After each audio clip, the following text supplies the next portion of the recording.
important because I want students to have the same sense of belonging as I do.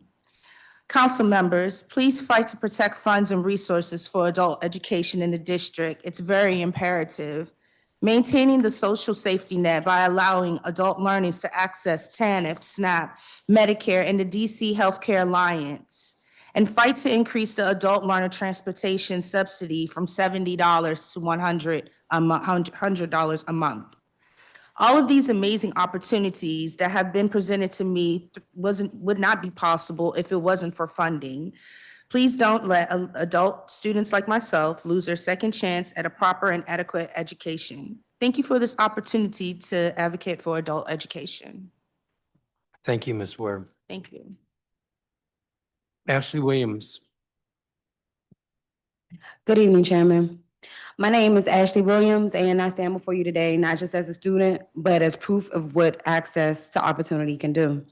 Just 6 months ago, I felt stuck. I was working a job that paid the bills, but I didn't feel like I was contributing anything meaningful to society. I knew I had more to give, but I didn't know where to put it. I wanted my work to matter.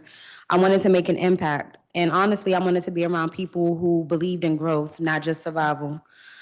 All of that changed when I became a student at CC Prep. From day one, I felt something different. Support didn't just come from one person, it came from everywhere. From the CEO to the instructors to the security staff, people knew my name. They checked on me and expected something from me.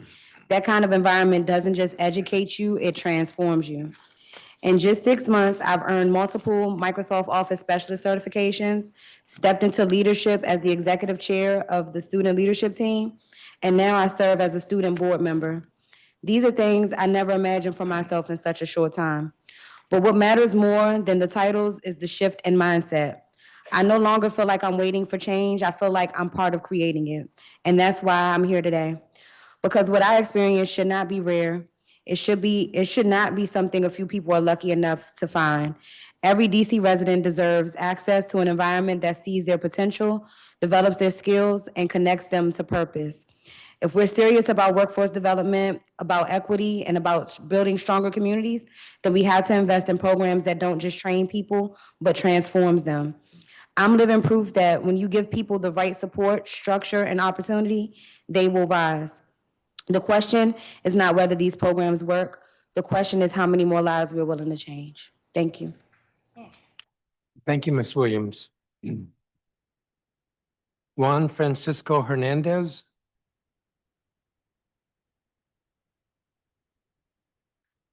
Yes. Please proceed. Good afternoon, Chairman Mendelssohn and members of the committee. My name is Francisco Hernandez. I am a student at Bria Public Arts School. I'm also a single father.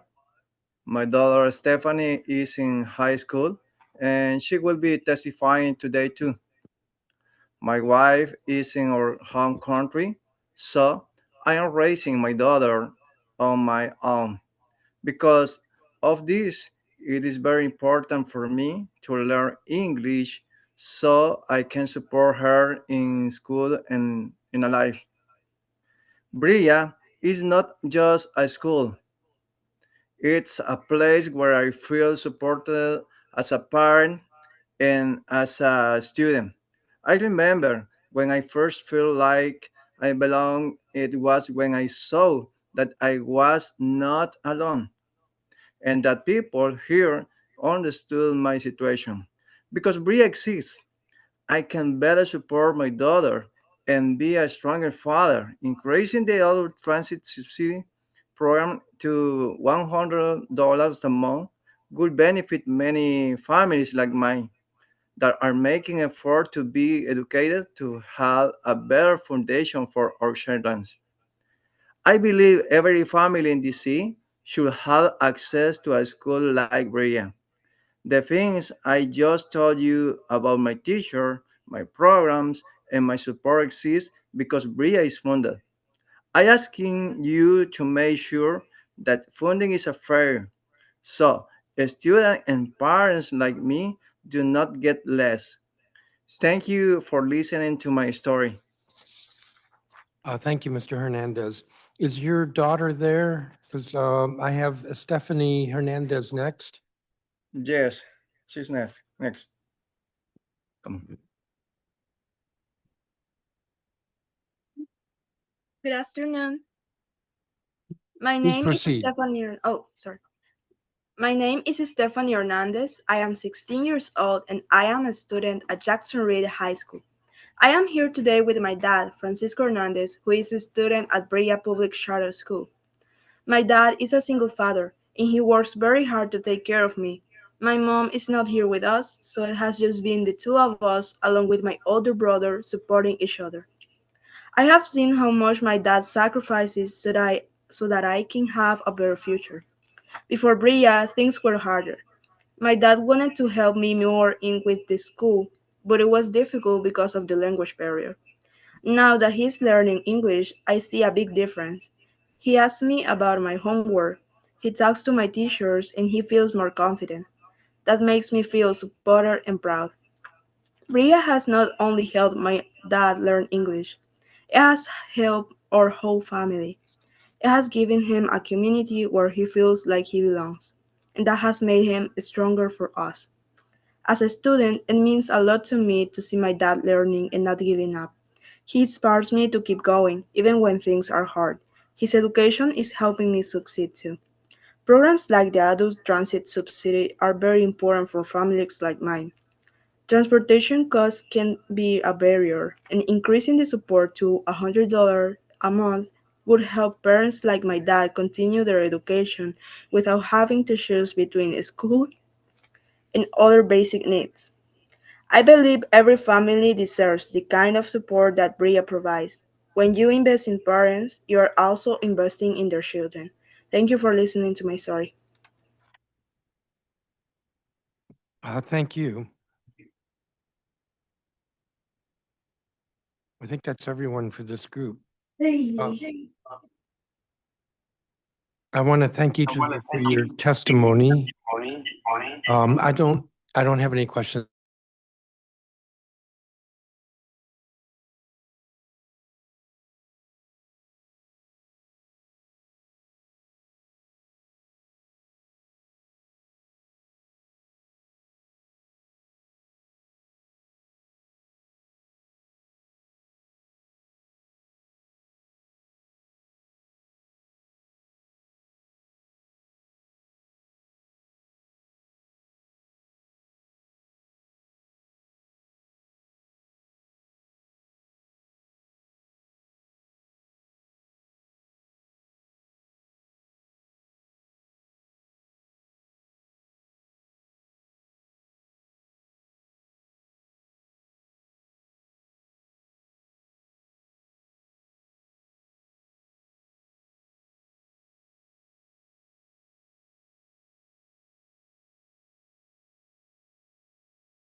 Excuse me, hello? Can everybody hear me?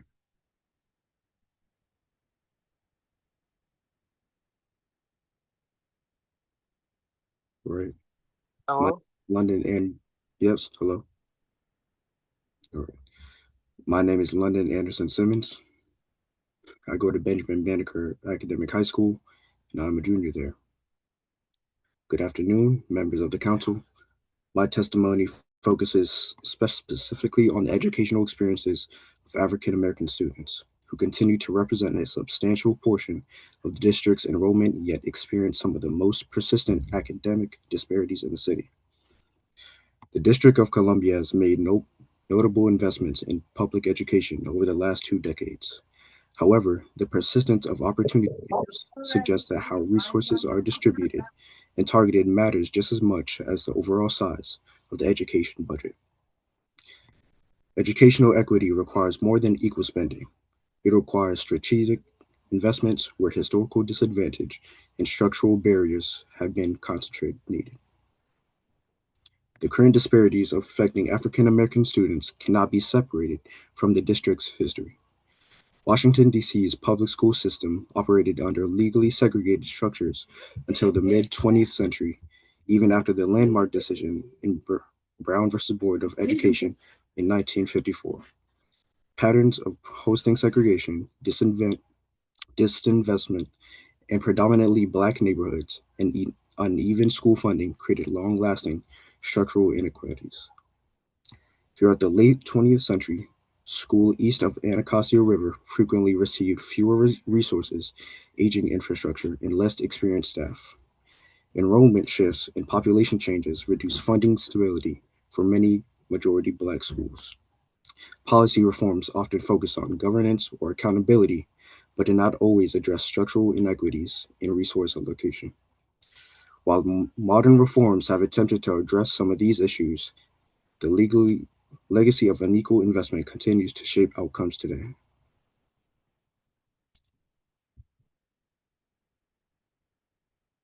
The District of Columbia has resources and the responsibility to ensure that every student receives a high quality education. However, equity requires deliberate action for African American students in District of Columbia public schools.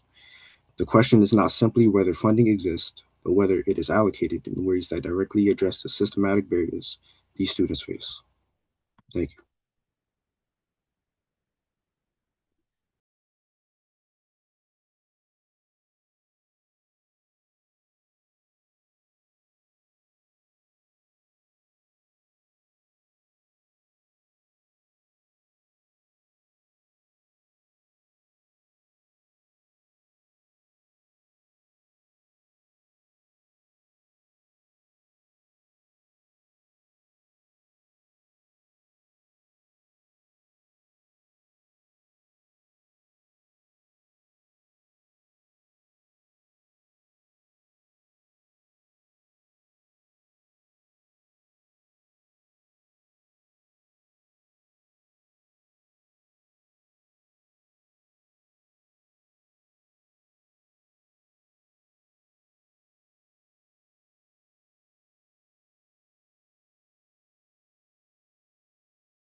of home and to protect us from community violence.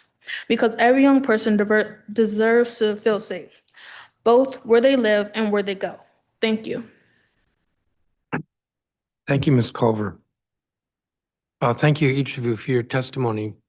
Public safety or feeling safe and mental health clearly are important issues, and you're not the first to be testifying about that today. It just speaks to how pervasive the problem is. Thank you, each of you, for your testimony.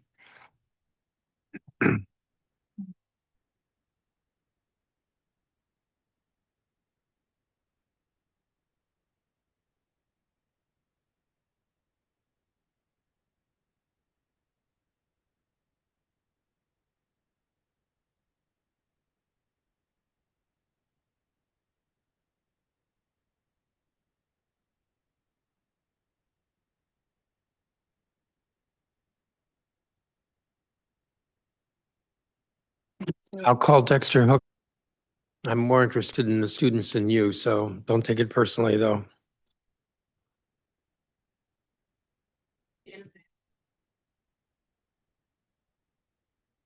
I didn't hear that.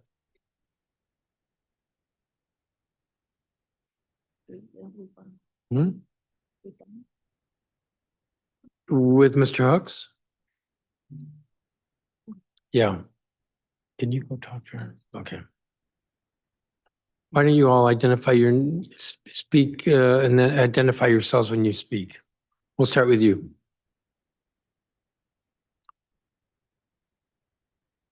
Oh, I need to push the button. Yep. My name is Zoe Lightfoot, and I'm currently a ninth grader at Cesar Chavez. Good evening, Chairman and Council members. We are scholars representing Cesar Chavez Public Charter School for Public Policy, located in Ward 7, DC. My name is Zoe Lightfoot, and I'm in the ninth grade. Thank you for your opportunity to testify today. Our school has helped me see and understand that we are the youth who will be accountable for the future of this world. But this isn't just on us scholars to make it great, but those who are teaching us how to, bringing us bright ideas and helping us strive to make the impossible possible. For example, I'm currently enrolled in a pre-college program at Georgetown University, and I started as an 8th grader at Chavez Middle School. I had support from my great teachers who pushed me to apply even when I was being shy and underestimated. This summer, we'll be traveling to Costa Rica for a mission trip to learn more about global culture, all at no cost. Chavez has prepared me to apply and compete for amazing leadership opportunities such as this one. Thank you, Ms. Lightfoot. And you are? Yes, I am Andresito Gutierrez Mejia. Here What's at the last name again? Andresito Gutierrez Mejia. Please proceed. Here at Chavez, there is a special program that is called Peer Group Connections, which has been made available for upperclassmen to learn leadership skills. Mentoring ninth graders, we meet with ninth graders and teach them why it is important to have a strong start to high school. This program existed before I started high school, and I went through this program as a ninth grader, and now I'm leading it as an upperclassman. It is important to keep this program PGC for every new ninth grader who enters our school. This program is at the point of closing due to not having the necessary funding for resources to continue being successful. It would be a tragedy if the program had helped. It would be a tragedy if the program that helped me to succeed in high school is no longer here when I leave. Thank you. And you are? My name is Michael Ransom. I'm a senior here at Cesar Chavez. And for me, an opportunity we think every student in DC should have is being able to get the experience they need, not only in school, but outside of school too. It's important for our school to receive fair funding because with proper funding, education becomes better for scholars, allowing them to get the required resources they need to be successful in life. Also, programs which will usually be free of cost inside of our school want to remain free for everybody around with that proper need and funding. As you heard tonight, Our programs are in danger of disappearing, and we have new ones that are still blossoming. We want that to continue in order for everyone to need to succeed. For these reasons, we are advocating for fair funding for charter schools in DC so that scholars can strive fully in both academics and dynamic extra activity. Thank you. If I have written copies of your statements, that's helpful if you want to get them to us afterwards. I don't have any questions for you, but thank you.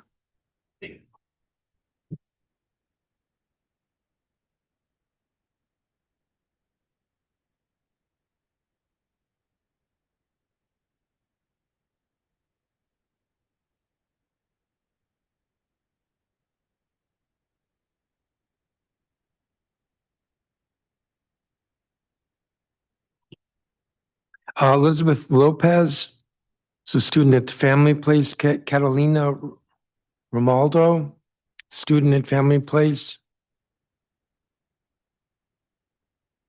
Corday Shaw is a student at Friendship. Trey J. Johnson, a student at Friendship Tech.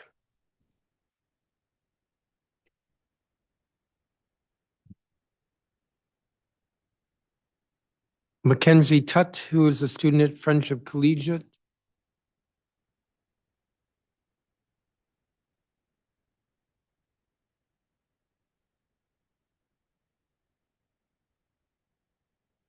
Delana Sessions, a student at Friendship Collegiate.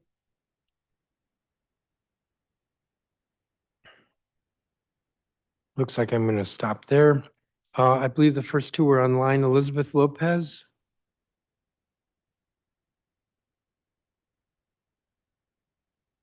Ms. Lopez, if you can hear me, please unmute yourself and proceed. Good afternoon. I'm Elizabeth Lopez. I need a translator for my opinion. Please continue. I need a translator in Spanish, please. I don't know if you have.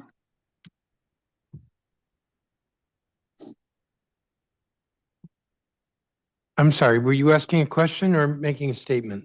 I need a translator for Spanish. Hold on. What's going on?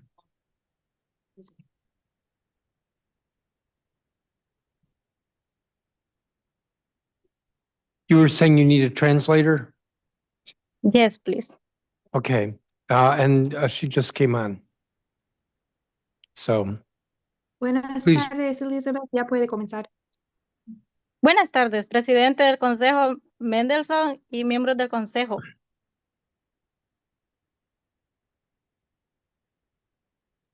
Good afternoon, Chairman Mendelsohn and members of the DC Council. Mi nombre es Elizabeth López, soy estudiante del programa de inglés como segundo idioma ESL de The Family Place Charter School. My name is Elizabeth Lopez, and I'm a student in the English as a Second Language program at the Family Place Public Charter School. Elegí The Family Place porque ofrece muchas oportunidades para personas migrantes como yo. I choose a family place because it offers many opportunities for immigrants like me. Tiene horarios flexibles, apoyo económico, emocional y nos ayuda con comida con el acceso. Sigue. Nos ayuda con la comida y con el acceso a las tarjetas de transporte de la ciudad de DC. It offers flexible schedules, financial and emotional support, food, and access to DC transportation cards. Y lo mejor es que no es una escuela convencional, sino una dinámica y me divierto y aprendo al mismo tiempo. And the best part is that it's not a conventional school, but a dynamic one. I have fun and learn at the same time. Mis profesoras, Carly, Gillian y Sasha, My teachers, Carly, Jillian, and Sasha, me han apoyado mucho. Son pacientes, apasionadas y comprometidas. they have supported me a lot. They are patient, passionate, and committed to our learning. Son comprometidas con nuestro aprendizaje y gracias a ellas y a la escuela he mejorado mucho mi inglés, aprendiendo sobre todo mis derechos como estudiante. Thanks to them and to the school, I have improved my English and learned about my rights as a student. Esto me da la seguridad y motivación para seguir estudiando. This gives me the confidence and motivation to continue studying. Además, la escuela ofrece cursos adicionales como CPR y Full Safety que fortalecen nuestras habilidades y preparan para un mejor trabajo. In addition, the school provides additional courses such as CPR and food safety, which enhance our skills and better prepare us for careers. Yo tuve la oportunidad de tomarlos cuando estuvieron disponibles. I have had the opportunity to take these courses when they have been offered, Y fueron muy valiosos para mi crecimiento, ya que abrieron muchas oportunidades laborales. and they have greatly contributed to my growth by opening new job opportunities. Por eso considero importante que la escuela continúe contando con el apoyo del consejo para mantener los recursos necesarios y seguir ofreciendo estos cursos cada año. That's why I believe it's important for the school to keep receiving support from the council to ensure that it has resources to offer these courses annually. El subsidio para el transporte para estudiantes adultos es esencial para que estudiantes como yo podamos seguir aprendiendo. The adult learner transit subsidy is essential for students like me to continue learning, even when we face financial difficulties. Incluso cuando enfrentamos dificultades económicas. Sin embargo, para muchos de mis compañeros, $70 no son lo suficientes. However, for many of my classmates, $70 is not enough. No son suficientes para cubrir gastos de transporte. El consejo debería aumentar el beneficio a $100 mensuales. $70 is not enough to cover transportation costs, and the council should increase the benefit to $100 per month. Actualmente estoy sin trabajo y el apoyo que recibo de The Family Place, como la comida y para mí y mi familia, han sido muy fundamental para continuar con mis estudios y cuidar a mi bebé mientras crece. I am currently unemployed, and the support I receive from the Family Place, such as food for my family and me, has been essential to continuing my studies and caring for my baby as she grows. Llevo en la escuela desde octubre del 2025 y aunque mi hija todavía no puede asistir a programas de educación temprana, I have been at the school since October 2025, and although my daughter still cannot attend the early childhood program, la escuela nos ha apoyado. Mientras tanto, cumpla 2 años, podrá ingresar al programa mientras yo continúe aprendiendo inglés. the school has supported us in the meantime. When she turns 2, she'll be able to join the program while I continue learning English. El apoyo a The Family Place es vital. Support from the Family Place, supporting the Family Place is vital. Porque permite que estudiantes como yo, que enfrentamos dificultades económicas, podamos seguir estudiando para superarlas. It allows students like me who face financial hardship to keep studying so we can overcome it. Conseguir mejores trabajos que requieren nuestros talentos, contribuir un futuro mejor. It allows us to obtain better jobs that require our talents and build a better future. En esta escuela nos ofrece oportunidades reales para crecer. The school offers us real opportunities to grow, para mejorar nuestra calidad de vida y cumplir nuestros sueños. to improve our quality of life and achieve our dreams. Gracias por la oportunidad de testificar hoy y por apoyar a los estudiantes de nuestra comunidad. Thank you for the opportunity to testify today and for supporting the students and families in our community. Thank you. Thank you for your testimony. Catalina Romaldo, I believe, is here online. Yes, I'm here. Please proceed. Buenas tardes, presidente del Consejo Phil Mendelssohn y miembros del Consejo. Mi nombre es Catalina Romualdo y soy estudiante de Family Place Charter School desde hace 2 años. Durante mi primer año, cursé el CDA, aprobé el examen y obtuve mi credencial.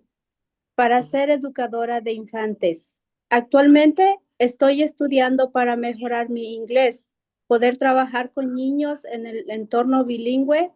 Mi experiencia en The Family Place ha tenido un impacto muy importante en mi vida.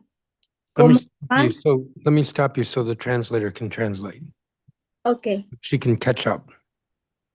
Good afternoon, Chairman Phil Mendelson and members of the DC Council. My name is Catalina Romulo, and I have been a student at the Family Place Public Charter School for 2 years.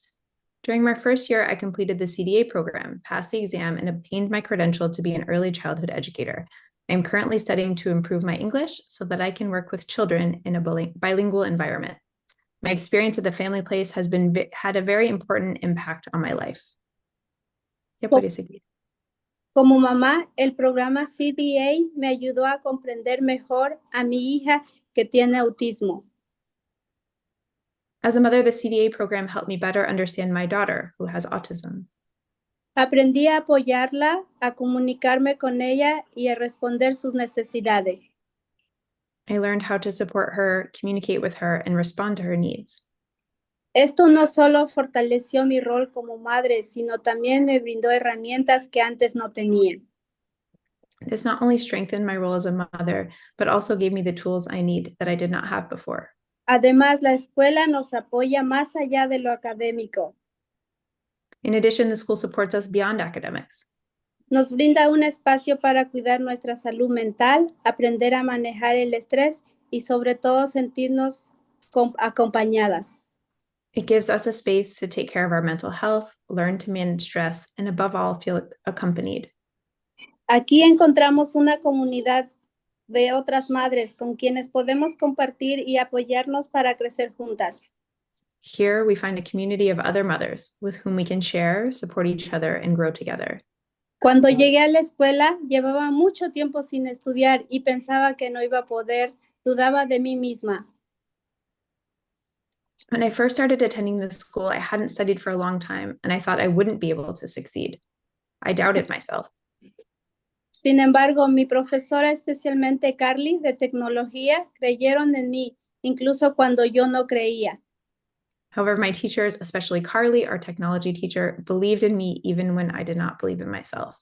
Gracias a ese apoyo aprendí a usar la tecnología, a manejar herramientas como correo electrónico y Zoom. Thanks to that support, I learned to use technology to handle tools such as email and Zoom. Y a participar con más confianza. Hoy sé que estas herramientas no son una barrera, sino una oportunidad para seguir aprendiendo. And to participate with more confidence. Today, I know that these tools are not a barrier, but an opportunity to continue learning and move forward. Gracias a todo este proceso, también he aprendido a ser educadora. Es una gran responsabilidad pero al mismo tiempo es algo muy significativo. Thanks to this whole process, I have learned that being an educator is a great responsibility, but at the same time, it is also something very meaningful. Significa poder influir en la vida de los niños y en cómo aprenden, cómo se expresan y cómo crecen. It means being able to influence children's lives, how they learn, how they express themselves, and how they grow. Y ese impacto no queda solo en el salón de clases, sino también llega a sus familias y a toda la comunidad. And that impact is not limited to the classroom. It also reaches their families and the entire community. En este camino también quiero resaltar el subsidio para la MetroCard es muy importante para los estudiantes como yo. On this journey, I also want to highlight that the MetroCard transportation subsidy is very important for students like me. Porque nos permite seguir asistiendo a la escuela sin preocuparnos por el transporte. Because it allows us to continue attending school without worrying about transportation costs. Ojalá que este apoyo nunca acabe, ya que muchas personas lo necesitamos. Sin esta ayuda, a veces tenemos que decidir entre venir a la escuela o ir al trabajo. I hope this support never ends, as many people need it. Without this help, we sometimes have to choose between coming to school or going to work. The Family Place no solo es una escuela, es una oportunidad para mejorar nuestras vidas. The Family Place is not just a school, it's an opportunity to improve our lives. No solo estoy aprendiendo, sino estoy preparándome para aportar a la comunidad y al futuro de otros niños. Today, I am not only learning, but also preparing to contribute to my community and the future of other children. Por eso es fundamental que la escuela continúe creciendo, ya que muchas familias como la mía dependen de espacios como este para salir adelante. That is why it is essential that the school continue to grow, since many families like mine depend on spaces like this to move forward. Mr. Romaldo, I'm going to have to ask that you wrap it up. We're at our time. Yeah, thank you. Thank you for sharing my story. Sure. Thank you for your testimony. Thank you. Corday Shaw. Good evening, Chairman Mendelson and members of the DC Council. My name is Corday Shaw, and I'm a senior at Friendship Tech Prep Academy, and I'm a lifetime Friendship Scholar. That means I've been in the Friendship Public Charter School system from pre-K all the way through 12th grade. For me, Friendship has made learning an exciting and fun experience. I've attended Friendship Woodridge, Friendship Southeast, and now Friendship Tech Prep High. One of the best things about my experience is that there are teachers and leaders from every single one of these schools who I can still contact or see today. They're still in their schools teaching, and I know I can go to them whenever I need support. At Tech Prep, I've taken 3 advanced placement courses and 6 dual enrollment college courses on top of my regular schedule. This really taught me how to manage my time for the kind of work I'm going to see in college. I'm part of the National Academy Foundation's Academy of Engineering, also known as AOE, and it's truly been one of the most fun journeys I've been on. AOE has given me so many opportunities that I've actually had a paid school year and summer internship from every single year of high school. Because of these opportunities, I'm now one of 5 DC finalists for the Presidential Scholars Medallion, and I serve on the Board of Education Student Advisory Committee. In our academy, we have to choose a pathway, and I chose aerospace engineering. I've loved building drones, using the flight simulators, and building dragster race cars to understand how aerodynamics work. If I had the resources to improve my school and my academy, here's how I would use it. First, I'd implement a space to fly. I'd build an off-campus site where we could test our drones in unrestricted airspace. We need an authentic engineering facility with separate wings for our different pathways so we can get ready for the hands-on jobs we'll have in the future. Expert workshops. I'd use the money to bring in professors and engineers from our partner colleges to teach us directly on site. I'd use the money to also have paid transportation for us to go to places like NASA and the Applied Physics Lab. And finally, as a member of our Fine Arts Department, I would expand our space and the tools we have for our band, dance, theater, and visual arts teams. I hope you will continue to support schools like mine so that more students across the district have access to these kinds of opportunities. I hope you will continue to prioritize opportunities that help all students in the district learn, grow, and succeed. Thank you for your time. Thank you, Mr. Shaw. I have your statement. Ms. Johnson. Trey J. Johnson. Good evening, Chairman Mendoza and members of the DC Council. My name is Trajae Johnson, and I'm an 11th grade student at Friendship Tech Prep Academy High School. I have been a proud Friendship Scholar for 6 years, and I have truly valued my experience. Over that time, I've grown both academically and personally, becoming more confident, responsible, and motivated. Friendship has helped shape who I am today, and I hope other students get the chance to experience the same kind of support and growth that I have. From the moment I started in 5th grade at Friendship Southeast Academy, I felt welcomed into a community that pushed me to do my best. My teachers and peers encouraged me to keep improving, even when things were challenging. In high school, through extracurricular activities like being a varsity cheerleader, I had the opportunity to build teamwork and leadership skills and to travel with my team to compete nationally. Friendship Tech Prep has also connected me to partnerships like College Track, which has given me opportunities such as college tours and even a chance to stay on a college campus for a week and experience college life. All of these experiences helped me better prepare for my future. Here at Friendship Tech Prep, students can choose between 2 NAF academies, and I chose the Academy of Urban Ecology, also known as AUE. It has truly been an amazing journey. In my academy, I haven't just learned how to harvest crops and cook from our school garden. I've learned how to take those lessons and make my own life more sustainable. To push myself further, I have also taken dual enrollment college courses through Arizona State University, including Introduction to Chemistry and Health. I am currently applying for career-ready internships and have upcoming interviews with the Ward 7 Resilience Cotillion and the Youth Arboriculture Center. These experiences are helping me bridge the gap between what I learn in class and how I can actively contribute to my community. If I had the resources to invest in our school, I would start by adding a small farm with animals to support AUE development and helping us learn from how to be more self-sufficient scholars. Beyond our existing garden, continuing to invest in livestock like chickens will expand our learning in a hands-on way. Students will be able to learn not just about plants, but also about how to care for animals, our ecosystems, which help us apply knowledge of sustainability in real life. This idea would be both sustainable and reasonable because the animals could provide resources like eggs, and their waste could be used to fertilize the garden, creating a natural cycle. It wouldn't require huge space or be too costly, just a well-organized area with animals that are easy to manage. Overall, it would build on what our school already has and give students valuable real-world experiences that connect directly to what we learn in our courses. Thank you for investing in my education and my future, and I hope you will continue to prioritize opportunities that help students in the district learn, grow, and succeed. Thank you, Ms. Johnson. Mackenzie Tutt. Good evening, Chairman Mendelson and members of the DC Council. My name is Mackenzie Tutt, and I am currently an 11th grader attending Friendship Collegiate Academy. I've actually been a part of Friendship Public Charter School since I was about 3 years old, so for most of my life. And being a Friendship student has really shaped who I am today. Our mission is to provide a world-class education that motivates students to reach high academic standards and enjoy learning. And honestly, I can say that our mission is something I've experienced every day throughout my journey here. One thing that has always stood out to me is the support system, whether it's teachers, staff, or even my peers. I've always felt like I had people around me who genuinely wanted to see me succeed. I remember when I was in 3rd grade, I was really struggling with reading, and I had a teacher who noticed that and didn't ignore it.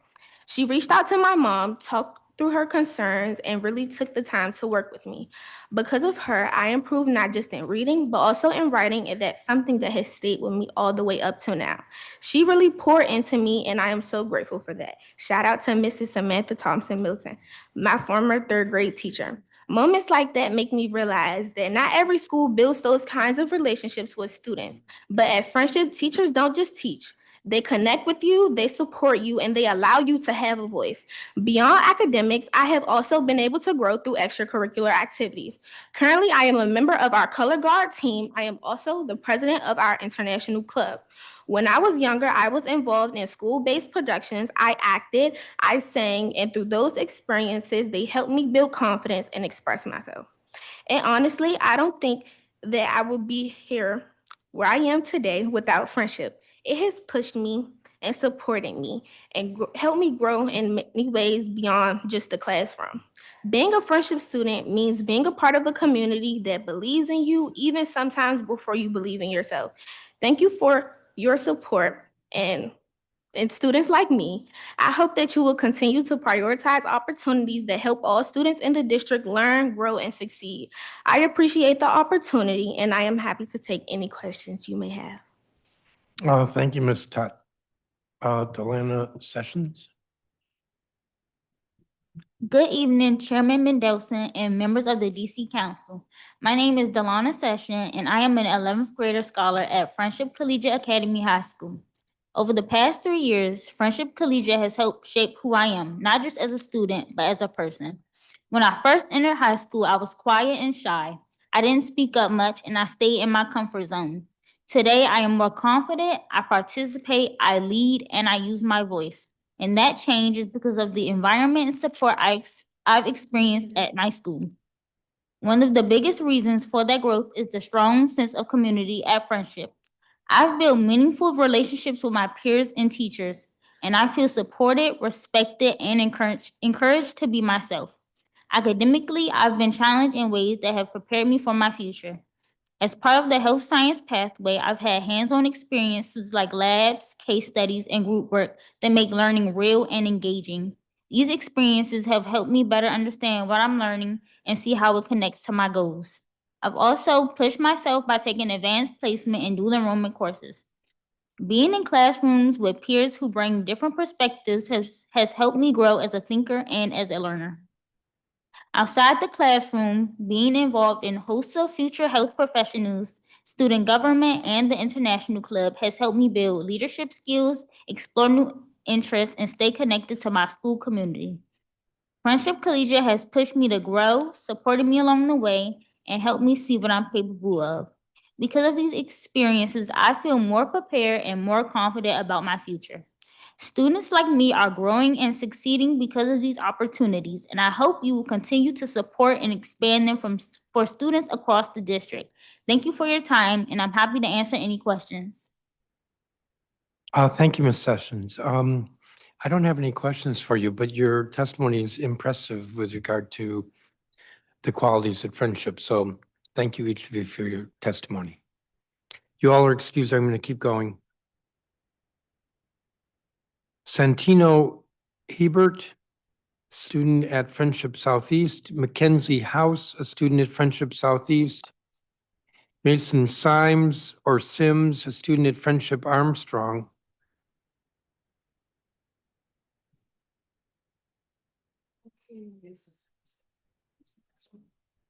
Who? Mason.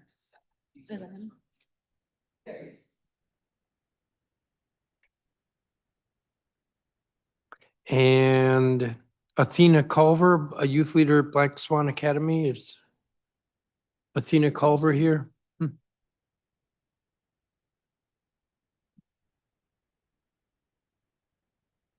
Santino Hebert, you're up. Good evening, Chairman Mendoza and members of the council. My name is Santino Hebert, and I am an 8th grade academician at Friendship Southeast Academy. I have been a student at Friendship Southeast for 11 years, since preschool, and I am truly a product of this school. As my 8th grade year comes to a close, I reflect often on my growth and the hard work it took to get here.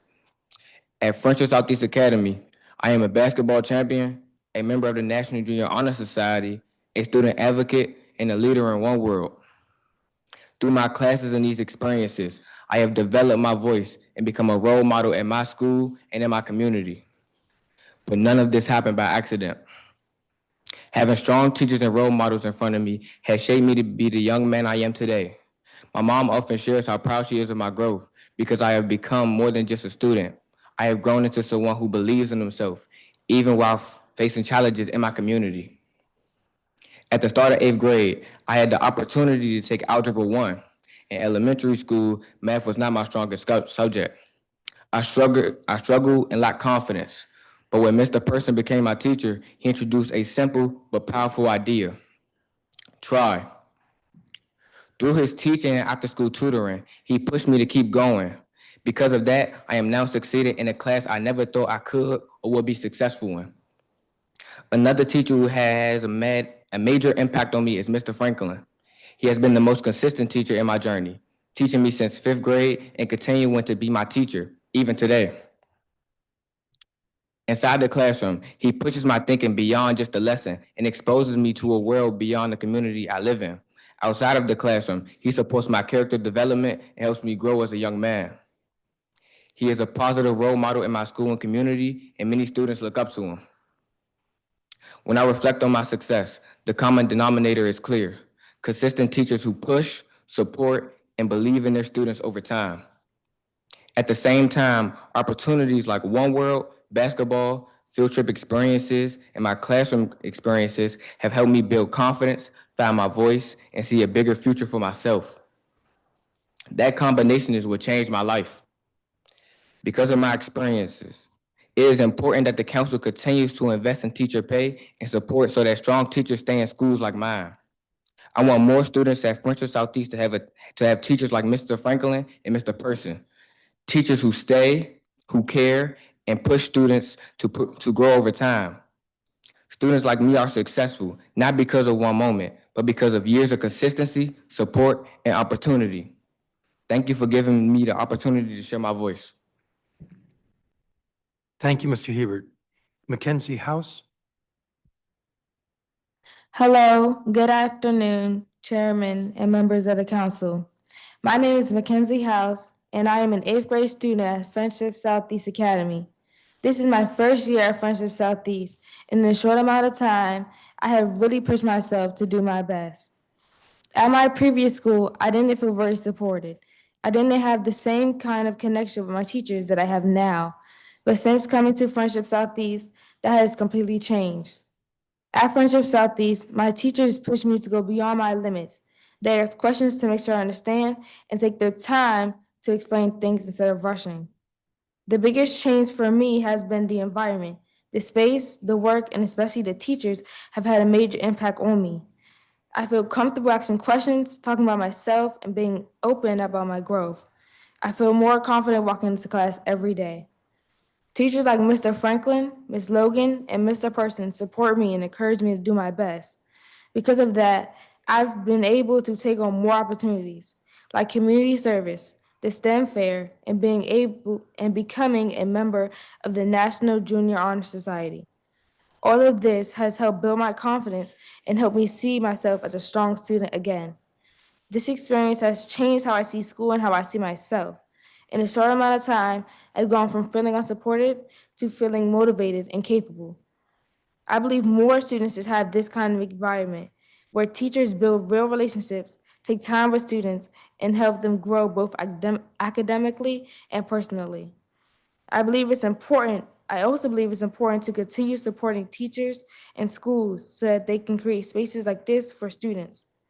This school year, my last year of middle school, has helped me set up for success in the future, and I hope more students have the same experience. Thank you for your time. Thank you, Ms. House.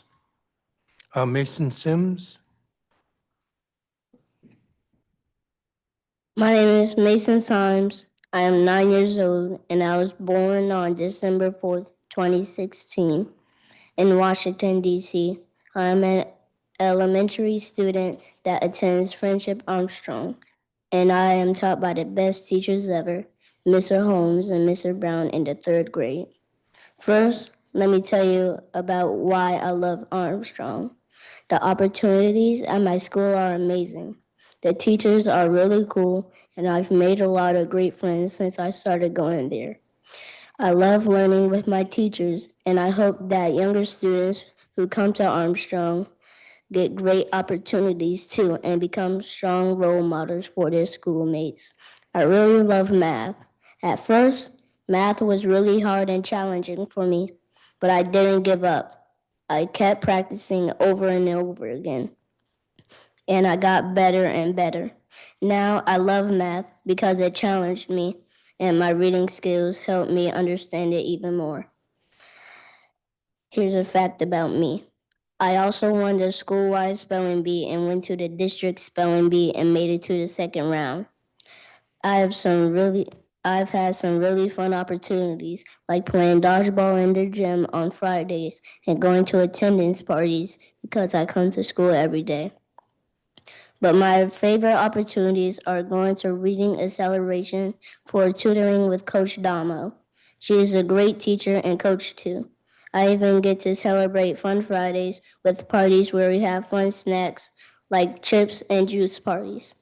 Those are really the best. Let me teach you a word that you can use when you feel super happy and full of joy, like I do when I think about my school. Supercalifragilisticexpialidocious. That means extremely happy, and that's how Armstrong makes me feel. Because of my experience here, I believe my future is going to be amazing. I want to be famous for my accomplishments and be a role model for the people in my community. In closing, being at Armstrong has helped me demonstrate what my mom has taught me, and I hope you always remember it. Be a positive leader, not a negative follower. A good heart leads to a better life. Thank you, City Council and my friendship family for this opportunity. Thank you, Mr. Sims. And your testimony was impressive, and congratulations. Even though you didn't get to the top round, the final round, the 2nd round is pretty impressive, better than I would do. Athena Culver? Good evening. My name is Athena Kova. I am a youth leader with Black Swan Academy. I am a 10th grade student at HD Woodson High School, and I live in Ward 8. Thank you for your time today. I am here to talk about school sanitation and how it impacts students and our ability to learn. It's clear to me that DC schools need more funding for repairs and regular maintenance. At my school, at least half of the stalls in the girls' bathroom on my floor are not working properly. 2 stalls don't lock, and 2 more don't even have doors. That alone makes me feel uncomfortable because anyone can just walk in. There have even been times when boys have come into the bathroom, which makes me feel even less safe. And when the few working stalls are full, I have to go to another floor, which makes me late to class. There are also bigger issues throughout the school. We have rats, mice, and roaches in classrooms and hallways, and many of our water fountains don't work. From what I've heard from friends at other schools, this isn't just happening at mine. Not having working water fountains makes it hard to get through the day. I have to go out of my way, sometimes across the school or downstairs, just to get water, and that can make me late to class and get in trouble. All of this makes it hard to focus. It's difficult to learn when you feel uncomfortable, unsafe, or distracted by the conditions around you. To be honest, it can feel like these issues are being ignored. We hear that students are a priority, but when nothing changes in our schools, it's hard to believe that. With more funding, I believe schools can fix these issues so students can feel safe, comfortable, and focused on learning. I'm going through a lot at school, and these conditions make it worse. They make me feel uncomfortable and sometimes even disgusted. I want to leave you with this. Why don't you come to our schools and see what it's really like today? How can you fully understand our experience if you're not here with us? And how would you feel if you were in our shoes? Thank you. Thank you, Ms. Culver. You're at Woodson, and the drinking fountains aren't working. Put your microphone on. Some of them don't work. And as far as you know, that's been reported to the principal? Huh? As far as you know, that's been reported to the principal? I don't know. Have you reported it to the principal? No, I have not. But I've talked to some staff members to see what they can do. And I don't know. Well, it's worth considering. I mean, the burden's not on you, but sometimes if you want something done, do it yourself. So you might mention it to the principal and ask the principal, when will it get fixed? He won't fix it, but he can ask the Department of General Services to fix it. Okay. So that would be helpful. We'll follow up and ask that department as well. Thank you, each of you, for your testimony. I appreciate it. Again, I would be asking more questions, but there's still a lot of witnesses to go. So thank you all. You're excused. Isabella Toscano, Youth Ambassador with DC Action. Justin Jimenez. Zariana Taylor. Thank you. Hold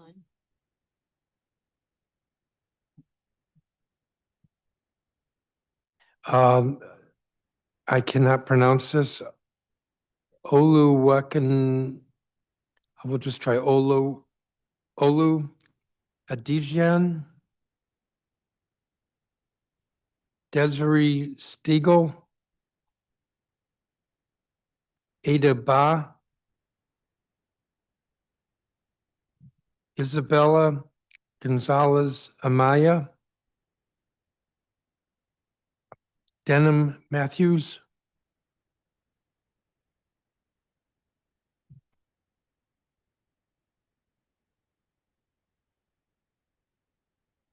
Tayella Dawson. Tayella Dawson. Timur Bai, student at Carlos Rosario. Cordero Joshua with KIPP DC.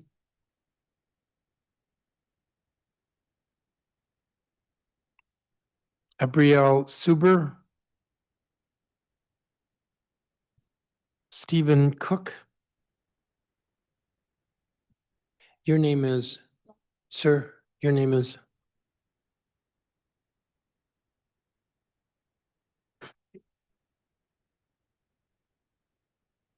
And your name is?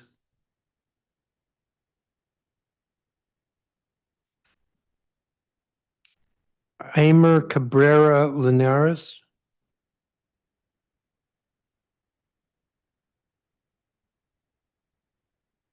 I'm told Tyola Dawson had stepped out for a minute. Is that who? Okay. When Tyola Dawson comes in, they should go right to the table. Let's see, where are we? Isabella Toscano, I believe, is not here. Justin Jimenez is virtual. Justin Jimenez, you're up. Good afternoon, Chairman and members of the council. My name is Justin Jimenez, and I'm a junior at Paul Public Charter School in Ward 4. Thank you for the opportunity to testify today. Since my freshman year at Paul, I've had the privilege of learning from incredible teachers who have truly shaped the person I am today. We are fortunate to have staff members that recognize our potential long before we see it in ourselves, which is essential for building student confidence. By pushing us beyond our comfort zones, they teach us resilience, responsibility, and the value of hard work. Ultimately, they introduce new perspectives and problem-solving skills that have completely shifted my entire worldview. In DC, every student deserves a teacher or advisor who pushes them beyond their comfort zone, regardless of the neighborhood they live in. I believe our students need a foundation that helps shape their future. This starts with access to dual enrollment, giving students a chance to earn college credits while still in high school, and programs like the SYEP that provide essential real-world experience. To build resilience and responsibility, students must be exposed to supportive environments. This requires mental health resources, such as counselors and social workers in every building, along with extracurriculars like sports, arts, and clubs that keep us engaged and safe after the school bell rings. Most importantly, a global perspective should be a right, not a privilege for DC students. Whether through traveling outside of DC or studying a curriculum that reflects our diverse cultures, every student should have the chance to see the world differently. But today I'm here to talk about the funding that public charter schools receive. Charter schools in Washington, D.C. are funded very differently than D.C. public schools. DCPS receives at least $88 million outside of the standard school funding formula, which equals about $1,150 more per student. Meanwhile, a charter school receives none of the additional funding. For a school like Paul, that funding gap can mean as much as $1.5 million less in funding for students, and potentially as much as $5.6 million depending on how facilities funding is handled. That is money that could support tutoring, college preparation, extracurricular opportunities, and student services. Students like me chose charter schools because we wanted opportunities, but opportunities should not come with fewer resources. I am asking the council to make sure that charter school students are funded fairly, because every student in Washington, D.C. deserves the same chance to succeed. Thank you. Thank you, Mr. Jimenez. Zariana Taylor. Good evening, Chairman Middleton and members of the council. My name is Zariana Taylor, and I am a 10th grade student at Paul Public Charter International High School in Ward 4. I've attended this school for 4 years. Thank you for the opportunity to testify today. One of the things that makes my school special is the opportunities it gives students through programs and leadership. One program that impacted me is TSA, which stands for Technology Student Association. Through TSA, I was able to challenge myself, learn new skills, and grow as a leader. During my first year of high school, I became SGA president, which helped me discover my interest in leadership and representing others. I enjoy speaking up for students, helping organize events, and being someone others could look up to. Now, as a sophomore, I serve as Ms. Paul International, which allows me to continue representing my school and building confidence as a leader. These expectations help me realize I may want a future career in leadership, advocacy, or public service where I can help make a difference in my community. Though these experiences, I also learned things that I couldn't learn from a textbook. I learned how to communicate with different people, lead a team, and step outside of my comfort zone. I also learned how important it is to listen to others and work together to solve problems. But right now, the opportunities and programs I have had at my school exist because charter schools like mine have the resources to support students. I'm asking you to make sure funding is fair so that students like me can continue to have access to these opportunities. But right now, there's a major funding gap between charter schools and DC public schools. DCPS receives at least $88 million in additional funding outside the standard formula, which is about $1,850 more per student. For Paul, this can mean between $1.5 million and $5.6 million less for our students, depending on how facilities funding is handling. The gap threatens the program leadership, opportunities, and support systems that make my school special. I'm asking you to make sure charter school students are funded fairly so every student in Washington, D.C. has the same chance to succeed. Thank you for holding this hearing. Thank you, Ms. Taylor. I'm going to say Alu Adujian.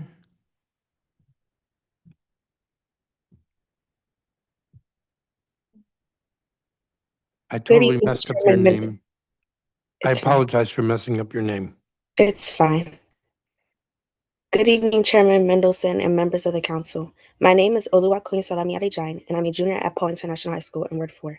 I have attended Paul Public Charter School for about 5 years, from my 6th grade to present time. Thank you for the opportunity to testify today. When I think of coming to school every day, I think of having a small but meaningful community around me that cares about me not only as a student, but a human being first.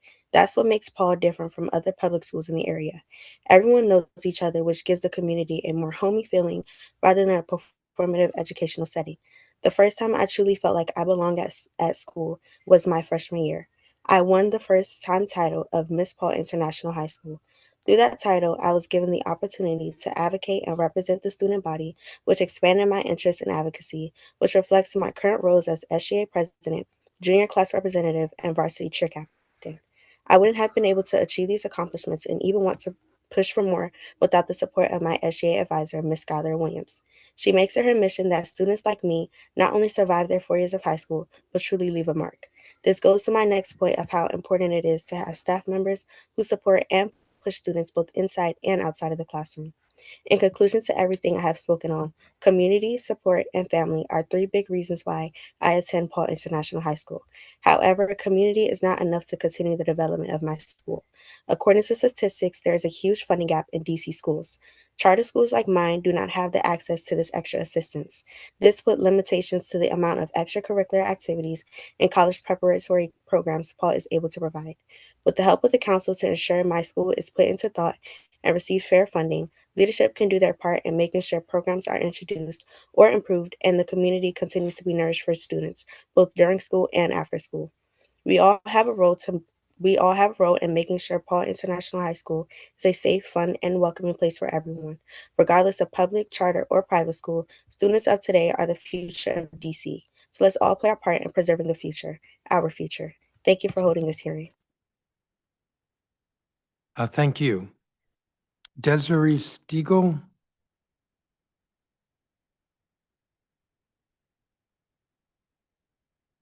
Isn't she here? She hasn't accepted yet. Ada Ba or Aida Ba? Yes, I'm here, Your Honor. Proceed.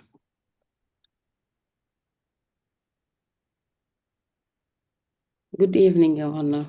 Thank you for giving the opportunity to testify. My name is Ada Ba. I'm a student at Carlos Rosario Adult Public Charter School. I'm also a single mom, and I'm one of the thousands of adult learners in Washington, D.C., whose life has been changed by an adult public charter school.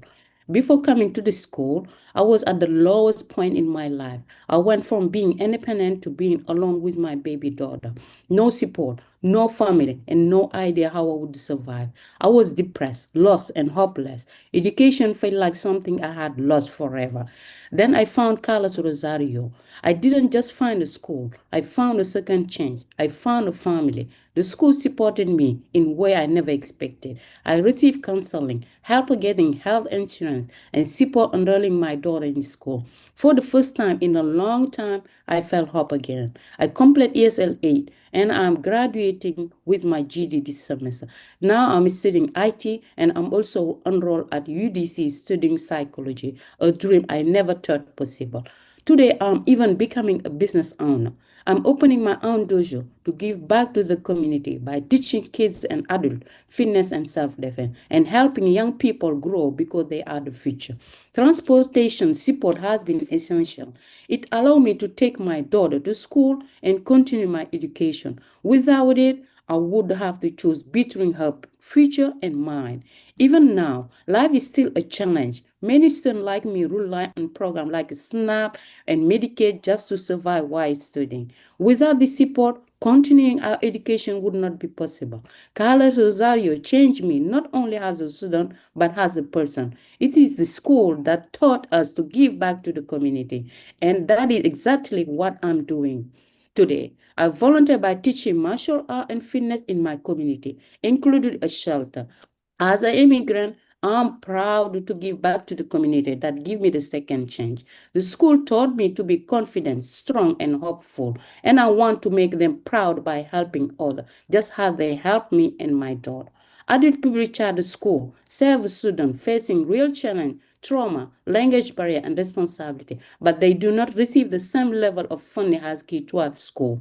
I ask you to believe in adult learner, increase funding, expand transportation, support, and protect the social safety net. I am standing here today because of Carlos Rosario believe in me when I did not believe in myself. Carlos Rosario did not change my education, it changed my life and my daughter's life. Thank you so much for giving me the opportunity to testify for the school, Carlos Rosario. Thank you, Ms. Ba. Thank you. Isabella Gonzalez Amaya, I believe, is not here. Desiree Stiegel. Good afternoon. My name is Desiree Stiegel, and I am a student at Capital City Public Charter School in Ward 4. I've attended this school for 3 years. Thank you for the opportunity to testify today. I appreciate all of the incredible teachers at Capital City. One of my favorite teachers happens to be my dad, Mr. Stiegel. He works in the arts as our middle school music teacher, pushing us to our limits and beyond. He's also funny. Students like me need teachers like him. Someone who encourages us to be creative and true to ourselves. My friends are also important to me. When I started at the school in the 3rd grade, my friends immediately welcomed me. Support plays a big part in Capital City. That's why everyone supports one another by encouraging, motivating, and showing up to help. Another thing I love about Cap City is the extracurricular activities. There are so many to choose from, such as soccer, track, volleyball, basketball, and more. Currently, I am in the cast of our middle school production, Annie Jr. Singing, dancing, and acting is so fun. The things I just told you about, my dad, my teacher dad, my supportive community, and my extracurricular activities exist because my charter school is funded. I am asking you to make sure that funding is fair and that charter school students like myself stay included and have a chance to become their best selves. Thank you for your attention and holding this hearing. Thank you, Ms. Stiegel. Denham Matthews.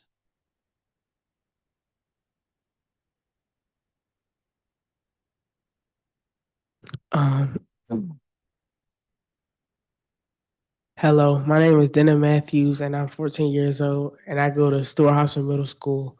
I want to start by saying I've lost friends to suicide. I have classmates that have been shot. It's hard for DC youth. I'm here today to talk about how we can make our school safer and better for future students and in the future. Right now, safety doesn't always feel good. There isn't enough supervision, and that can make students feel uncomfortable or distracted when rules aren't really enforced. It can also lead to more problems during the school day. Academically, a lot of students don't always get the help they need in bigger classes. It's harder for teachers to focus on everyone. So if you're confused, it's easy to fall behind, and not everyone feels comfortable asking for help, especially if there isn't a clear system in place. When students don't feel safe or supported, it affects everything. People get frustrated or act out more, and it makes the environment worse for everyone. I think we can improve this by focusing on both safety and support at the same time. For safety, we need more consistent rules and better supervision, especially in hallways and common areas. Also, fixing things like doors, bathrooms, and classrooms would make a big difference in how students feel about being there. For academics, students need more built-in support during the school day, like time to get help in smaller groups or just more check-ins from teachers. Tutoring should be easier to access and actually encourage so students use it. At the end of the day, if students feel safe and supported, they'll do better in school and the whole environment will improve. Thank you for this opportunity. Thank you, Mr. Matthews. Tayella Dawson, I think, is not here, or, oh, you are here. Oh, great. Please proceed. Hello, my name is Tyler Dawson. I'm a senior at Anacostia High School, and today I am here representing Black Swan Academy. Today, I'm here to advise you about issues in DC that heavily affect performance and attendance for schools in Ward 7 and 8. You can probably ask, why do so many schools face chronic absenteeism? Some random statistic or an adult speaking for us who truly doesn't know how it feels won't help you understand why. Imagine being a student, waking up every day, walking to school, and seeing stop signs with bullet holes in them, a bunch of National Guards armed, and a phone call from a friend talking about how she's drained, that she doesn't think that she can do it anymore. That's what makes me not want to come to school. Imagine trying to do your schoolwork when you and your family are struggling with housing. You have no freshly washed clothes, and everyone says you stink at school. That's what makes students not want to come to school. Imagine crying your eyes out for weeks due to mental health issues. And then when you go to school, you are only there to find that there are no counselors or school resources. This is what leaves you feeling hopeless, like no one cares. These are not statistics, these are real experiences. So next time you ask, why aren't the youth going to school? Remember, youth don't have enough mental health resources, school transportation services, or housing. Right now, the youth in DC need more support than ever. It's crucial that as the council, you help stop this. As youth, we want to attend school, graduate, and live life, but we cannot do that at all if we're constantly reminded of the carelessness of adults when it comes to the youth. Thank you, Ms. Dawson. Timur Bai, I think is not here. Cordero Joshua. Good afternoon, Chairman Mendelson and the members of the committee. My name is Cordero Joshua Jr., and I am an 8th grade student at KIPP DC Honor Academy in Southeast Washington, DC. I'm here to speak on DC charter school funding. I didn't choose my school, my mom did, but I made the decision to stay. I chose to stay because I realized that my school is a place where I am supported, challenged, and encouraged to grow, not only academically, but as a person. KIPP DC is more than just a place where I go to class every day. It is a community where students are pushed to discover who they are, build confidence, and strive to be their best. You can see it in the way teachers check in on us every morning, the way they stay after school to help, and the way they push us to keep going, even when the work gets hard. I remember a time when I was struggling in reading class. I felt frustrated and began to doubt myself. I didn't want to raise my hand, and I started to believe I wasn't good at it. But my teacher, Ms. Taylor, refused to let me give up. She stayed after school with me every Monday and Wednesday for an entire month. Sometimes Sometimes it just was the two of us going over the same passage again and again until it finally made sense. She didn't just help me finish assignments. She made sure I truly understood the material. Because of her, I didn't just improve in reading. I gained confidence and started believing in myself again. Experiences like mine don't happen by accident. They are made possible through funding. Fundings would allow schools to have teachers who can stay after school for extra help, provide tutoring and small group instruction, and give students access to books, materials, and programs that support our learning. Without that support, moments like the one I had with my teacher wouldn't be possible. That is why I'm asking you to make school funding fair and equal. Students like me and students all across the city deserve the same access to strong teachers, extra support, and opportunities to succeed, no matter what school they attend. When you invest in our schools, you invest in students like me, students who are working hard, growing every day, and preparing for our future. Thank you. Thank you, Mr. Joshua. April Suber, I think, is not here. Stephen Cook?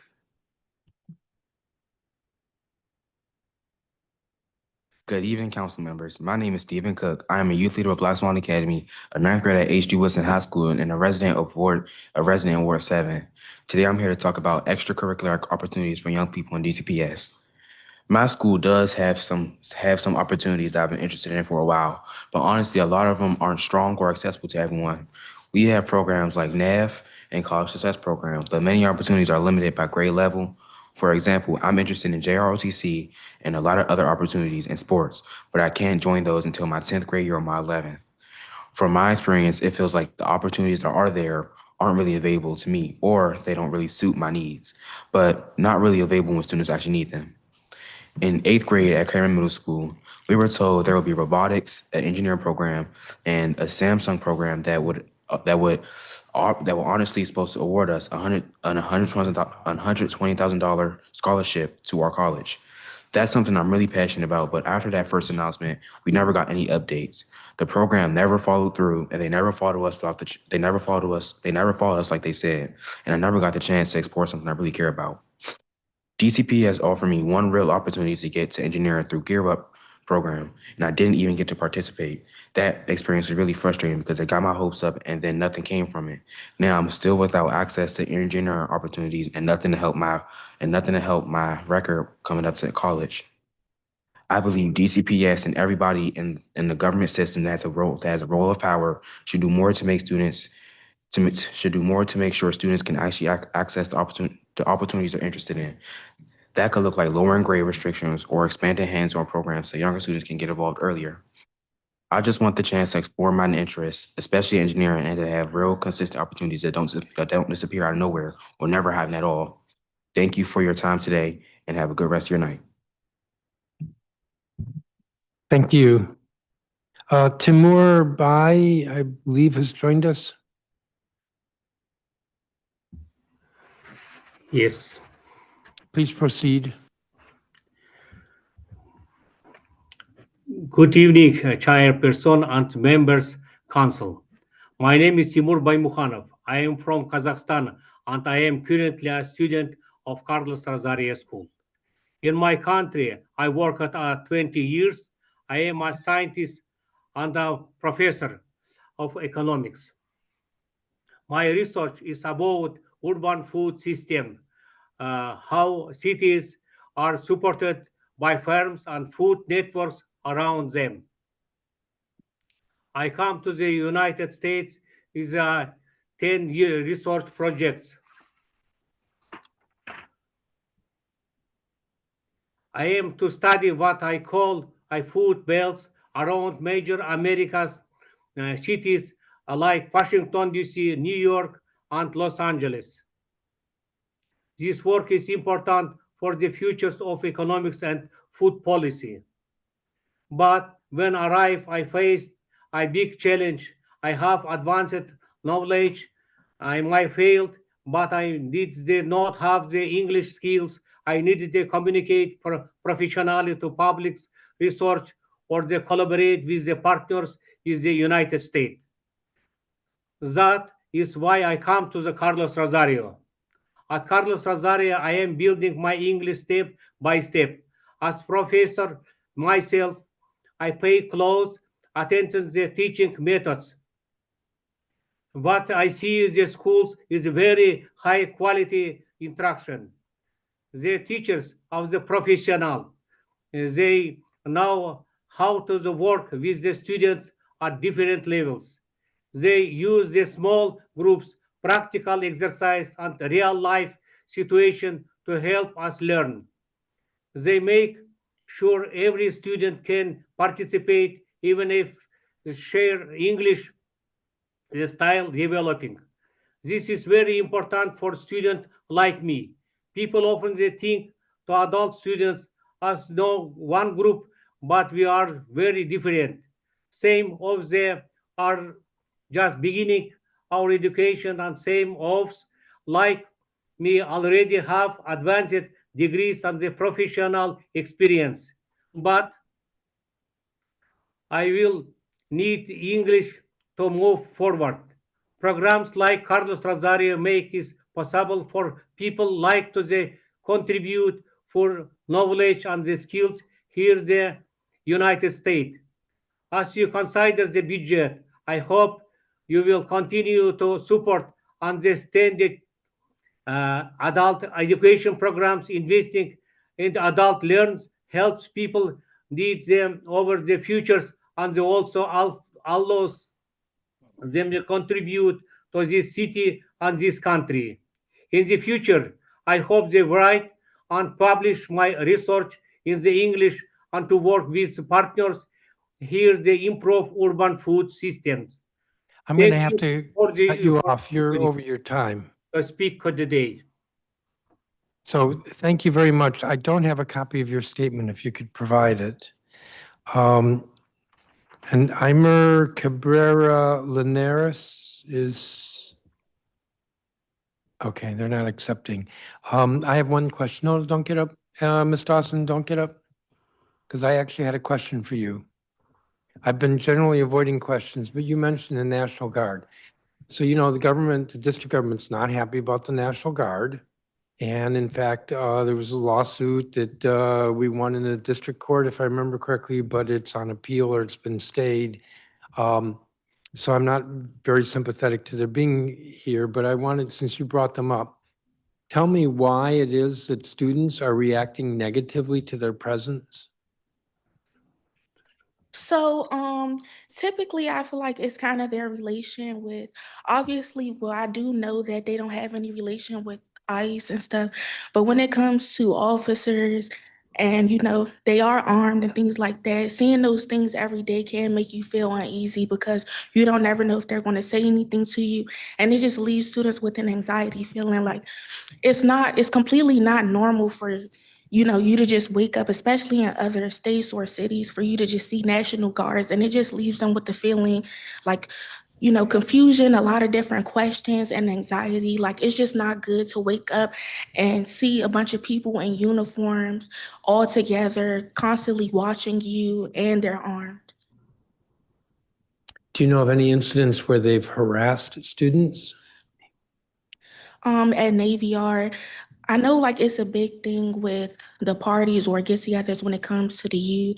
I've also seen them be pretty violent when it comes to the youth, especially when it comes to the areas like Navy Yard, Banneker, especially where a lot of youth are. U Street. Okay, but that's where there are large gatherings. But the impression I had was that, from what you said earlier, was students going to school, they see National Guard, it makes them anxious. Mm-hmm. I mean, Yes, sir. I can understand that. I just wanted to hear from you what it is that you or other students are feeling about them. Yeah, it's just, I feel like it just kind of makes you feel criminalized, making it feel as if they did something, even if they really didn't. Okay. Thank you. Thank you, each of you, but don't get up yet. Councilmember Louis George joined us. Do you have any questions? Yeah, I wanted to know, we hear, as you mentioned, we hear a lot about the, you know, different parties on the things that happen on U Street and Navy Yard. I wanted to know from the students, what are some of the positive things that students can do after school between, you know, 3 o'clock and 8 o'clock, what can the city do? What spaces can they provide for you? What activities would students be interested in, so that we make sure our students have positive spaces and places to have fun and do things that students, want to do here in the city. So it can be something as simple as recreational centers. Like recreational centers are open, but some aren't open on weekends. And as far as that, maybe keeping them open later, because like big part of youth that are outside and stuff, there are housing issues in DC. There are mental health issues in DC. There are a lot of things that the youth face that make them not want to go home. So having spaces for the youth are important. So stuff like I said, keeping recreational centers open, giving more jobs for youth, not only during the summer, and higher paying jobs. Things like that can all help youth be successful and have places to go after school. Thank you so much for that feedback. Did anybody else on the panel want to answer? It's okay if not. Okay, well, thank you so much. There's a mom who's pushing her. I also do want to use this as a space to introduce something. Black Swan Academy and me and my other peers were also thinking about working on the Youth Advisory Council. I feel like that's another thing that the youth that get chosen for that can do after school. And it also is a way for you guys to hear from the youth more and for them to be incorporated into things that the council members do so you can directly hear from them, not just at hearings. I love that. That's a great idea. I was actually the Ward 4 DC Youth Advisory Council representative way back when Anthony Williams was the mayor. So I agree with you. We should bring this back. Councilmember, did you have anything else? Any other questions? No, I just wanted to thank the students and the parents and the educators who are in the room and who are testifying. Thank you so much. You all are excused. Thank you. And those of you online, thank you as well. Yes. Yonder Romero Navarro.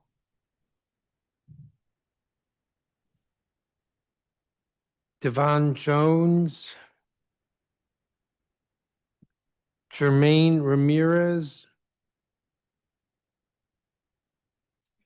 Isaiah Ramirez. Diener Ramirez. Veronica Esawang Balika. Hessler Mendoza. LaKayla Britton with the Young Women Youth Advocate with the Young Women's Project. LaKayla Britton, Vivian Birch. Bertu, I don't have this name right. Bertu Ujin Ganyag. Crystal Lewis with Black Swan Academy. Tiana Bratcher with the DC Girls Coalition.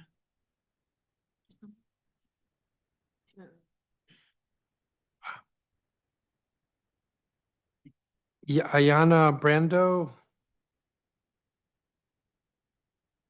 If I call your name, you got to come up.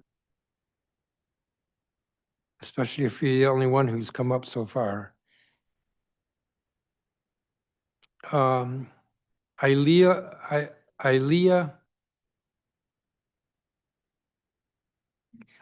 Payne. Amira Payne. Ayuminde Miller. Violet Zhang Roy.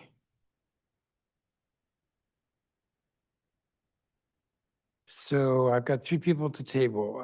One of them is Ayana Brando, and you are.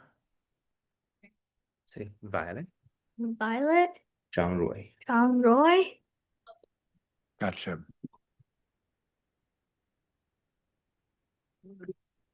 Who? Eleanor, the next person. Page. Next page. Give me a second. Eleanor Reinstatler. I'm told is online. Wait. When he announces your. I'm going to stop there. Yonder Romero Navarro, you're up. He announces your name, you can say, I'm here. Good afternoon, Chairman Mendelssohn and member of the council.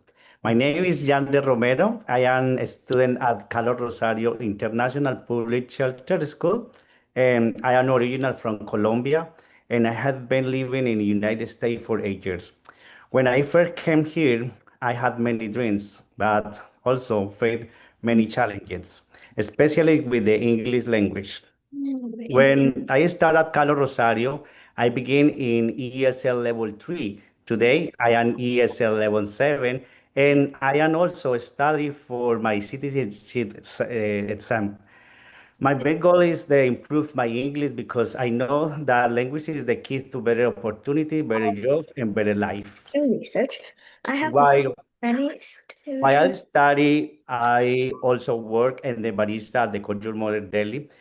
Recently, I was promoted to a coffee specialist, where I will help training the staff across different locations, and I'm very proud of my opportunity. Carlos Rosario played an important role in helping me get there. The school supported with me my resume, helped me in the preparing my interviews, and continue to help me improve my community skill every day.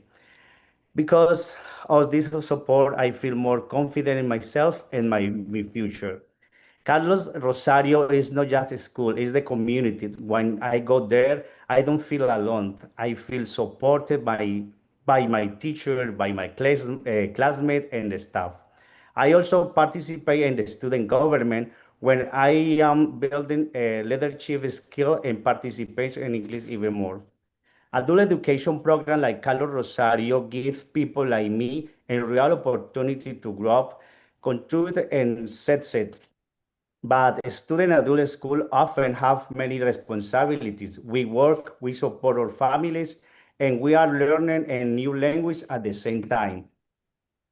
That is why I ask you increasing the adult funding ways to increase targeted investment to the adult learners. A school like Carlos Rosario serves the students who need additional support, but they don't receive the same level of the funding or the other public school to meet their needs English learners. A student with special needs to those are at right, increasing funding will help ensure to a student like me continue to succeed. I am proud for the far I have come, but I still have goals. I want to continue improve my English, continue grow my career, and one day start my own business. Thank you for giving me the opportunity to share my story and to support adult education to the District of Columbia. Thank you. Thank you, Mr. Navarro. Ayana Brando? Good evening, Chairman and DC Council members. My name is Ayana Brandon. I'm a high school youth leader with DC Girls Coalition. I attend Dunbar High School. I'm in the 10th grade and live in Ward 6. Thank you for your time. Today, I'm here to talk about mental health access, especially in schools. This is important to me because I've noticed that many students may feel as if they're struggling with their mental health, but are afraid to seek help because they feel like there isn't any help. I believe that promoting mental health services such as counseling, interventions, wellness practices, and many more things can have a lasting impact on many students who suffer and struggle with mental health problems. Mental health problems are not always visible, and that's why it is imperative to know how to locate and operate when on an occurring mental health issue. My personal experience with mental health access in schools is having to see one of my friends go through a mental health issue, but not being able to get the help she needed or not knowing where to get the support she needed. Because of this, she started to get behind in schoolwork and accumulated many absences, affecting her school life and out of school life. I encourage you to consider this message. Thank you for hearing my testimony. Thank you. Is your last name Brandon? Oh, we have Brando on the list. Sorry about that. Aaliyah Payne? Hello, Chairman and DC Council members. I'm Aaliyah Payne. I go to Dunbar High School. I'm in the 10th grade and I live in Ward 6. Mental health access is extremely important to me. Among DC public high school students who reported feeling persistently sad, anxious, or hopeless, only 23% said they most of the time or always get the help they need, which only becomes a bigger issue as the pile of schoolwork and other societal pressures are weighed on our adolescents. Another important issue I care to speak about is mandatory reporting in schools, but it doesn't have the best system or procedures. As someone who has been sent to the Children's Hospital because of mandatory reporting, the mandatory reporting process for me didn't feel the safest. I expressed my concern with my own mental state. It was asked about 5 questions and immediately sent off to the Children's Hospital. I have once expressed wanting therapy or some sort of mental health support at the hospital and never gotten a follow-up. I am here to ask you to invest in mental health more supports for youth at school and in our communities. I understand why the procedure is as it is. I just wish it was more friendly and made an effort to make the children feel safer. Being a student, it just makes me not want to talk to any of the staff members about the issues since I don't feel as safe as I thought it would be, as it took a lot just to get my concern out. Thank you for your time. Thank you. Did you say you were a student at Dunbar? So I have my Dunbar mug right here. Amira Payne? Good evening. My name is Amira Payne. I'm a youth member at DC Girls Coalition. I'm a 10th grader at Paul Lawrence Dunbar High School. I noticed the growing issue that is beginning to affect not only the students, but also the teachers. There is a lack of support, communication, and urgency within DCPS. All of the computer cards at my school are broken, meaning the chargers do not work, students are unable to complete their assignments, teachers cannot assign work effectively. What started as a small issue has worsened over time, with more cards continuing to break. Students are constantly going into other classrooms, asking if other classrooms have any computers to spare, but only to find out that there is no computers in those classrooms for the students inside that class already. Both teachers and students have tried emailing DCPS. As a result, only one computer card has been fixed in a single classroom. We would like to see better communication, support for our school, and education for its students. Thank you for listening. Thank you. And online, we have Violet Zhang Roy. Good afternoon, Chairman Mandelson and members of the council. My name is Violet Zhang Roy, and I am a student in 5th grade at Yu Ying Public Charter School in Ward 5. I have attended this school for 4 years. Thank you for the opportunity to testify today. Through our PYP exhibition research, I learned that many students do not have access to education because of technology and poverty. During COVID-19, many students could not learn because they did not have internet or devices. I also learned that some families can only afford to send boys to school while girls are left out. This is not fair, and every student deserves the chance to learn. At Yu Ying, I feel lucky because I have access to technology, caring teachers, and a safe learning environment. My teachers always support me. I believe that all students in DC should have the same opportunity. Schools need funding to provide technology, resources, and support. Public charter schools like Yu Ying are making a difference and should be continued to supported. Please make sure funding is fair and that charter school students like me don't get left behind. Thank you. Thank you. And Eleanor Reinstatler.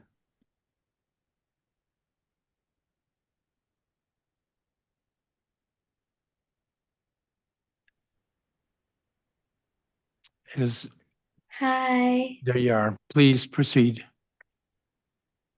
Hi, I'm Eleanor Reinstatler. I am a 5th grade Yu Ying student. Today I will be talking about the uses of AI in school and why it is a problem and why it could be good for students too. I'm talking about AI because I have seen other kids cheat. For example, I saw another kid in math looking up what's 12 times 9 and got the answer. That's not fair. AI is giving students the answers, and that doesn't help them learn to think for themselves. But AI could be good too. AI could act like a good teacher. It could give you a question, then you think about it, come up with your own answer. AI will check your answer and make sure you understand. Now that you have heard what I think of the good and bad parts of AI, the problem is that AI isn't helping kids think for themselves, but the good thing is that AI could be like a helpful teacher. The solution is that you can make a law that requires every school to use AI to help students think for themselves. Thank you for listening. Thank you. Let's see, I'm not sure I have any questions for any of you except Violet. Somebody is there with you. Is that your sister, another student at Yu Ying? It's another person that's going to be testifying later. Oh, okay, well, they'll have to wait. Councilmember Lewis Charge, do you have any questions? No, no questions for this panel. Thank you all so much for your testimony. I do want to thank you all, but no disrespect to the older students, but the younger students, I'm sure it's a little more nerve-wracking for them. So thank you for your testimony. Thank all of you. Thank you. We're going to keep going. We have 185 who registered, and we're only at 102. Frederica Milsom.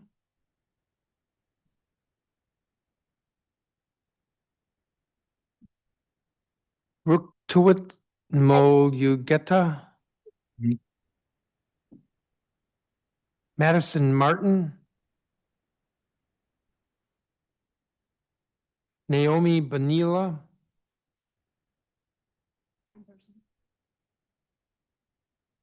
Helen Albert. Christian Rollinson with the Young Women's Project. Demi Narcisco. Lauren Davis. Hayden Coleman with the Youth Women's Project. Elsewhere it says young, this says youth. Sophia Argueta. Joda Bors.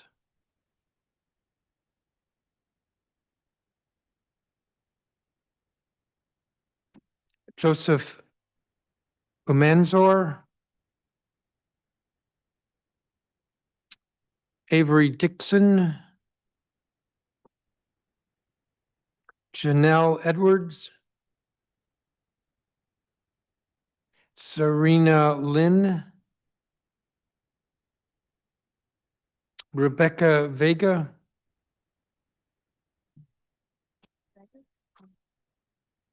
Is online. Sean Grady.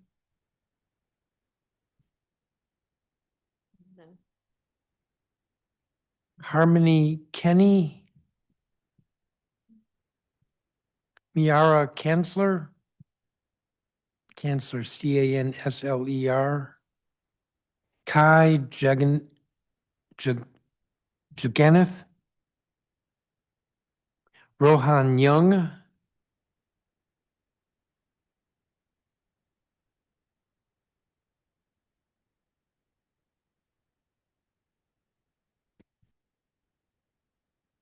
We call this double dipping since I saw you at that table just last week. Zariana Taylor. Ra Galloway Slick. Jordany Bautista. Anaya Jackson. Eileen Hartzog, Academy of Hope. Ida McDonald Williams. Moses Jackson. Lindsay Jenkins.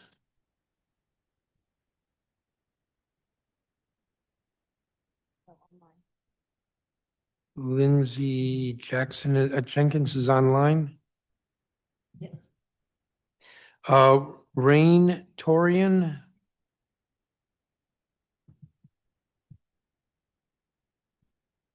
Sharita Brand.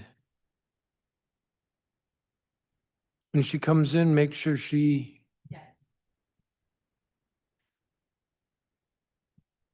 So Black Swan Academy is going to get an award, not that I have any to hand out, for being in person. Consistently in person. Where are we here? Bruktowit Molyugeta is online, I believe. Yeah. They should accept them.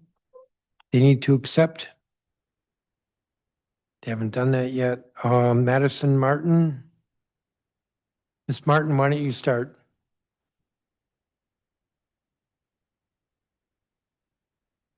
Good afternoon, Chairman Mendelson and members of the council.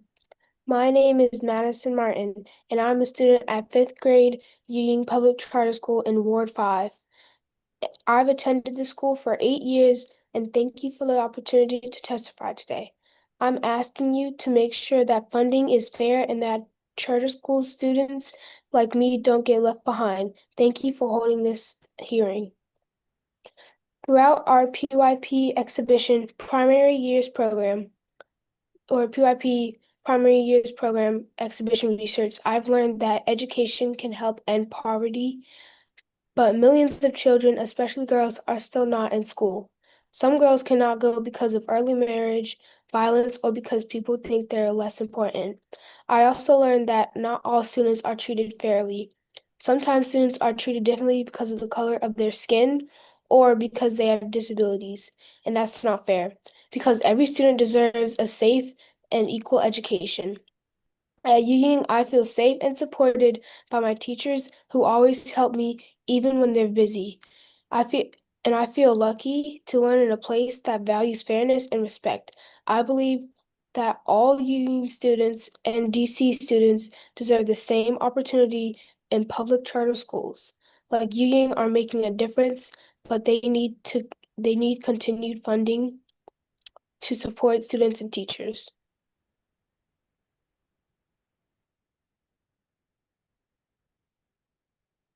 Thank you. Thank you, Ms. Martin. Ms. Mulyugeta. Excuse me for mispronouncing your name. Here. Please proceed. Okay. Hello, Chairman and members of the council. My name is Bruktowit Mulugeta, and I am a student in 5th grade at Union Public Charter School in Ward 5. I have attended this school for 8 years. Thank you for the opportunity to testify today. Through our PYP exhibition research, I learned that education is very important because it helps students gain skills and succeed in the future. But not all students, especially girls, have the chance to go to school. When students have access to a good education, they are more engaged and can reach their goals. Without it, they may not have the same opportunities. At Yu Ying, I feel supported and happy. My teachers help me when I need it, and they make learning meaningful and fun. I think every student in DC should have this kind of experience. Schools need enough funding to provide strong programs and support for students. Public charter schools like Yu Ying are helping students grow, and they should continue to be supported. Please make sure funding is fair and that charter school students like me don't get left behind. Thank you. Thank you. Let me see, Naomi Benila. Dear council member, my name is Naomi Bonilla. I am a high school youth leader with Black Swan Academy and DC Girls Coalition. I attend McKinley Technology High School and I am in the 9th grade. I live in Ward 5. Thank you for your time. Today I'm here to talk about the sanitation in schools. I care about this issue because the way our schools are kept affects how students feel and learn every day. When bathrooms and classrooms are not clean, it becomes a real problem. Students can feel uncomfortable, distracted, and even stressed. From what I have seen, school bathrooms are not always clean or fully stocked. This is not just inconvenient, it can affect students' health and hygiene. It can also make students avoid using the bathroom all day, which is not healthy. A clean school environment is important because it shows students that they are cared for and respected. When schools are clean, students feel more comfortable, more focused, and more ready to learn.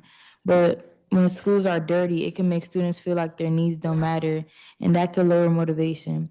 If sanitation is not improved, it could lead to more distractions and lower focus. I'm asking you to support more funding for school sanitation. School need enough cleaning staff and supplies to keep bathrooms and classrooms clean every day. Students should always have access to safe and clean spaces.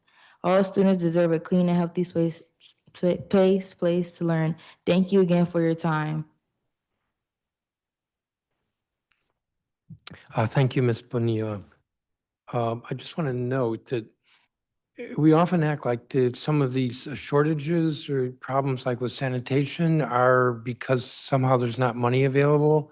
There are choices made within the school of how they're going to spend their money. And it could be that the responsibility there is with the principal or with the LSAT that decides how money is going to be spent. But thank you for your testimony. Rebecca Vega, who is online, Yes. please proceed. Okay. Good evening, Chair Mendelson and members of the Committee of the Whole. Thank you for allowing me to speak today. My name is Rebecca Vega, and I'm a resident of Ward 5. I'm currently a sophomore at Columbia Heights Educational Campus, often known as CHEC, and I am working towards a career in medicine. I am proud to be involved in the Young Women's Project, a nonprofit organization dedicated to supporting local youth. The Young Women's Project mission is to raise awareness of the many challenges DC youths face and to provide them with opportunities to advocate for a positive change. Today, I will address my concerns about DCPS phone ban policies in school. While these systems aims to minimize distractions, they have proven to cause new issues that negatively impact youth.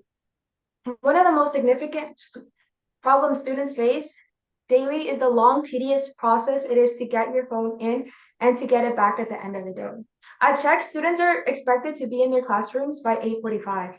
Each morning, however, the strict phone ban policy, which requires students to wait in long lines to turn their in, has contributed to overcrowding and challenges the school security entrances. This creates a waste of valuable time and adds unnecessary stress to the beginning and the end of the day. Earlier this year, a security entrance broke during a heavy crowding, allowing for all the high school students to only have access to one entrance, which resulted in many students being late and losing valuable learning time. Another example is when we had the Young and Inspiring Foundations Kodesh conference at CHEC. This foundation was to connect many students, all women in DCPS who are currently in high school, with mentors in DC. However, CHEC students were not allowed to use their phones, unlike the other participants at this meeting. Therefore, we were not able to make connections and not able to participate. It is important that the school phone policies are changed in a way that still prevents phones from being a distraction in classroom, while also addressing the negative outcomes of the current ban.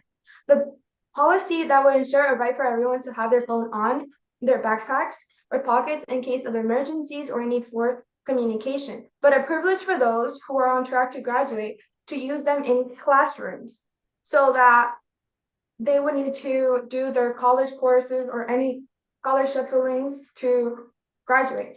Thank you. It was a pleasure.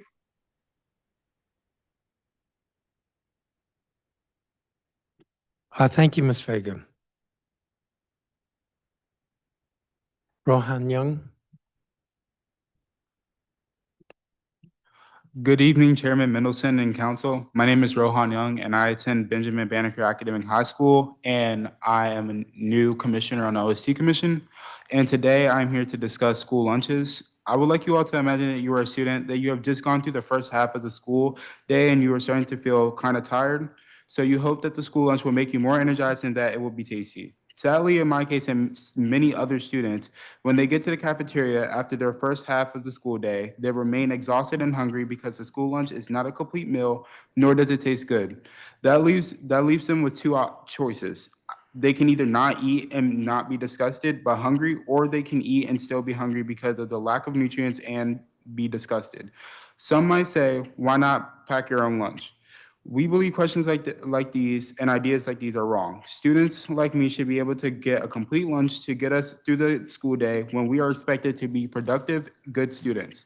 The least the schools can do is provide a proper lunch. We must keep schools accountable. It is not the students' jobs to make sure they are fed, it is the schools. By now, you could probably figure out that my overall experience with school lunches are not good. The worst part about this is that DCPS school system portrays the narrative that they provide healthy meals, but they don't. They say a complete meal contains dairy, fruit, protein, vegetables, and grain. Usually school lunches only contain 1 to 2 of those components. For example, sometimes school lunches may just be a grilled cheese and a sliced apple.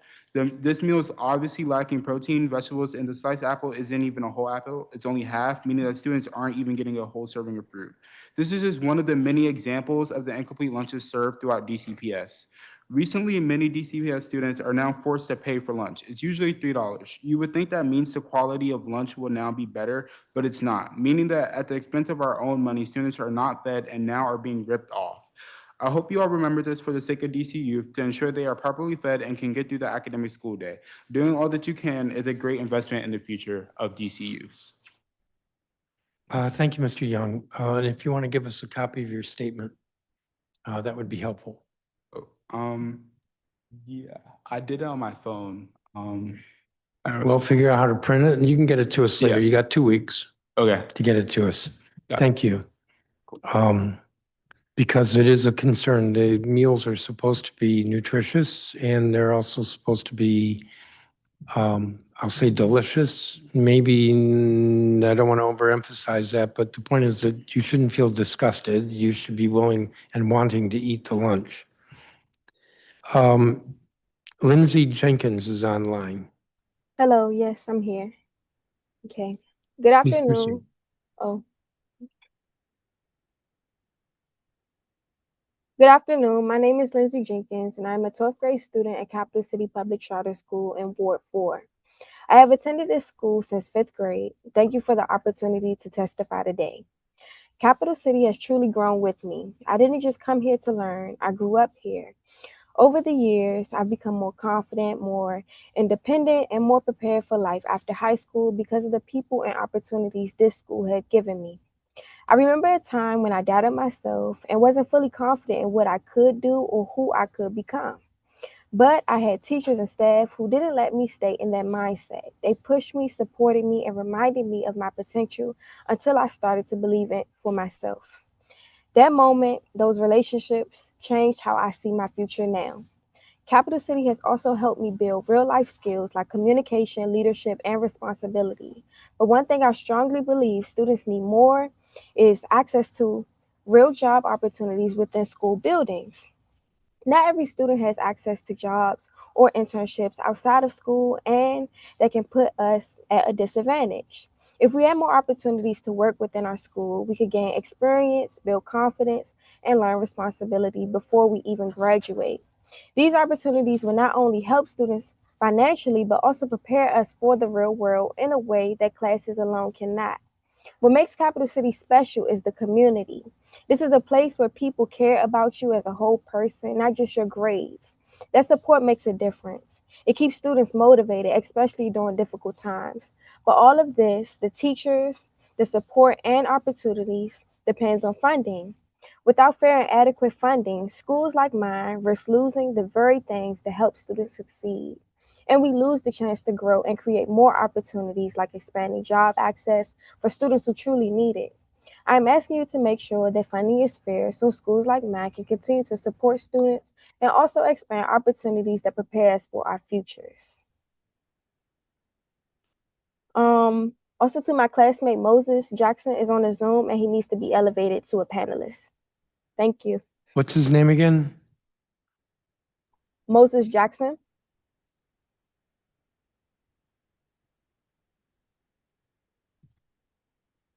Okay. Have to figure out where he is on the list. Okay. Frederica Milsom. Yes. Good afternoon, Chairman Mendelson and members of the council. My name is Frederica Milsom, and I am a student in 5th grade at Ewing Public Charter School in Ward 5. I have attended this school for 8 years. Through our PYP exhibition research, I learned that not everyone has access to education. That is a big problem. Some students cannot go to school because of discrimination and unsafe conditions. This can be especially hard for girls. Without education, it is harder for people to build a stable future. That is why education is important for everyone. At Yu Ying, I feel safe and supported. My teachers are always there to help me and feel encouraged to learn and grow. Not every student in DC has the same experience. Some schools do not have enough resources to support students. I believe all students deserve a safe and fair education. Public charter schools like Yu Ying believe all students deserve a creative, strong learning environment, but we need continued funding. Please make funding fair and for that each charter school like me, for each charter school that people are in like me, not to be left behind. Thank you for your time. Thank you for your testimony. Helen Albert. Hello. Good evening, Chair Mendelson and members of the Committee on the Whole. Thank you for the opportunity to testify today. My name is Helen. I'm a Ward 4 DC resident and a sophomore at School Without Walls High School, where I serve as a youth justice advocate for the Young Women's Project, which is a nonprofit that empowers DC youth to solve community problems. The first thing I would like to talk about today is mental health in schools, and this issue is important to me because I've struggled with mental health throughout my life, and I want to make sure that my peers who haven't received the mental health treatment and family support that I have can get access to the mental health support as well. The biggest barrier that prevents students from obtaining mental health resources at school is the lack of accessibility of mental health staff. So although my school is better equipped than many DCPS schools, our counselors are actually not usually available because they're overworked and overbooked with just the students that are actively in crisis. And this is not a problem specific to my school. Most DC public schools lack enough mental health staff to adequately support their students. According to a November 2025 Washington Post article, almost 40% of DC public schools have no licensed clinicians, and even the schools that have a clinician often can't meet the need for mental health services. A July 2025 report by the Office of the DC Auditor found that while 17% of DC high school students surveyed had seriously contemplated suicide, school-based mental health clinicians lacked sufficient time and space to meet with suicidal students. And because clinicians lack the time to meet even with the students who are actively suicidal, they struggle even more to meet the needs of their students who are not currently in crisis. And our own mental health survey from this past year found similarly that 65% of DC teens surveyed had received no mental health support or information in schools, and 84% did not even know the name of their school's DBH clinician. So it's clear that lack of access to mental health is a big problem, and obviously the most effective way to increase access to the support is to increase funding. But if this is not possible, the council should consider ensuring that available resources are more accessible. For example, the council could take steps similar to the state of Virginia, which requires that counselors spend the majority of their time directly counseling students. Or alternately, the council could shift counselor working hours to free up time after school to meet with students. These or similar changes could increase youth access to mental health without requiring much additional funding. The second topic that I'd like to mention is the declining physical condition of our schools. My own school has had a lot of problems with facilities. Like this past winter, our heating system was broken on and off from November until February, so students were, wearing coats and gloves and scarves inside. And our elevator has also been broken on and off basically the entire time I've been at school, which causes accessibility issues for students and staff. So although funding is limited, I would recommend that the council take steps to fix these infrastructure problems to protect students' education. Thank you for your time, and I hope you'll take these recommendations into consideration. Thank you, Ms. Albert. Moses Jackson. Good evening, all. I'm Moses Jackson, an 11th grade student at Capital City Public Charter School in Ward 4, DC, and I've been at my school for nearly 7 years. At Capital City, there are many programs that everyone can enjoy and feel safe and included. Personally, I'm a part of extracurriculars such as physics club, where we work on topics discussed in class, and also part of our basketball team here at Capital City. While these clubs in face value teach us how to understand physics and how to play basketball, there are deeper teachings that can be found, such as leadership, creativity, and critical thinking, which is some of our school's core values. Without proper funding, it becomes harder to continue to do these essential activities. Fair funding is how programs like the ones I've participated in are able to thrive, and I feel like they're just important to continue to receive. Thank you so much for holding this hearing. Thank you. Thank you for testifying. Rain Torian. Dear council members, Could you my speak name is closer to the microphone? Dear council members, my name is Rain Terrain. I am a high school youth leader with Black Swan Academy. I attend H.D. Woodson High School and I'm in the 9th grade. I live in Ward 8 and thank you for your time. Today I'm here to talk to you about youth, mental health, and health care.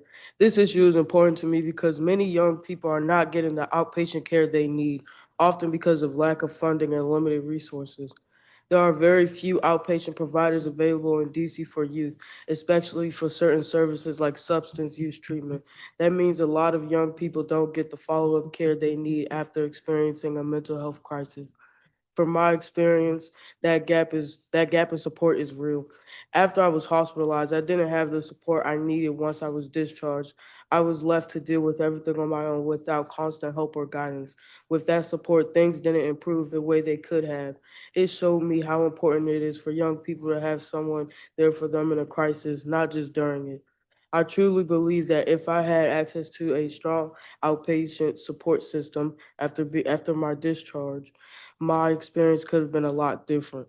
That's why I'm asking you to invest more funding into outpatient mental health care resources for youth in DC.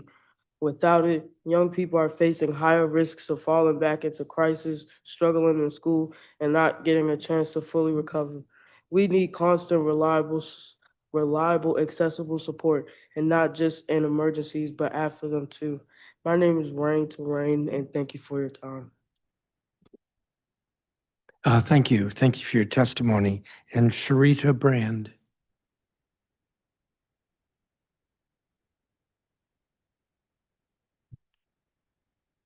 Good evening. My name is Sharita Brandon. I'm a middle school youth leader with Black Swan Academy.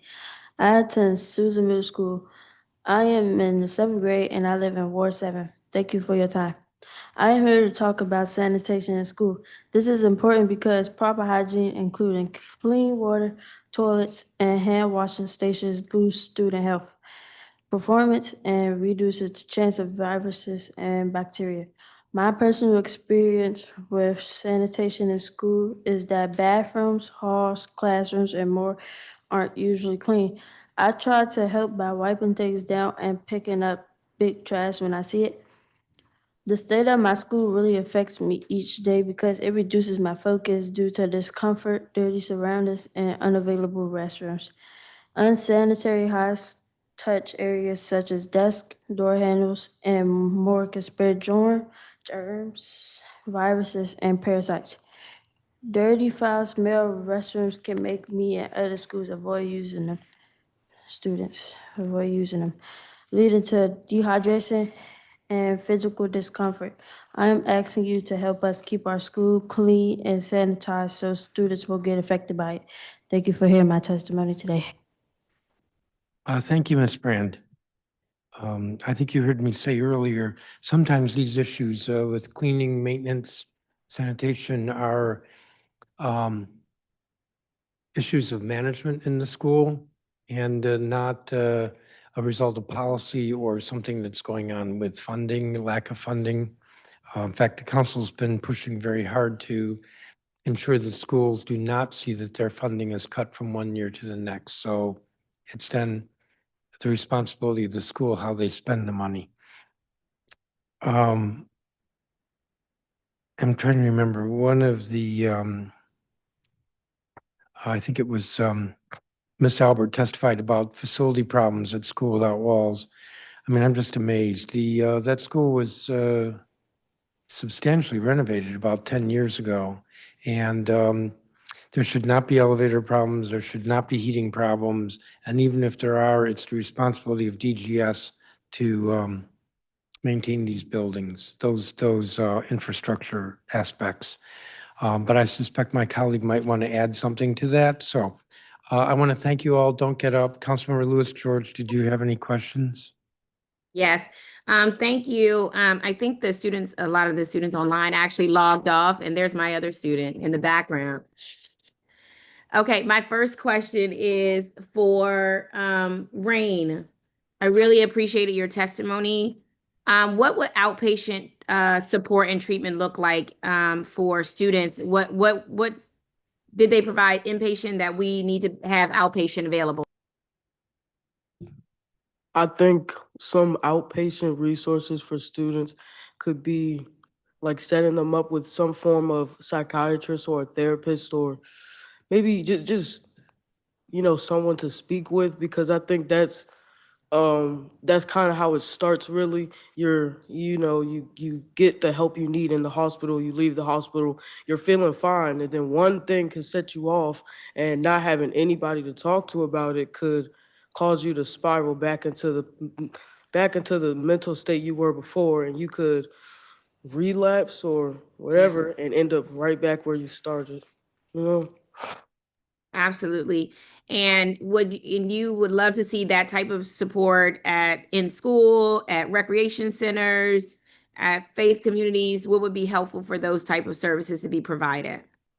I believe those kind of services could be implemented at school, because students are there often, and probably different recreational centers too, to make it, a bit easier to access outside of school, because a lot of students probably don't have insurance or have the money to even afford, like a therapist or anything like that by themselves, or even with the help of a parent.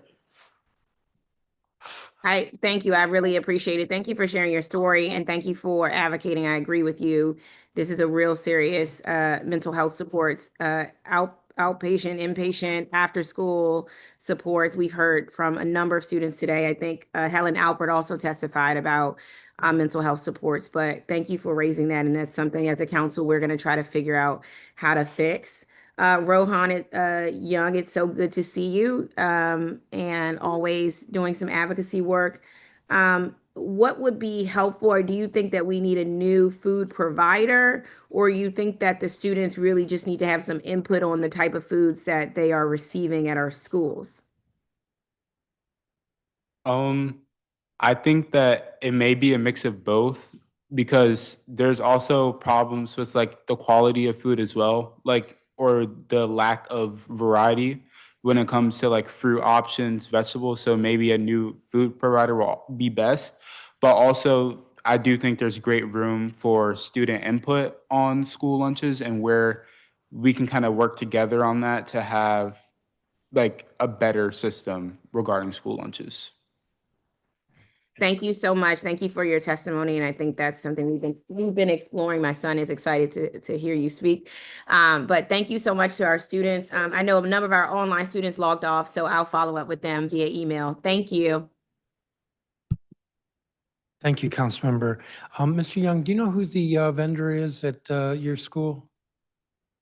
I see a lot of the cafeteria workers wear Sodexo on their. Sodexo is one of, there are three, I think there are three different vendors. Sodexo is one of them. And then there are a few schools, like maybe two or three, that do have their own kitchen. So, thank you. You all are excused. Thank you very much for your testimony. Continuing, we now have, it looks like 4 from Jacques Kenty International. Did I forget something? One is 6, 115 of year. 6, 115. What? Wait, I'll do it. I'll go there. Serge Chamo.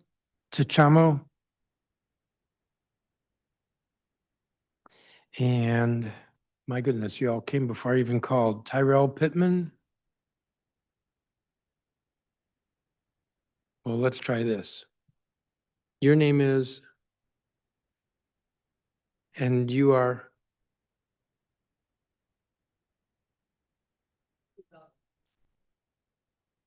I only heard Kubel. 137. Got it. And you are?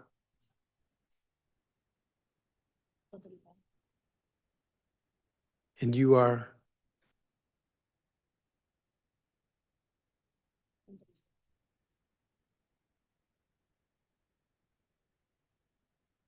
Well, let's go with it. And then we have some online people. I'll go to next. How do you pronounce your last name? Chama. You're up. Turn on your microphone's on.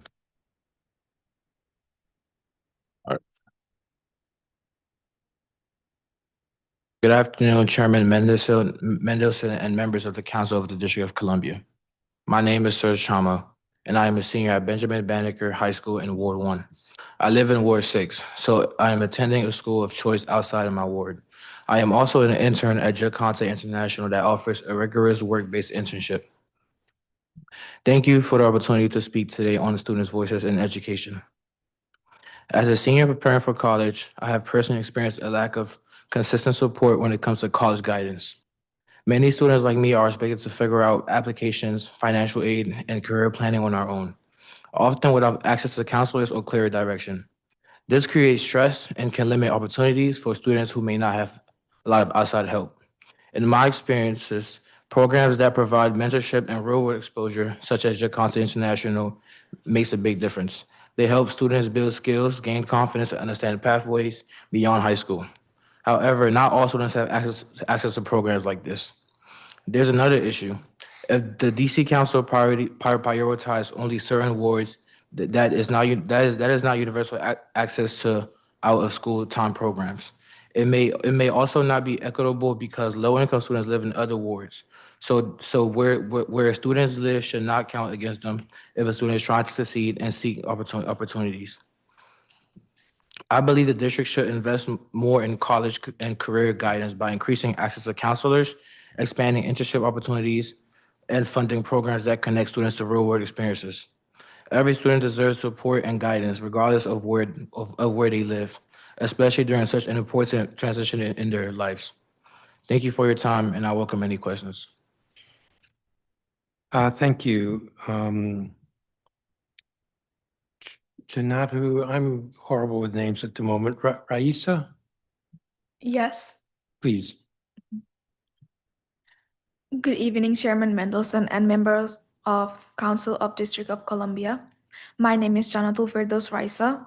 I'm a junior at Theodore Roosevelt High School. I'm an intern at Jaconte International. I'm also a global service and diplomacy student at NAF Academy and a cybersecurity student at the Advanced Technical Center, where we get to explore careers in global politics and IT. Students are constantly told to think about their future, what career they want, what path they will take, what kind of life they want to build. But here's the problem.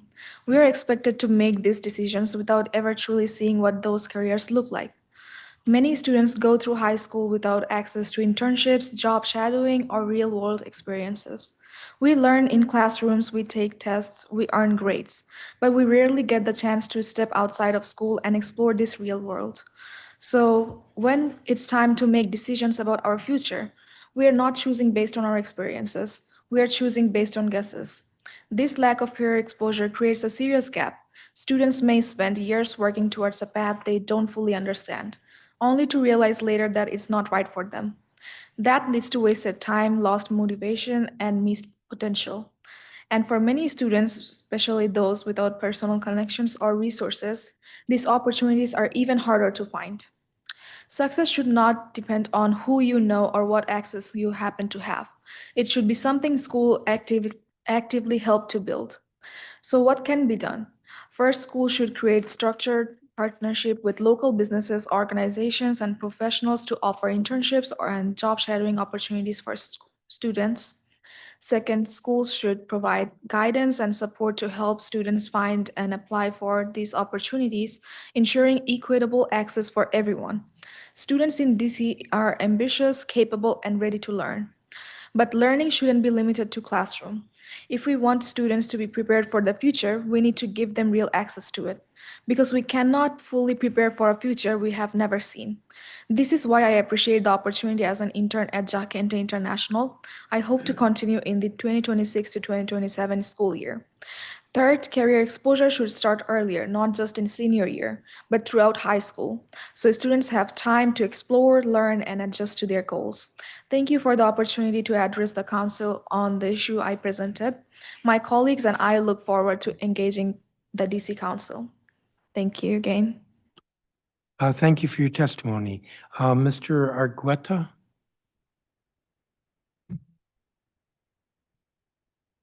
Good evening, Chairman Mendelson and members of the committee. My name is Era Argueta. I am a senior at Roosevelt High School and an intern at Jacinta International. As a student in DC, I appreciate the opportunity to speak about my school experiences, and I feel it's important to highlight the inequalities that exist across schools. Not all students are given the same opportunities, and one clear example of this is the lack of certain advanced placement classes in some schools. While other schools offer a wide variety of AP courses, students at my school have limited options, which puts many of us at a disadvantage. During my freshman year, going into my sophomore year, I was told I could take my first AP class, which was AP World History. When the time came, I was told that that was no longer an option and I could not access the opportunity because there would be no teacher available to teach the subject. During my junior year, I was told I could take AP literature, English literature during my senior year. And yet again, I was told that could not happen because of the same reason. AP classes are important because they help strengthen college applications. They help students challenge themselves academically, and they could give insight to students about their future career paths. They also give students a chance to earn college credits through the AP test, which can significantly reduce future college costs through tuition. Without access to these courses, students like me are missing both academic growth and financial benefits. This inequality creates an uneven playing field in which students' success is determined not just by their effort, but also by the resources in their schools. I believe every student in the district deserves equal access to rigorous coursework, supportive resources, and opportunities that prepare us for college and beyond. Addressing these disparities would be a meaningful step towards ensuring that all students have a fair chance to succeed. Thank you for the opportunity to address the DC Council. Thank you. Kubel, please proceed. Good evening, Chairman Phil Metzen and members of the DC Council.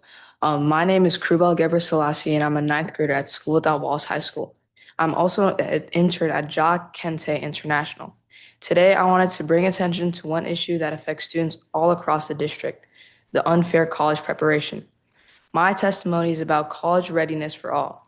Right now in DC, your chances of truly being college ready is heavily dependent on what school you go to and the resources your family has access to. Some schools offer AP classes, dual enrollment, and strong counseling, while others don't. This creates a gap for students who need the same chance in the same system. Many students are encouraged to go to college, but aren't given the tools to succeed once they're there. I believe that we need consistent support that extends beyond academics to include real-world skills like time management, networking, and communication. I believe these factors decide whether a student is college ready. Today, I'm asking the council to help make college preparation equal and fair across all DC schools. This means making sure every school has trained counselors, dual enrollment opportunities, and guidance on financial aid and career pathways. I believe DC students are capable of doing great things, but what we need is a system that backs us up. College prep shouldn't feel like a gamble, but rather a step we are prepared to take. Thank you for your attention. Thank you. That's the four of you. One thing, Mr. Chama, you made a reference to the council prioritizes only certain wards with out-of-school time. That's actually not correct. What we do is we in the budget have funded the program of out-of-school time, which is actually a grants program. And then the deputy mayor for education, he's the one who administers the program and issues the grants. I think they do try to make it throughout the city. I don't think they're prioritizing certain wards, but in any event, it's not the council. What the council does is we fund the program. We'll be getting the mayor's budget April 1st, and we will see what she proposes in terms of funding for out-of-school time. We will have a hearing, I don't remember the date, in April, where we will hear a lot of testimony about either restoring funding if the mayor proposes cutting it, or increasing funding if the mayor maintains it. We'll get a lot of testimony regarding it, and then we'll come up with a final number. But we don't pick the wards. And in fact, when I've had hearings, and I've had several hearings in the last several months where there's been testimony in out-of-school time, there's not been testimony about how it's favoring certain wards over others. But if there was, then we would have an oversight hearing and ask why they're doing that, because this out-of-school time should be available to as programming for youth throughout the city. In fact, we just had a witness earlier who is on the commission, but I think he's left the chamber. He was a student and a student member of the commission. Councilmember Louis George, are you still here? And do you have any questions? I don't. My helper's here helping me out.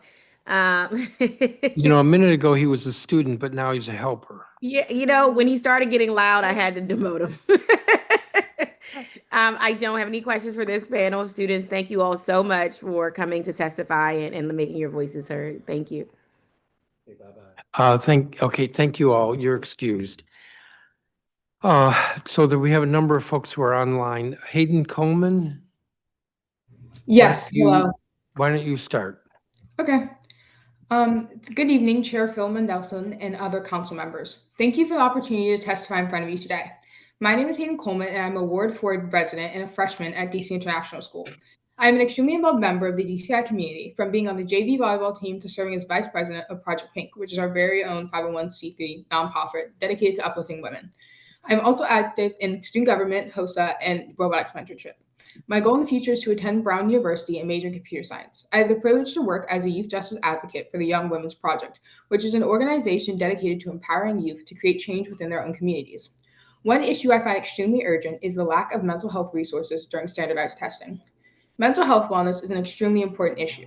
Especially in today's age, students have unlimited access to a wealth of information, which can be extremely stressful. In my personal experience, standardized testing can be especially overwhelming. During testing, we are often required to change classrooms and sit facing walls in total silence for the duration of the day. The worst part, in my experience, is the immediate aftermath, where everyone asks about each other's scores. Hearing everyone else's scores simply worsens my anxiety, because on these specific days, the guidance counselors and resources that we usually rely on seem to disappear because the system is focused entirely on the exam. As a mental health advocate, I learn about issues such as stress, sleep, and maintaining healthy relationships.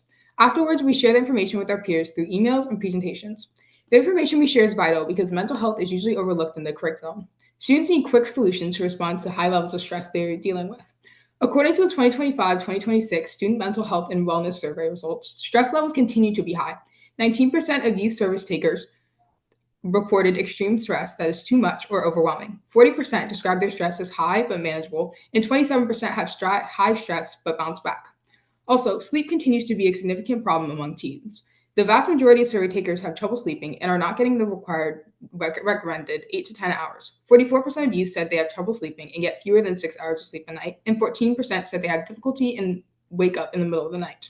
Therefore, to bridge the gap between the support that we have on normal days and the isolation we feel during testing, I propose the implementation of a mandatory testing day wellness protocol across all DC public schools. This protocol will require schools to designate a counselor specifically for testing environments. Although most staff are tied up proctoring, this counselor would be exempt from proctoring duties to provide immediate support for students experiencing high anxiety during the exam. Additionally, we should implement a quiet zone post-test debrief. So instead of going straight from a stressful exam into a hallway where everyone's comparing scores, which we know spikes anxiety, schools should provide a 15-minute supervised tech-free transition period for students to decompress. For high schoolers in DC, the pressure of standardized testing isn't just about a grade. It's about college access and future opportunities. By having a designated counselor and a mandatory no-score talk transition period, we stop the cycle of peer-to-peer anxiety and ensure that a single test doesn't lead to a mental health crisis. Students should recognize mental health support as a testing accommodation, not just for students with IEPs, but as a universal standard. They should issue guidelines that forbid schools from using 100% of their mental health staff for proctoring. I ask the council provide the necessary oversight and funding to ensure schools are sufficiently staffed so that all hands on deck for testing doesn't mean zero hands available for student wellness. In closing, mental health support cannot have an expiration date when testing season begins. We are more than our test scores, and our access to mental health support should be guaranteed every day we are in the building. Thank you, council members, for your time, your attention, and for listening to the voices of DC students. Thank you. Joda Bors, Yeah, hello. Hi. please proceed. Okay, good afternoon, Chairman Mendelson and other council members. Thank you for giving me the chance to testify in front of you today. My name is Jota Borse, and I'm a freshman at the DC International School. I'm a Ward 4 resident. Currently, I'm having the opportunity to also be an advocate at the Young Women's Project, YWP, since spring of 2026. YWP is a DC-based nonprofit that helps build leadership skills and encourage youth. I'm on the mental health team at YWP, and I want to bring your attention to a topic that I believe needs more importance in our communities and schools. The topic that I would like to discuss today is mental health resources within schools, and specifically concerning counselors available at schools. Personally, balancing both challenges in school as well as at home has been a source of mental health stress for me, similar to a lot of youth these days. This is one reason I believe that it is important that there are resources available for us students when needed. Though my school does have a mental health counselor whom we can talk to, I've noticed that they're more just to be a lending ear as opposed to offering guidance and counseling. I don't disagree that it's important to have someone like that, but it's also important to have someone who does more than just listen, but who can help you on the steps to improvement and fixing these causes of stress in your life. According to a 2025-2026 student mental health and wellness survey, nearly half of students, 42%, are not comfortable talking to school counselors or clinicians. Though in my life, after stress-causing events, it has been incredibly important to have someone to talk to about these issues without bias, which actually has been my counselor at school, and I've really appreciated that. However, as I said earlier, it has just been primarily talking. A lot of the time, they don't have the ability to actually help me make these changes in my life. It is important to have someone that not only listens, but who can help you towards these positive solutions. This experience is what really got me focusing on mental health in schools. Currently, in the Young Women's Project, we have been working on finding the main causes of stress within schools, including excessive amounts of homework, standardized testing, early start times, and more. Overall, students must have the resources to cope with stress and their specific situation. To address this need, I urge the councils to support implementing school-based solutions like regular private or group counseling sessions, or easily accessible channels such as a confidential online forum for students seeking advice. Ensuring every student has equitable access to meaningful mental health support will help promote healthy decision-making, improve well-being, and help us thrive academically. I myself can make these changes within my school or my community, or at least help make them, but it is vital that this issue is addressed in not only my school, but also, and not only that just some students get access to these resources, but in every school in DC. And I respectfully ask the council today to prioritize and improve student mental health resources inside of school for the benefit of all DC students. Thank you for your time, and I hope you take these considerations into account. Thank you, Ms. Borsay. Joseph Manzor, Yes, I'm here. Good evening, Charles Meldenson, and members of the Committee of the Whole. Thank you for giving me the chance to speak today. My name is Joseph Manzor. I live in Ward 1, and I attend Columbia Heights Education Campus. I'm here as a youth justice advocate with the Young Women's Project, a DC nonprofit that trains high schoolers to serve as peer educators and advocates. Being a part of this program has helped me realize how important it is for young people to speak up about issues that affects us. A lot of time, decisions get made for students without really hearing from us, even though we are the ones dealing with those decisions every day. Today, I want to speak about school phone policies and how they affect students like me. While these policies aim to reduce distractions in classes, they have ended up creating new problems that negatively affects students. Phones are important for a lot of students. We use them to stay in contact with our families, especially before and after school, and sometimes during emergencies. With the current complete ban of phones in schools, I can no longer provide my family with important updates. For examples, there have been times when after school plans or rides have changed, and I wasn't able to quickly text my family. I have also seen Peers missed time-sensitive messages from jobs or after-school programs like schedule changes or important reminders because they couldn't check their phones during the day. We also use them to check assignments, look up information, or keep track of our schedules. Taking that away completely can give us in the dark about our grades, remove an important tool to seek academic information, and contributes to disorganization. As a peer educator, the phone ban also affects my ability to support others. There have been times where I couldn't quickly share important resources like clinic information or helpful links with other students when they needed it. I'm not saying there should be no rules at all, but I think there should be a better balance. Schools could create policies that limit distractions while still allowing students to use their phones when it actually makes sense. For example, a policy that allows students to keep their phones with them but put away in a backpack or pocket, or disallow students from phone use in classrooms without teachers' permission could address safety and communication concerns of the current phone ban while still promoting a limit on youth phones uses during school. Thank you for your time and for listening to my testimony. Thank you for your testimony. Chanel Edwards. Hello, yes. Good afternoon, Chairman Mendoza and members of the Committee of the Whole. Thank you for the opportunity to testify today. My name is Janelle Edwards, and I am a Ward 8 resident, and I attend Eastern Siena High School on Capitol Hill. I've been a sexual health advocate at the Young Women's Project since September 2025, helping to provide assistance in my school to help advocate for my peers' rights, whether that is giving out advice or helping my peers with standpoints like academics and their mental health.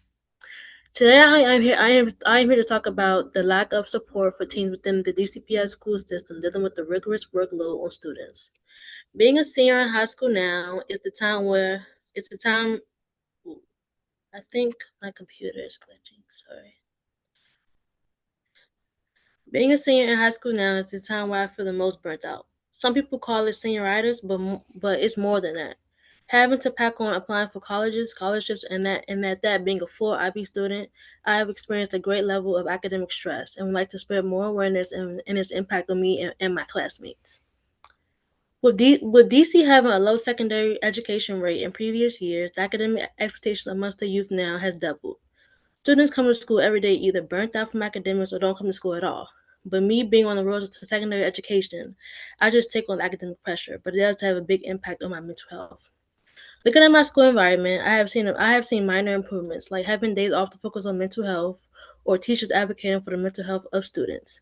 But the academic stress still has effect on my peers, especially within the IB program, as academic funding has been threatened to be cut for academic platforms like Cognity and Quizlet that has helped students with their academics.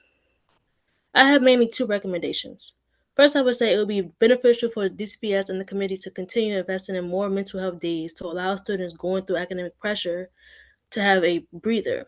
Secondly, to improve the workspace of students in the school areas to have students feel more welcome and appreciated by staff, like investing more in the school's cleanliness or putting more effort into ceremonies like honor roll to make students feel more appreciated. Through these minor changes, change can be made. Thank you for your time and have a blessed night. Thank you. Avery Dixon. Hi.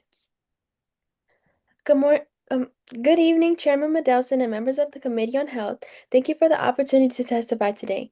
My name is Avery Dixon, and I am 15 years old, and I live in Ward 1. I attend Columbia Heights Education Campus, where I'm currently a 10th grader throughout high school. I have maintained a GPA above 4.0 while taking college and AP classes. I serve as a youth justice advocate at the Young Women's Project, where teens attending DC schools are trained to become advocates to address problems that impact our peers and community. Today, I'm here to speak about the urgent need for mental health support for students in Washington, D.C., where high rates of stress, anxiety, and trauma are made worse by a shortage of trained counselors and social workers. This is important to me because I have struggled with mental health for as long as I can remember, and at the time, I didn't know school therapists could help me.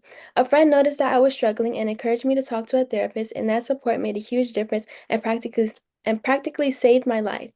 This experience showed me that how important it is for all students to have access to mental health support because this issue affects many students in my school and across the city. Based on the National Alliance on Mental Illness, 4% of youth in Washington, D.C. have experienced 2 or more traumatic events. Due to these circumstances, youth are recommended to get professional help from social workers to improve their mental health. As a result, there is a 1 in 613 ratio of school psychologists to students in Washington, D.C.'s public schools. This is worse than the recommended ratio of 1 school psychologist for every 500 students. Many students don't get the help they need, and short sessions aren't enough to support them. One big and impactful solution is to hire new social workers and therapists for all DCPS schools to provide students with consistent mental health support and early intervention. By trained professionals, students will have greater access to counseling and more individualized care. With consistent support, students can better manage stress and emotional changes, improve academic performance, and lead to healthier communities overall. After researching my solution, I found that on October 10th, 2023, Mayor Bowser and the Office of the State Superintendent of Education awarded $4.5 million to 12 local agencies to expand the mental health support in 34 schools. This shows that my solution is achievable because schools in Washington, D.C. have already received funding to support student mental health. Every student deserves to feel supported and valued, and if we don't act, we risk more overdoses, suicides, and school dropouts, which affect students, families, and communities. By investing in our youth mental health today, we can build healthier, safer, and stronger communities for the future. Thank you for your time and for considering my recommendations. Thank you, Ms. Dixon. Serena Lynn? Good evening, Chair Mendelson and members of the committee. My name is Serena Lynn, and I'm a sophomore at Columbia Heights Education Campus, and I live in Ward 5. I serve as class president, treasurer, and secretary of FBLA, and I'm involved in Deether, Food Equity Club, and more. I also serve as a youth justice advocate with the Young Women's Project, where I work to uplift youth voices and address issues affecting our well-being. I became a youth justice advocate because I believe there's a lack of accessible resources in schools to educate students on important topics. This role has empowered me to advocate not only for myself, but for my community. Today, I'm here to speak about the current high school phone ban policy and propose a more balanced approach that can better support student needs.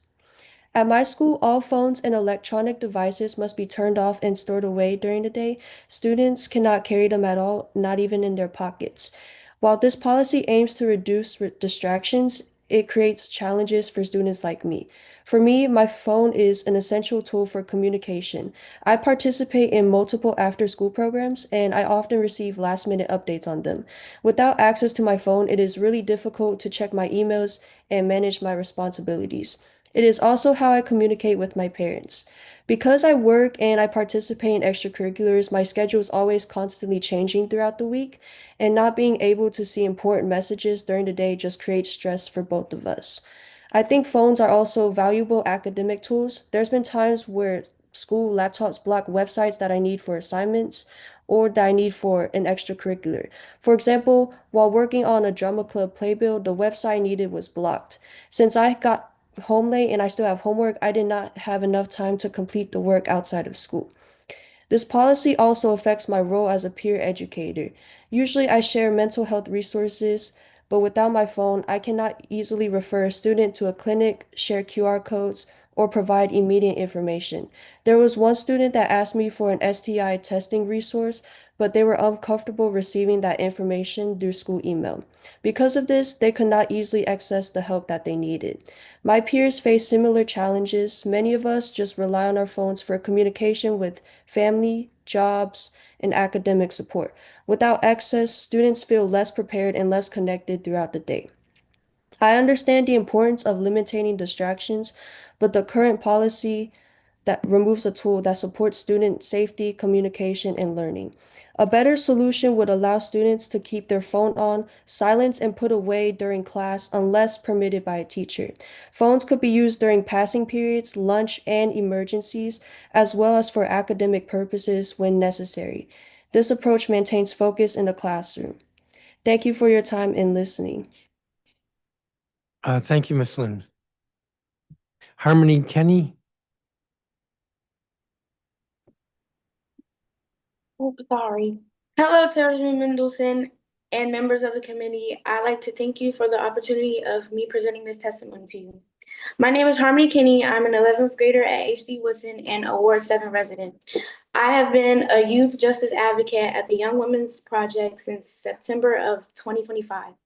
The Young Women's Project helps to train high schoolers to be peer educators and advocates. I am testifying today to raise awareness of DCPS's current ban policies and how they negatively impact students. The phone ban policy forces students to either come to school without their phones or turn their phones in at the beginning of the day. When you come to school, before your first class, you wait in a long line to give your phone to administrators who put your phone into large bins with other students' phones. However, if you are late to school, you have your phone put into a different bin and you cannot receive them until 4 o'clock or 4:15. These policies have many negative outcomes. We were told that if our phones are damaged in the bins or if another student takes your phone from the bin, that the school has no responsibility. This is unfair as many students do not feel safe leaving their phones at home all day since we would have to travel to and from school and work without the ability to communicate with our parents. So we essentially have to bring our phones to school and risk damage and theft.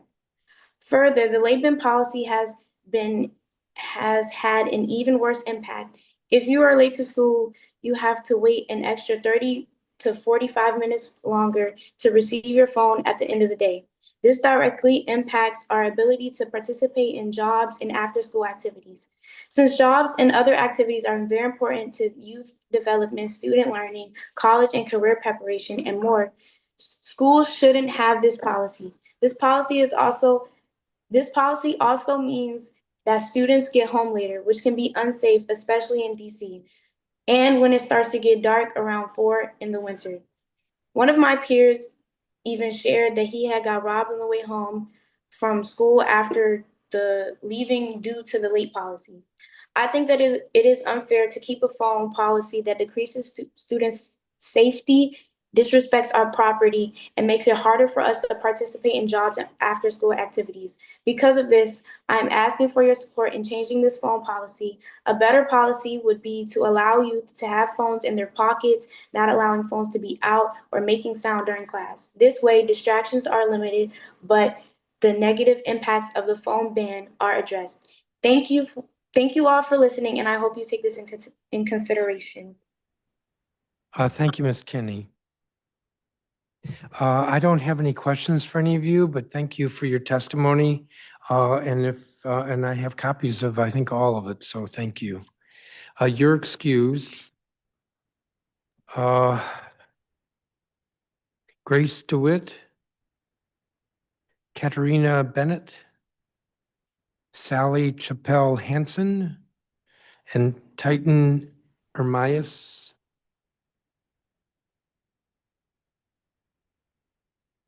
You all get a gold star for being the first ones here, and it's 4 hours later and you're still here. Making me feel really bad that you've all been in the front row. So you guys are up. Mr. DeWitt, we'll start with you.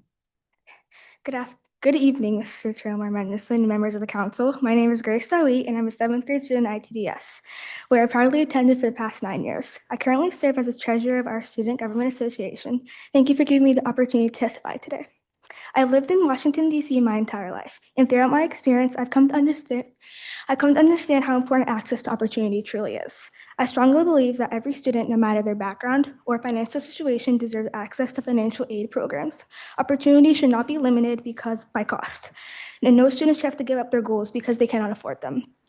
At my school, I've grown through activities like class debates. I started off nervous, but I gained confidence and discovered I enjoyed my ideas and thinking critically. This experience even inspired me to consider a future in leadership roles.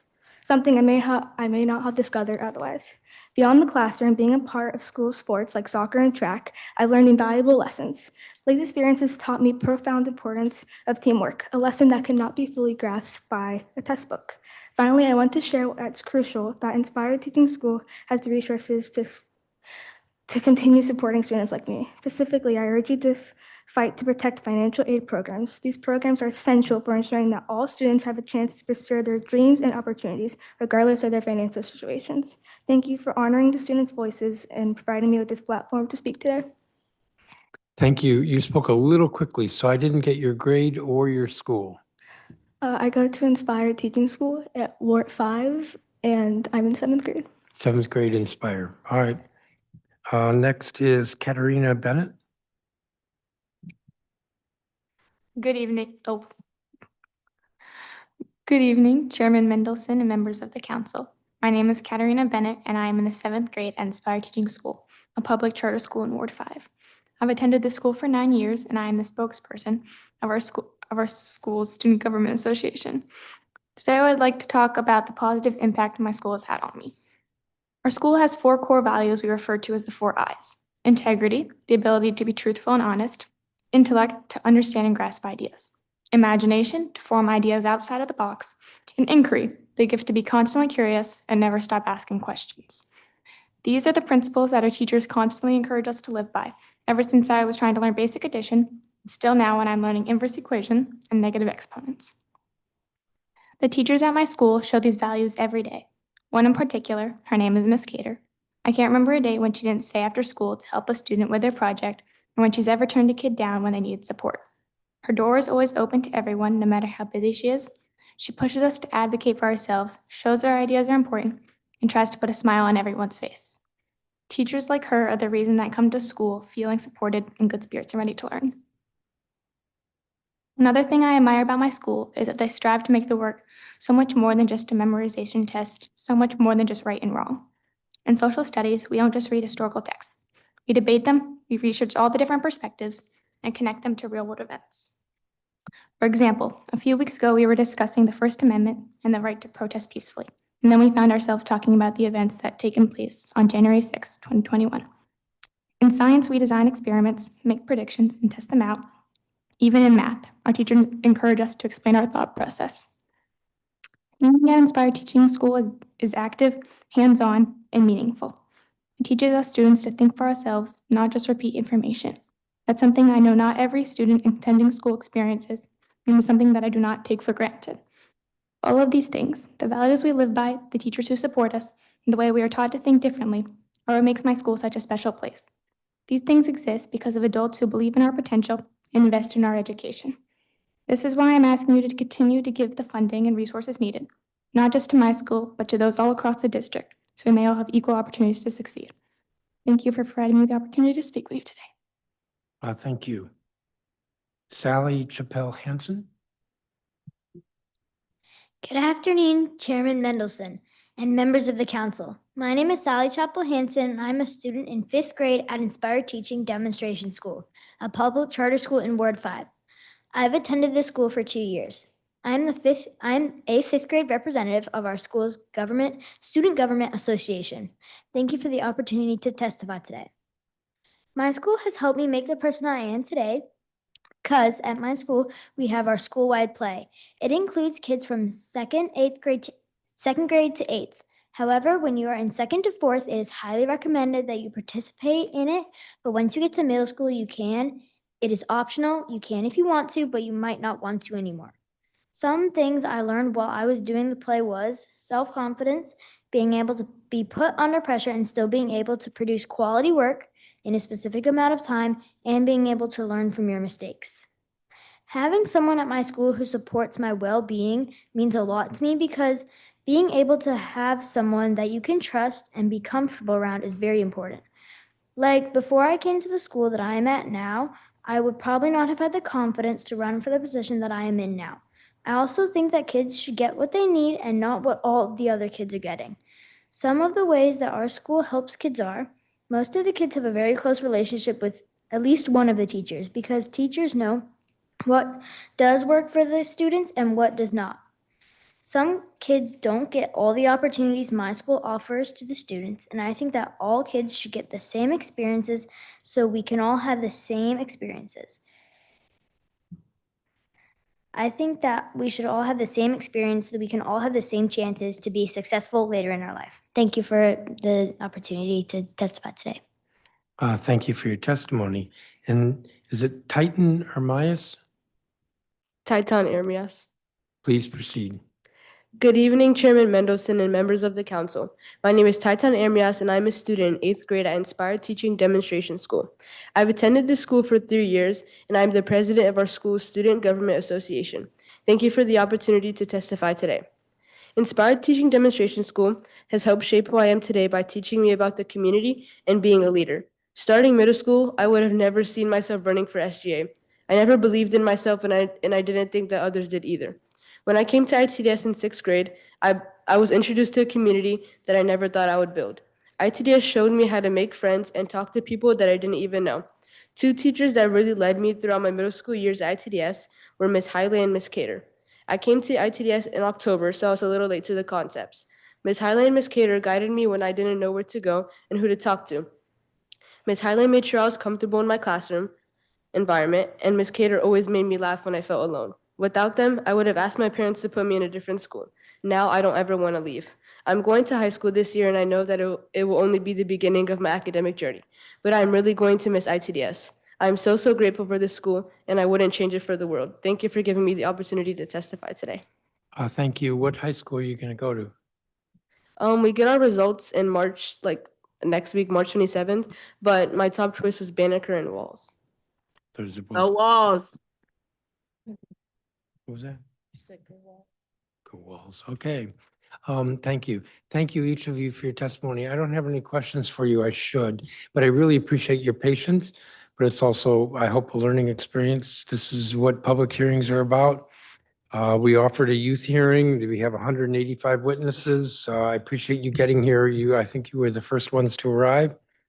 And so you got to hear a lot of the testimony. Thank you all. So you're all excused.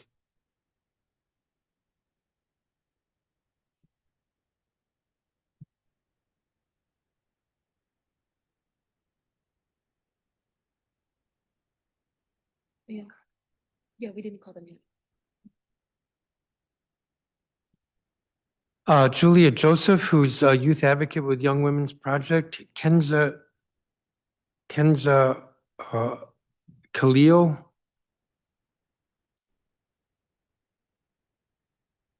Derwin Kusar.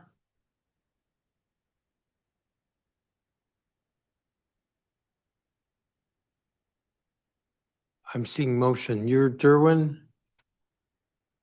Okay.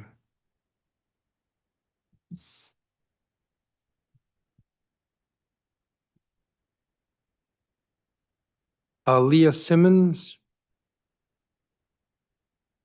Tyree Johnson. London Tucker. With Kip, Layla Tucker. Nora Baranro. With Young Women's Youth Project, Youth Advocate Young Women's Project. Addison Blosser. Aminata Sissoko. Janice Speaks McNeil. Giselle Norquist. Elizabeth Meter. Lola Washington. Michael Wang. Sophie Gebriwat. Yasmin Abrar. Claudia Sosa. I'm going to stop there.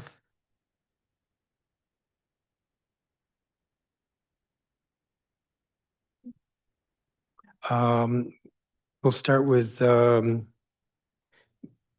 Kenza Khalil. That's you. Please proceed. Good afternoon, Chairman Mendelson and members of the council. My name is Kenza Khalil, and I am a student of DC International School in Ward 4 in 7th grade. I've attended the school for 2.5 years. Thank you for the opportunity to testify today. I am here today on the topic of mental health and teachers. At my school, there have been so many teachers here supporting me in my mental health journey. Teachers that would acknowledge my 504 and give me the help I needed. There's also, of course, the outstanding counseling staff and the help that they have given me in every way they could. However, most teachers don't know what to do when a student has an anxiety attack. Once, I was transferred to a new class in the middle of the year. I was immediately given a test, and I was terrified that I wouldn't finish in time. I had an anxiety attack, and the teacher did nothing. It's not like they didn't notice. My anxiety attacks are usually loud from my crying and struggles to breathe. At first, I was mad at them, but after the incident, I realized that the teacher probably didn't know what to do. This is just one of the many times I or a friend has experienced a teacher not responding to a student's panic attack. What teachers need is training for what to do when a student has a panic attack. All they need is one slideshow presentation that explains how they should offer to let the kid go to a counselor or to the library to briefly relax. This is an essential topic, and I am only asking for some sort of before the school year training to be provided for teachers to help and support students across the district who have panic attacks. Thank you for holding this hearing, Mr. Chairman. Thank you, Ms. Khalil. Derwin Kosar. Good evening, City Council Member and Chairman Mendelson. My name is Derwin Kuzar. I am a student at Luke Seymour High School in Ward 5. Recently, we were informed that our school's daycare will be closing. Many of our students are parents and rely on a daycare because it's free, their child is in a safe environment, and their child is near in case of something happening. The students who benefit from the daycare are saddened and stressed about the next steps. One of my friend's daughter attends the daycare, and this is the only way she can continue coming to school. My friend does not have anyone else to keep her child, and she cannot afford daycare in any other place.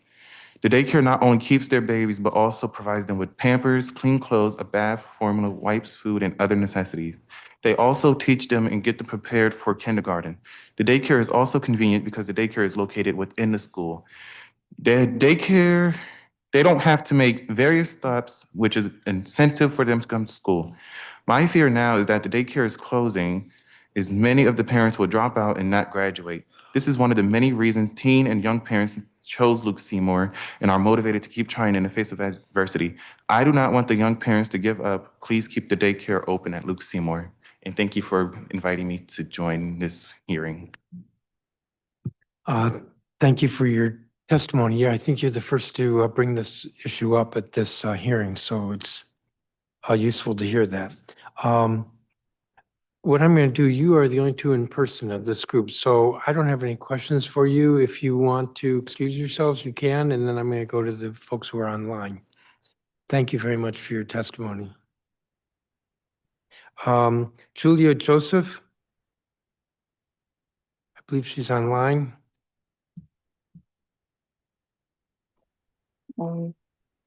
Good evening, Chairman Phil Mendelson and other council members. Thank you for taking the time to read and listen to my testimony. My name is Julie Joseph, and I'm a 16-year-old junior at Benjamin Banneker Academic High School, and I live in Ward 5. I've been a youth advocate for YWP since September of 2025. My role with YWP is to learn about different factors that influence mental health and its different effects on teens like myself, and to share the things I learn and receive with my peers. I'm a youth advocate for YWP because I want to be able to understand and identify the nuances of behavior that could help or hurt the mental health of others and even myself. This is because I want to be able to help my peers through mental health struggles when they come to me for support, and I want to be able to help myself so I can help others. Mental health is an important issue for me because after quarantine, my mental health hasn't returned to what it once was.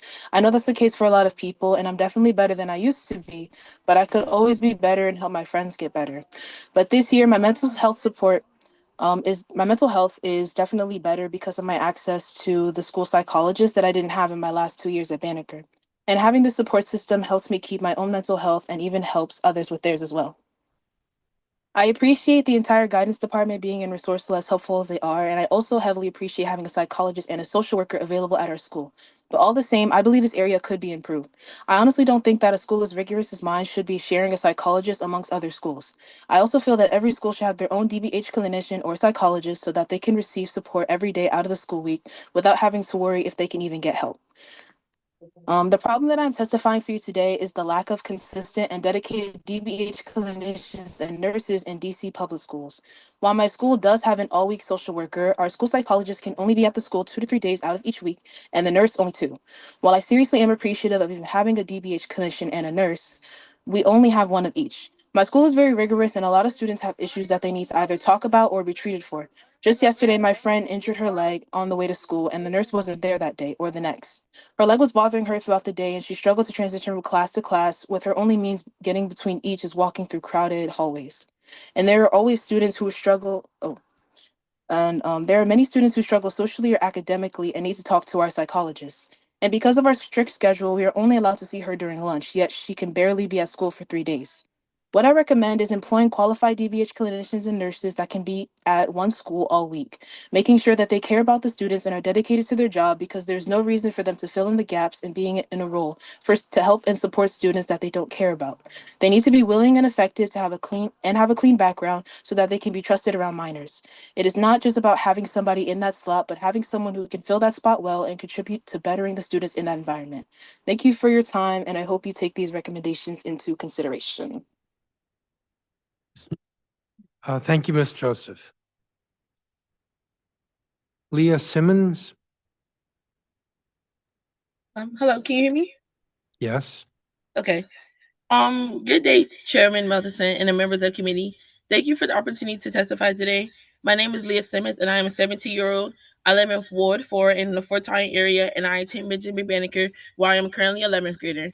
After high school, I plan to become a lawyer and work into politics, maybe being the Supreme Court. I also am a youth advocate for the YWP, or Youth Women's Project Organization. I became an advocate because I care deeply about the well-being of students, and I believe that young people should have a choice when decisions are made for that affect our lives. I'm testifying today to bring attention to the growing mental health challenges students are facing in school and ask the council to strengthen mental health support and resources for students in DCPS.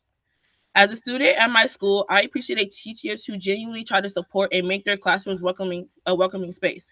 Some teachers can make their expectations clearly and are understanding when students are struggling, which help reduce stress. However, there are also areas that need to be improved. Many students feel like the workload on sometimes can be overwhelming, especially when multiple assignments and tests are scheduled at the same time. Communication about deadline, grading policies, and making up work is not always consistent between teachers, which can add on to students' anxiety. In terms of physical environment, our school has basic spaces like classrooms and common areas, but there are limited spaces where students can relax, decompress, and quietly work on work when they have other stuff to do.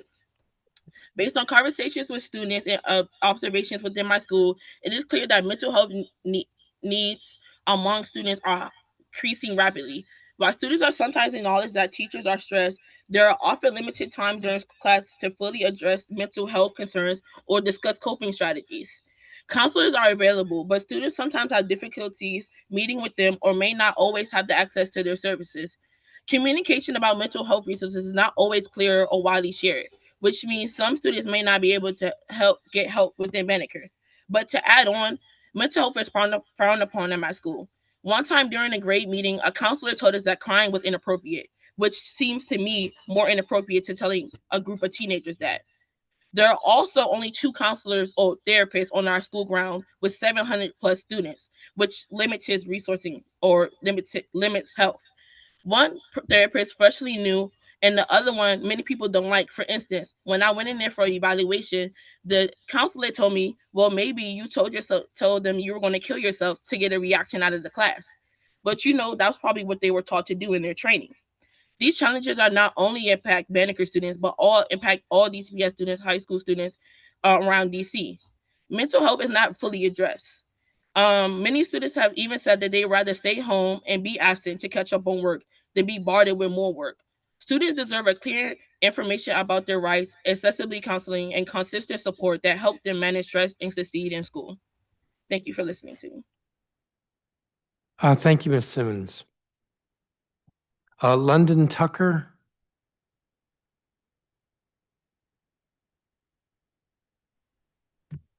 Good afternoon. My name is London Tucker, and I'm a seventh grade student at KIPP DC Valor Academy. I have attended KIPP DC since pre-K 3. I love my school because my teacher, Ms. Beller, believed. You just muted yourself. I love my school because my teacher, Ms. Beller, believed in me and supported me both inside and outside of school. She has helped me build confidence and stay motivated in my goals. My favorite program at school was learning American Sign Language. It introduced me to a new world of communication and gave me a deeper appreciation for connecting with others in different ways. The staff at KIPP DC Valor notices when something seems off. They listen without judgment and create a safe space where I could be myself. I first felt like I truly belonged at my school when I realized that my teachers saw me for more than just my grades. They took the time to check in on me, encouraged me, and even supported me at my cheer competitions. Looking at the bigger picture, I hope every student in DC has access to opportunities that support both their academic success and their personal growth. I want council members to understand that funding for my charter school is not just about maintaining a building. It's about supporting students as well. My school provides more than academics. It creates a safe, supportive environment where students feel seen, heard, and encouraged to grow. Thank you. Thank you. And your screen says Layla Tucker, who's the next witness. Yes.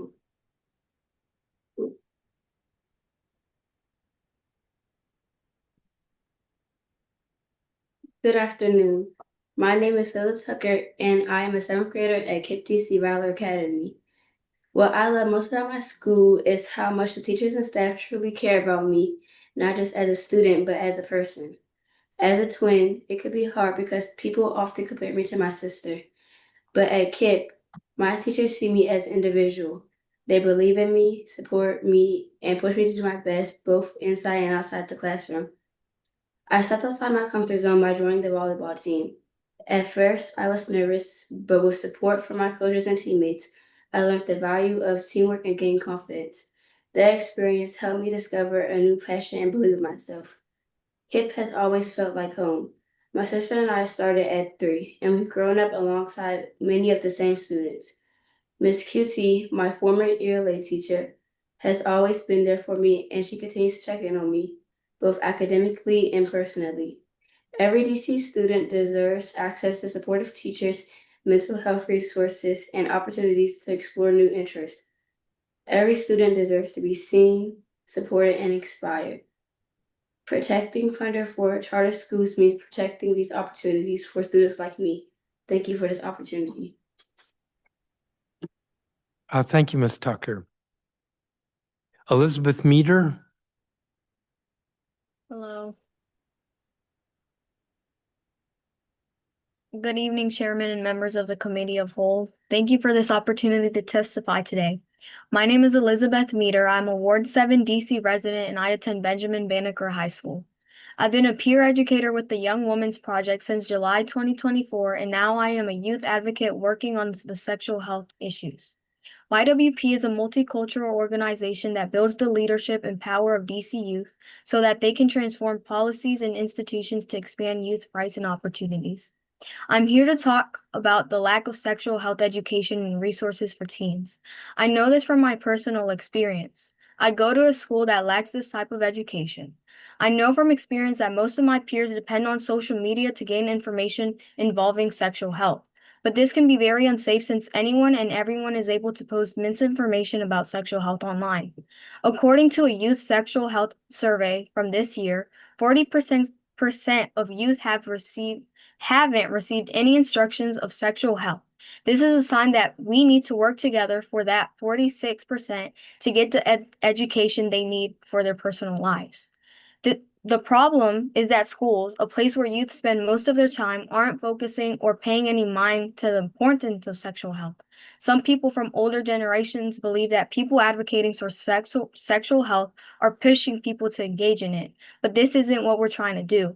I know as a youth that people might still be learning about themselves and aren't doing anything sexually related, but once they grow up, they won't have anyone to tell them what might be wrong or right information. Instead of these youth questioning details about sexual health when they are older, shouldn't they already be informed about it in some way? That is why I believe sexual health should be a required class taught in the high school curriculum. While there are students like me who try to educate and support our peers now, there will not always be someone available or comfortable enough to answer questions about such an important topic. When schools avoid these conversations, it doesn't make the topic disappear. Instead, it often leaves students confused, misinformed, or forced to rely on unreliable sources like social media or rumors from other students. This can lead to fear, stigma, and unhealthy decisions simply because young people were never given the chance to learn in a safe, supportive environment. By including sexual health education in the high school curriculum, schools will create a space where students can openly ask questions, learn from trusted educators, and better understand how to take care of themselves and respect others.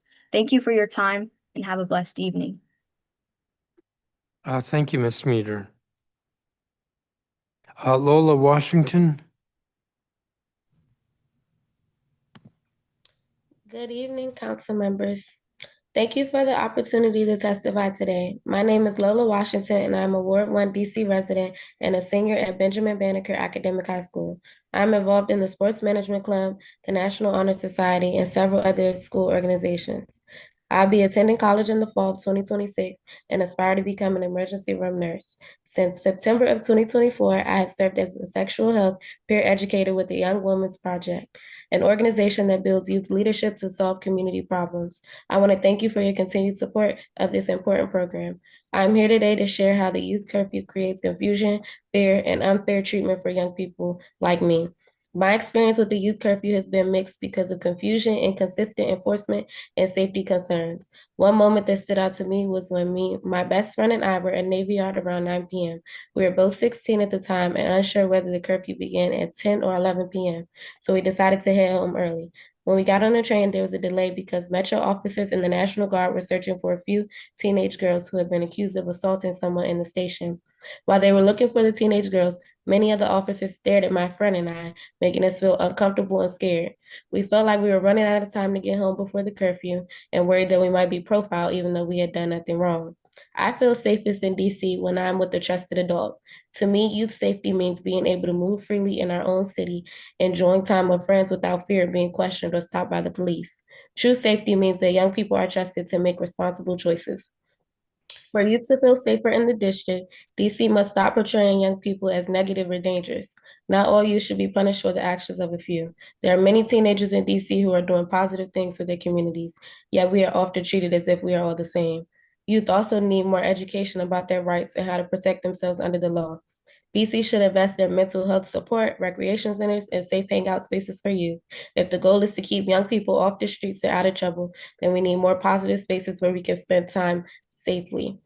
For example, allowing students to shop in areas like Columbia Heights without a parent would give us more freedom and trust. These resources will help youth feel valued, supported, and connected to their community. I would like to ask that the council also clarify and consistently communicate curfew hours and that we invest in more youth spaces instead of increasing enforcement. Thank you for your time, attention, and for listening to my testimony. I hope you take my experiences and recommendations into consideration as you continue working to make DC a safer and more inclusive place for all youth. Thank you, Ms. Washington. Michael Wang. I don't see him. Keep going. Sophie Gebriwat. She's here.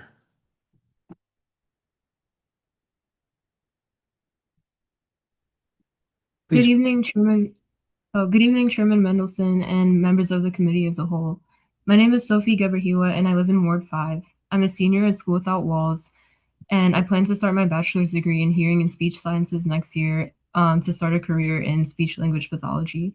I'm a peer advocate on the mental health team at the Young Women's Project, which provides opportunities for DC youth to speak up for our peers and improve the resources available at our schools. This year, we analyzed survey data from students and staff at our schools and interviewed students and staff as well. Today, I wanted to focus on the need for more mental health related instruction in schools. School is a very important place for mental health instruction because many students may not receive much guidance relating to mental health or at all in other areas of their life. And so, even though awareness is spreading about mental health, many families still may not discuss it, and students may not even discuss it in their own circles. At school, I've noticed that sometimes when mental health topics are brought up, people will, feel awkward or laugh. And so, I think it's important that students feel comfortable discussing these topics. And so, understanding how to maintain mental wellness and identify signs of conditions and when and how to seek support is crucial for students' mental health. And school may be the only place where they can receive that. So I think it's important to have mental health instruction in classes that are a requirement for all students. And so when they have, when mental health is discussed in classes, students may feel more comfortable talking about it in general and talking about it with mental health staff. Despite this necessity for mental health instruction in schools, there's a survey given to DC high school students last year from the Young Women's Project that found that 60% of the respondents indicated they believe mental health instruction in schools was either important or very important, and less than 10% of the same respondents received more than 5 hours of mental health instruction in class. And so most students are not receiving mental health instruction beyond a few hours, even though they themselves believe it's important for them and their peers. So DC high schools can consider adjusting their curricula for required health and physical education courses to include more lessons relating to mental health and wellness so that each student has the opportunity to discuss those topics and to feel more comfortable discussing them in the school environment and outside of the school environment. And so not just having a single lesson or a single unit on mental health, and rather incorporating it throughout the course and incorporating it into other content is important so that students receive the information they need and can understand it. Thank you for your time and consideration. Thank you. Michael Wang. Good afternoon, Chairman Mendelson and members of the committee. Thank you for. My name is Michael Wang, and I'm a Ward 2 resident and a senior at Benjamin Banneker High School. I also serve as a youth advocate for the Young Women's Project, where I've worked since my sophomore year, and hopes to expand upon my understanding of youth mental health in DC. Today, I wanted to address the lack of meaningful mental health support systems that exist within DCPS and the impact that has on students like me. Mental health is one of the most pressing issues that youth face today. While there have been attempts to address it, many underlying issues remain unresolved. Students have to balance academics, college preparation, financial concerns, and many other things. And these factors are what me and many of my peers face on the daily. These statements can be backed by our most recent mental health survey issued by YWP, with 19% of DC youth reporting that they felt stress levels that were too much. And despite this, many students are still not being able to connect to support systems that are meant to help them. In fact, 52% of youth that were surveyed didn't even know the name of their school mental health counselor. Through my work at YWP, I've spoken with students, school staff, and officials about mental health at my school, Banneker. And one of the most recurring things that I heard during these short interviews was the fact that many students mainly view counselors as a form of academic advising rather than mental health. And others actually fear being able to share their personal struggles with them, leading to misinformation or miscommunication. At my school, mental health support often feels inconsistent with many, despite the fact that counselors may be present, they often present themselves as academic support.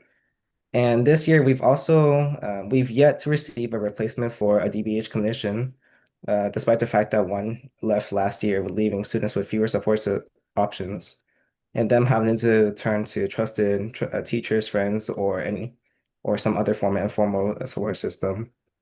That's why I believe there are a couple steps that could be taken to improve the situation. With the first one being hiring counselors or clinicians that should be prioritized based off their ability to build trust and rapport with students. And beyond that, I also believe that schools should be able to create structured opportunities for students to be able to connect with counselors in spaces that don't take up time like lunch or open advisories. I've been trying to hold dialogue with a lot of counselors at Banneker, and it seems as though there's just been a lot of slowness and a lack of progress. This has made it even more clear that students need mental health systems that are truly accessible, trusted, and responsive to their needs. Thank you for your time and consideration. Thank you, Mr. Wang. I think that concludes all the witnesses for this panel. Ms. Meter, your testimony got me thinking. I'm under the impression that sexual education is taught in school, in DCPS schools. We looked online, we see that there's something in almost every grade, but I'm not sure it gets to some of the fundamentals that we think of when we think of sexual education. So I meet monthly with the chancellor, and we're going to put this on the list to talk with them about so that we can understand. I mean, it should be taught. And then there are a lot of what I'll call collateral issues, like knowing one's boundaries, or rather respecting one's boundaries, or respecting other people's boundaries, and respecting space, and not bullying, and abusiveness. So there's a lot to it, but there's some fundamentals that we didn't see when we looked online. So we'll bring it up with the chancellor. Thank you for bringing that up. Thank you. I do not have any questions for any of the rest of you. I do want to thank you for your testimony. The hour is getting late, so we're keeping you up, and I appreciate your stamina. You're excused. I'm going to keep going with the list. Yasmin Abrar, youth advocate with Banneker Academic High School. Claudia or Claudia Sosa, student at Bria. Emmanuel Fonseca. Sydney Hunt, a youth advocate with Young Women's Project. Abriana Price Bay. Sabrin Abrar. Mark Lyles Rosario. Lucas Dunlop. Christopher Dunlop. August James.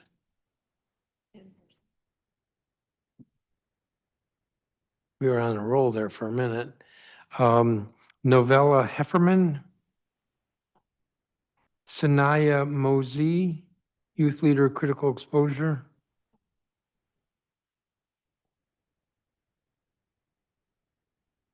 Owen Halsey. Robin Rawlings. Aaliyah Finger. Reina Henriquez.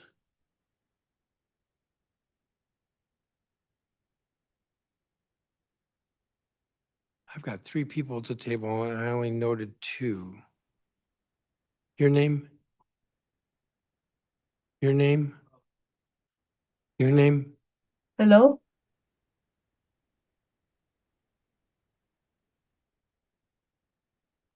Salam Ramento.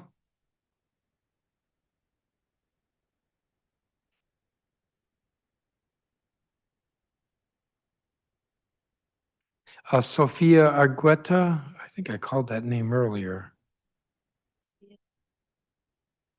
Logan Backus. Yasemin Kakar. Ayana Stevenson.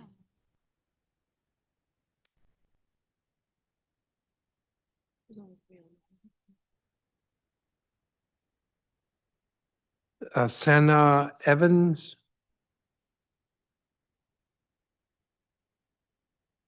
Cheryl Vincent. Sunny Hinant. Anthony Pascasio. Chioma Ukabasi. Phoenix Gueri. Zachariah Menegalt. Hello. Um,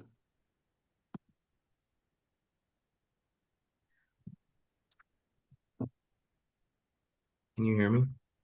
yes, but I haven't asked you to testify yet. Oh, my name's Anthony.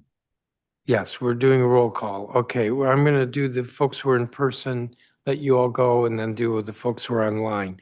Mr. James, you're first. Good evening, Chairman Mendelson and members of the DC Council. My name is August James, and I'm a junior at DC International Public Charter School in Ward 4. I came to the school 6 years ago from the feeder school, Washington Union Public Charter School. And first off, I want to thank you for the opportunity to testify today and making the time. I know it's taken a while.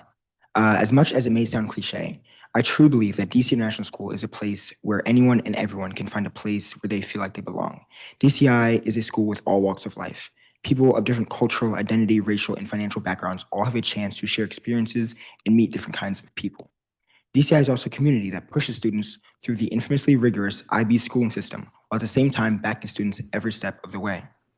It's because of this supportive environment that students such as myself feel comfortable pushing ourselves to be the very best we can. From volleyball captain to vice president of my school's Marley Wen team, I hold leadership positions in many different types of extracurriculars. I was able to take skills I've learned in clubs and extracurriculars and apply it outside of school. Specifically, since last year, I've had the privilege of working as DC's inaugural National Student Council state representative. One of the most impactful events I, alongside others, have spearheaded was when we successfully lobbied to senators and state representatives to maintain Title I through V funding across public charter schools in state for the fiscal year. This groundbreaking initiative can be seen by looking at other students at DCI. As this year alone, students have launched over 10 new student-led clubs, as well as a few outside-of-school organizations. In particular, I co-founded an organization called Roots and Rights for the purpose of protecting and speaking out for marginalized communities. With that being said, myself and these students are only able to take such brave leaps because of the supportive and challenging environment we have at DCI. However, the crucial funding that DCI depends on is under attack.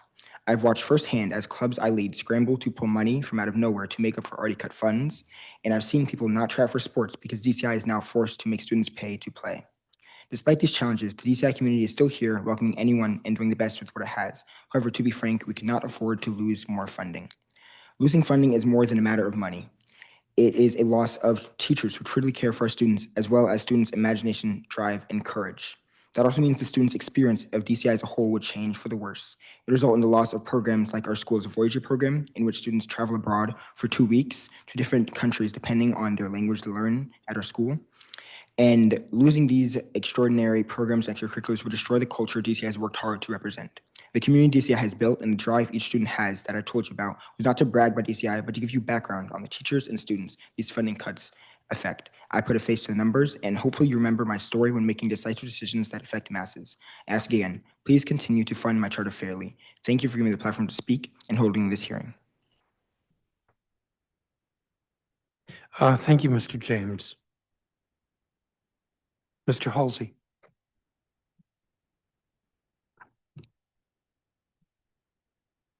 Good evening, Chairman Mendelson and members of the council. My name is Owen Halsey, and I'm an 8th grader at DC International Public Charter School in Ward 4. I'm in my 3rd year at this school, and I will attend DCI's high school next year. Thank you for the opportunity to testify today. I am here on behalf of public charter schools funding. Some of my strongest community ties are with my coaches and teammates on the middle school boys soccer team, where I have played for 3 years. We have a strong athletics department. Soccer is high in demand at our school, and there are competitive tryouts for each soccer team. Each season, we build friendships and develop our skills while also learning how to manage our time and schoolwork. As student athletes at DCI, we prioritize being students first. We are held to high academic standards that we must maintain in order to be eligible to participate in practices and games. I valued the opportunity to represent my school across DC charter schools and the support from other students, teams, parents, and the athletic department. One of the things I am most proud of is my bilingual Spanish skills. I've been in bilingual education in DC public charter schools since I was 3 years old. In addition to my Spanish language course, I'm currently enrolled in 2 electives, Art and Individuals in Society, that are taught in Spanish. In our IB program, we are regularly tested on listening, reading, writing, and speaking skills in Spanish. I'm able to use my skills to communicate outside of school, including communicating with Spanish-speaking soccer players and workers at restaurants. I am looking forward to participating in DCI's Voyager program in high school. This is an immersive program where we travel to a Spanish-speaking country to stay with a host family and to learn more about the culture and language. Funding for DCI is essential to guaranteeing these bilingual opportunities for me, my younger siblings, and other students across all wards in the city. Importantly, our school provides opportunities for an IB education that teaches students how to think critically and to be responsible citizens of the world. The things I just told you about the athletics program and the bilingual IB curriculum exist because my charter school is funded. I'm asking you to make sure that funding is fair and that charter school students like myself don't get left behind. Thank you for holding this hearing and allowing me to speak here. Thank you, Mr. Halsey. And Ms. Rawlings. Good afternoon, Council. My name is Robin Rollins, and I attend Luke Seymour High School. I come here today to tell you that we need police in our schools. We need police in our schools because when we come to school, we don't feel safe. Because there are different communities in our schools combined with hormones, trauma, and issues, causing students to fight, bully, and defame one another. At times, there are more students fighting than there are staff. This is a problem for a lot of us. Security can't do much, and teachers are in their classes teaching. So that only leaves 5 staff to control fights. They can't all be in one place at the same time, which causes us to have more time to plan fights and where they're going to be. Having police in our schools will create a safer environment. It will make us think twice about fighting because we know that we're old enough to get arrested.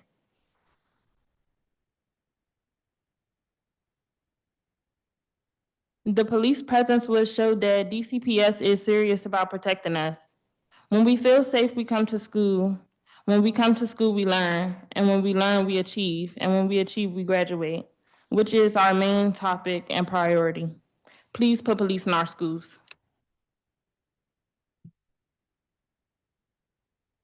Thank you, Ms. Rawlings.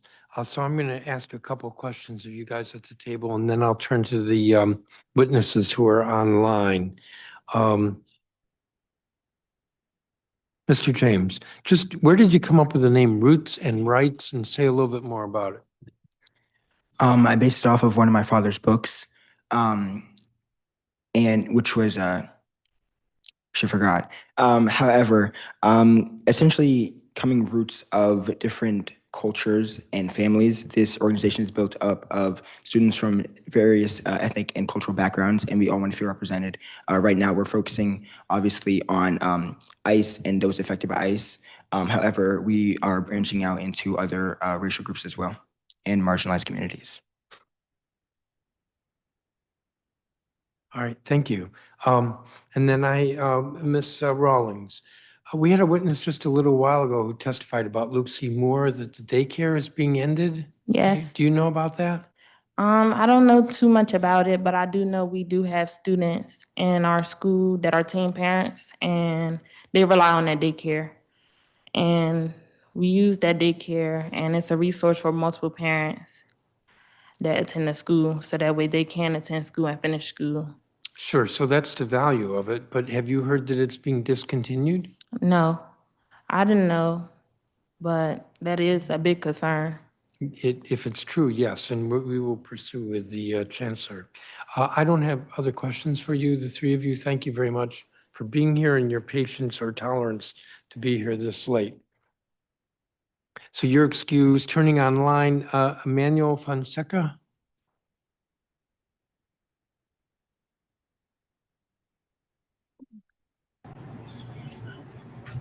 Please proceed.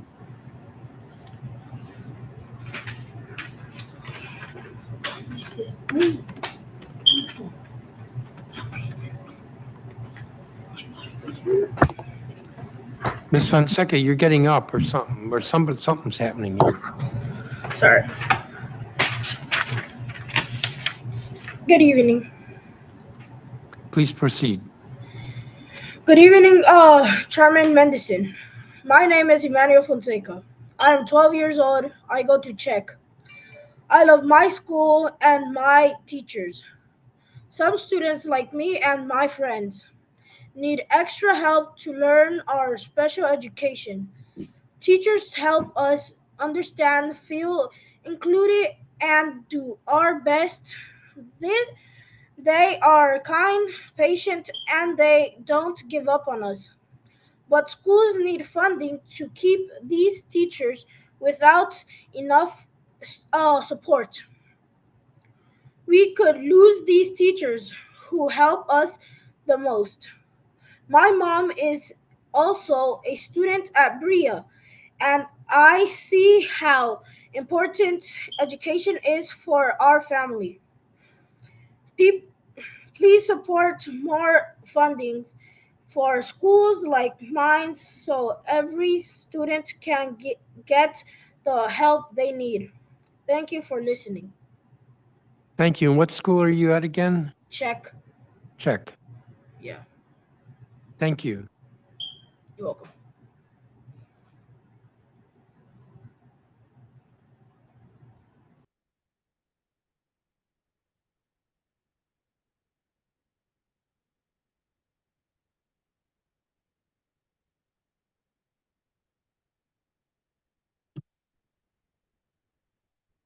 Um, are you Claudia Sosa? Yes, I am. Well, please proceed. Good evening, Chairman Denson and members of the committee. My name is Claudia Sosa. I'm a student at Bria Public Charter School, and I'm also a mother, and my son Manuel is here today. Before Bria, it was very hard for me to study because of my English. I did not feel confident. At Bria, my teachers believe in me. They are passionate and help me keep learning. Now I feel more confident speaking, reading, and writing in English. At Bria, I am not only learning English, I'm only learning how my child learn and how to support him. I learn from my teachers, my classmates, and in a real life experience. Transportation is big challenge for me. The cost is high. Adults learn transit subsidy help me come to the school. Without it, it would be very hard. Please increase the subsidy to $100 per month. This support help me stay in school and build a better future. I'll also ask you to continue funding a school like Bria. The teachers and programs help me and my son. Please make sure funding is fair for the students like me can succeed. Thank you for listening to me. Thank you. Thank you, Ms. Sosa. Let's see, where are we here? Aliyah Finger? Good evening, Chair Mendelson and members of the committee. Thank you for the opportunity to testify today. My name is Leah Finger, and I am a junior at Benjamin Banneker Academic High School and a Ward 4 resident. I plan to pursue a career as a veterinarian, and I am a youth advocate with the Young Women's Project, where I work to uplift youth voices and advocate for changes that improve student experiences. I am a youth advocate because I believe students deserve safe, respectful, and accountable school environments. And I'm testifying today to bring attention to serious concerns about teacher hiring, screening, and accountability in DC public schools. And I urge the council to strengthen oversight and ensure that all students are protected in their learning environments. Mental health and student well-being are deeply connected to how safe students feel at school. While academic pressure at my school is already high, that stress is made worse when students do not feel comfortable or supported by the adults around them. Many students, including myself, experience stress and frustration not only from workload, but also from negative or inappropriate interactions with teachers. And although counseling services exist, they are not always accessible or effective, and students often rely more on trusted teachers or peers for support. As a student at Banneker, I appreciate the strong academics and opportunities available, but there are more serious areas that need improvement, especially around student safety and trust in staff. The workload is demanding, and while some teachers are supportive and understanding, others do not communicate clearly or consider the pressure students are under. More concerning, many students feel that when they report inappropriate or harmful behavior by teachers, it is not taken seriously or addressed quickly. There have been multiple situations where students raise concerns about teacher conduct, including harmful comments, discriminatory behavior, or actions that made students feel unsafe, but meaningful action was delayed. For example, there have been cases where a teacher was allowed to continue teaching for an extended period despite not having proper certification, and action was not taken until much later, after students had already been impacted academically. These issues point to a larger problem with how teachers are screened, monitored, and held accountable. When schools do not act quickly or transparently, it increases student stress and damages trust in the system. Teachers have a major impact on student well-being, and when that role is not properly overseen, it can negatively affect both mental health and academic success. To address this issue, DCPS must strengthen its systems for hiring, screening, and accountability. This includes implementing more thorough background checks and ensuring all teachers are properly certified before entering the classroom. There should also be a clear and timely process for investigating student complaints with consistent communication so students know their concerns are being taken seriously. Thank you for your time and for listening to my testimony. Thank you, Ms. Finger. Reina Enriquez. Good afternoon, Chair Mendelson and other council members. Thank you for the opportunity to testify today. My name is Reina Enriquez and I'm a Ward 1 resident.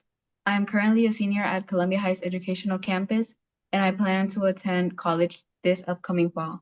I aspire to be a neuropsychologist, and that is why this school year I joined the Young Women's Project in hopes of collaborating and learning about topics related to my field of interest. Today I am here to testify about the lack of mental health support in schools and lack of hygiene supplies. As someone who aims to excel academically and has taken many rigorous courses, it is undeniable that sometimes stress can take a toll on my mental health. There have been times where I feel highly stressed and sensitive, which affects my mood, energy, and motivation. Not just me, but also for my peers and friends at school. They also experience a lot of stress from doubts about their future, schoolwork, the jobs they have after school, personal issues, etc. At my school, I believe mental health resources are not spoken of enough. And although there is a group of mental health, it is very rare to hear from them. And when they do, they simply just say, come stop by my office if you ever need help. I think students would benefit more from a constant presence that genuinely shows interest in understanding the struggles of students. Overall, my experience at CHEC has been positive, especially because they provide a class where we get to complete work.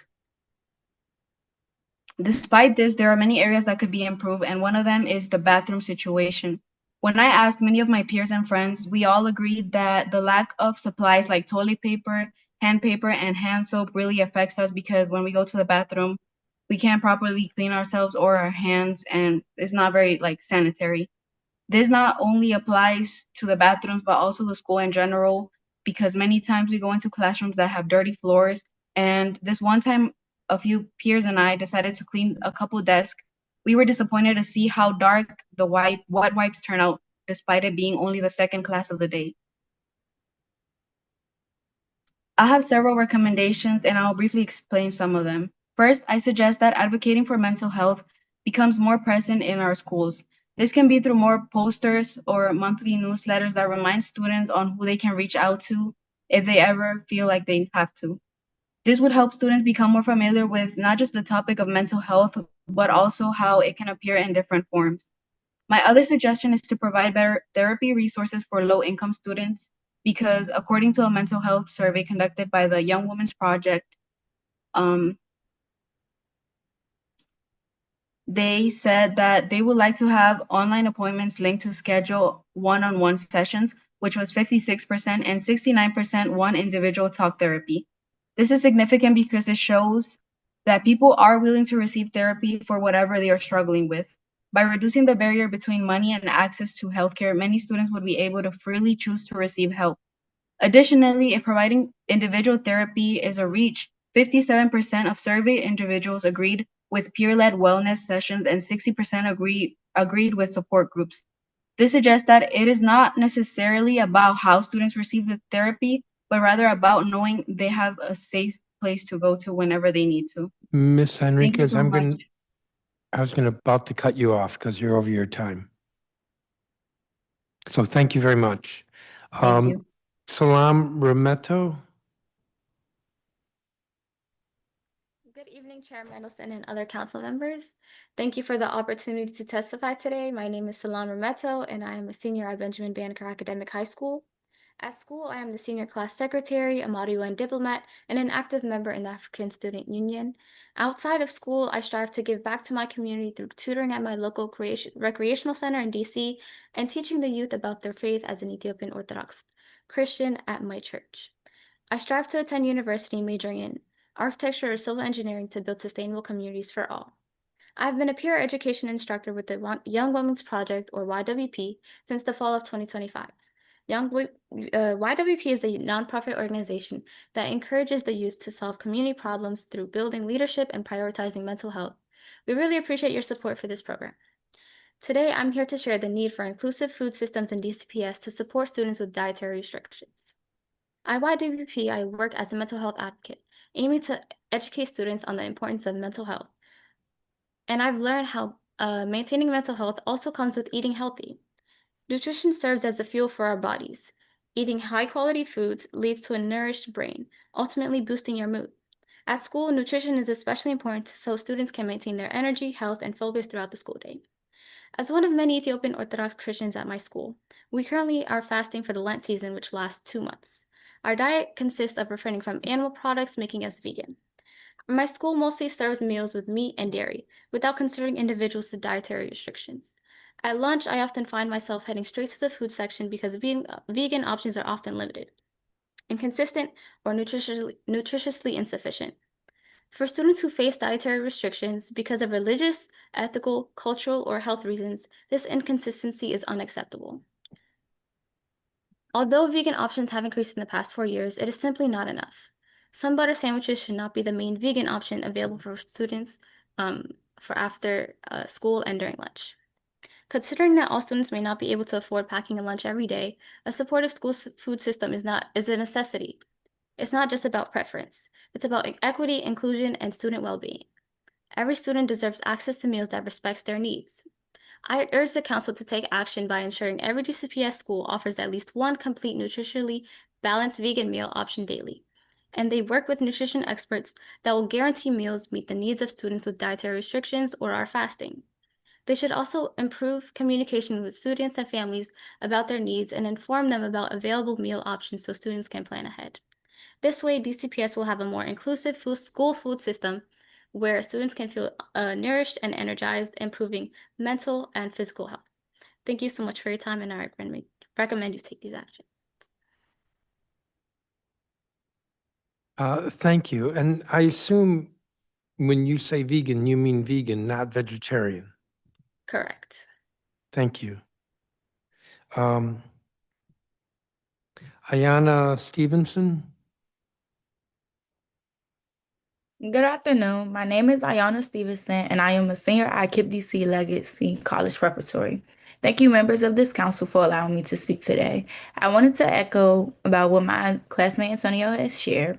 KIPP DC Legacy was not my first choice. I first attended School Without Walls, which was a great school, but when I transferred to Legacy College Preparatory in 10th grade, I found something that I didn't expect, a true sense of community.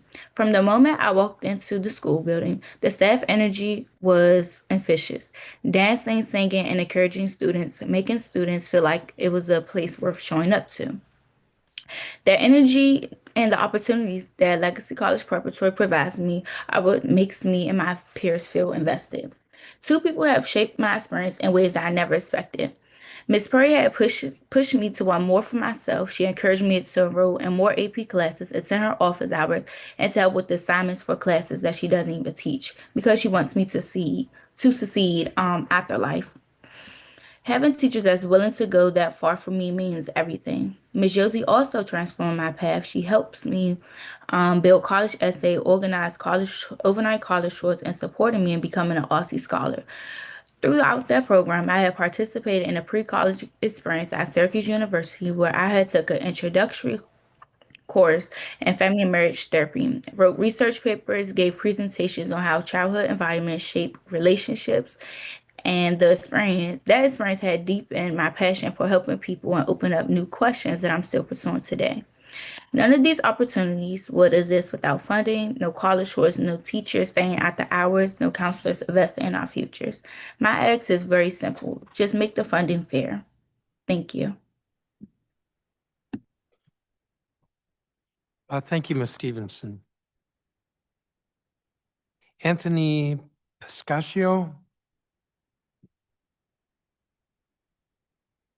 Yes. Hello, can you hear me? Yes, you're up. Good evening, Chair Mendelson and members of the Committee of the Whole. Thank you for the opportunity to testify today.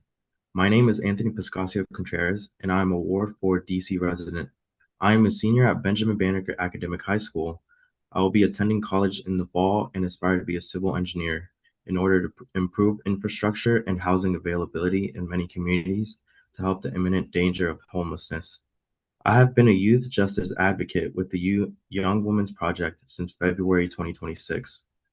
The Young Women's Project is an organization that builds the leadership of youth to solve community problems.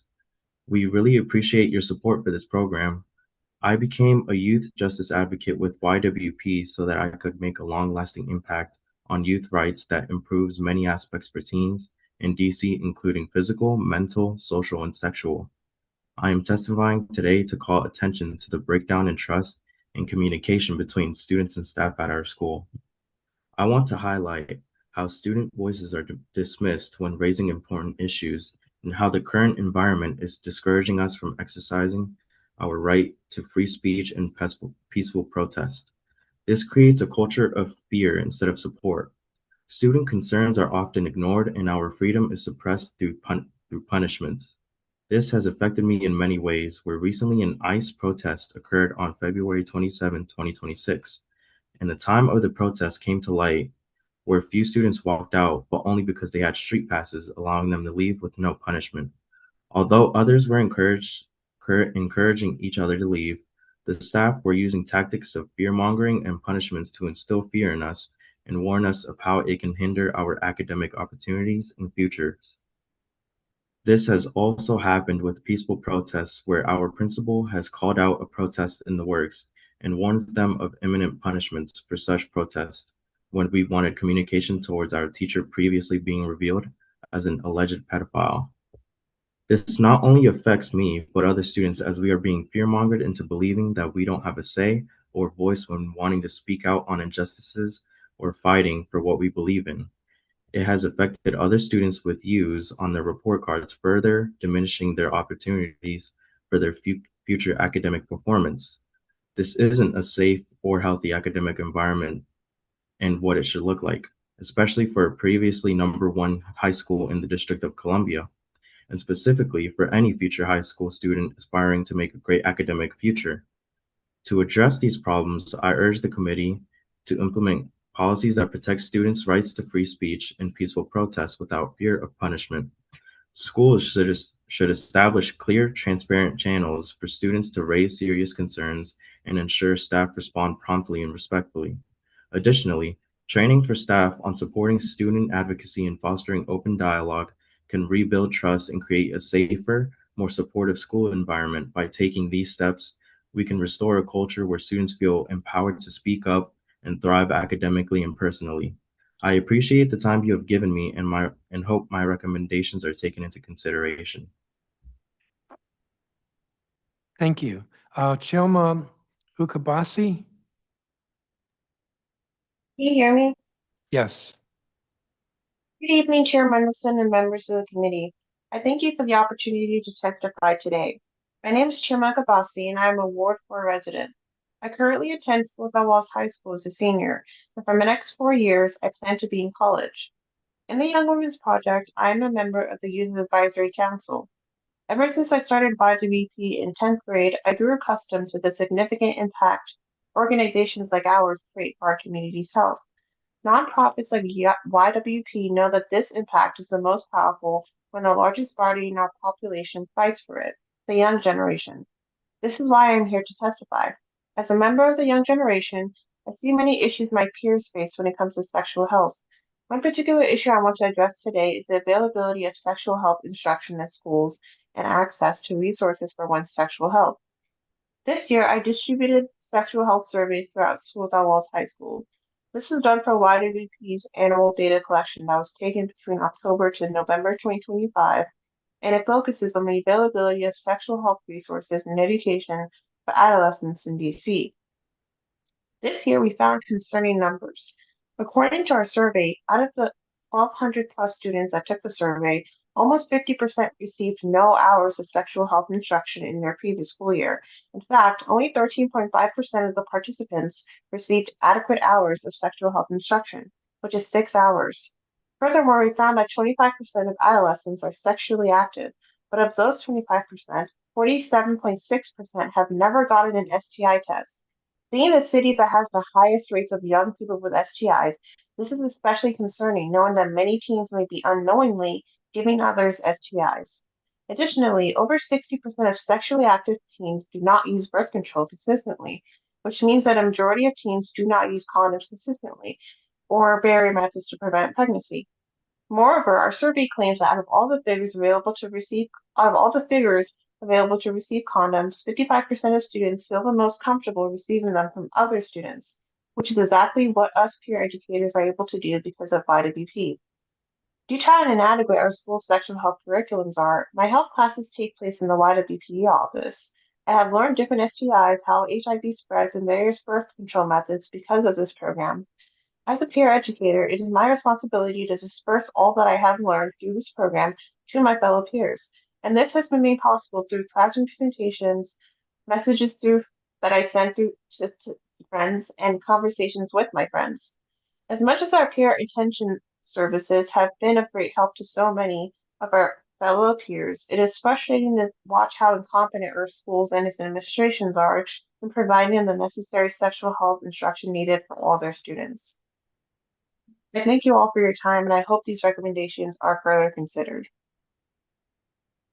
Thank you for your testimony. Phoenix Gueri? Hello, Chairman Mendelson and council members. Thank you for the opportunity to testify today. My name is Phoenix. I am 17 years old in 11th grade.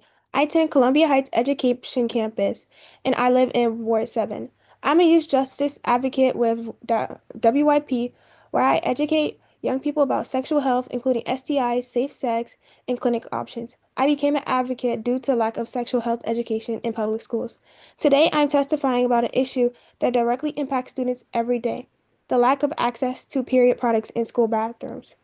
Many schools, including mine, have pad dispensaries in the girls' bathrooms, but they're always empty and no one ever fills them up. Why are the dispensaries there if students can't even use them? One day I needed a pad and couldn't find anyone who had one. I went to the nurse's office, but the nurse wasn't at the school that day, which is another frequent issue that could be spoken about regarding student health and wellness. After searching, I eventually found a box of pads in the attendant's office. I was told they were supposed to be in the nurse's office. All I could think was, why aren't these products being stocked in the bathroom dispensaries where students actually need them? Because of situations like this, students are forced to leave class, search the building, or even go home early just to manage a basic health need. This is disruptive, stressful, and completely avoidable. I've also seen how the issue affects others. Friends of mine had to have missed class or leave school early because they couldn't access period products. I had moments where other students asked me for a pad or a tampon and I didn't have one, and there was nowhere reliable in the school to get one. It's frustrating knowing that dispensaries exist, but they're not being used. No student should have to choose between staying in class and managing their period. Over time, I even seen students vandalize and damage the dispensaries out of frustration because they've never seen them used and they're pretty much useless. This reflects a large issue. When resources are not maintained or accessible, students lose trust in the system meant to support them. To address this, I urge the council to require schools to constantly stock and maintain period product dispensaries in all school bathrooms. Schools should require regular weekly check-ins to make sure dispensaries are stocked.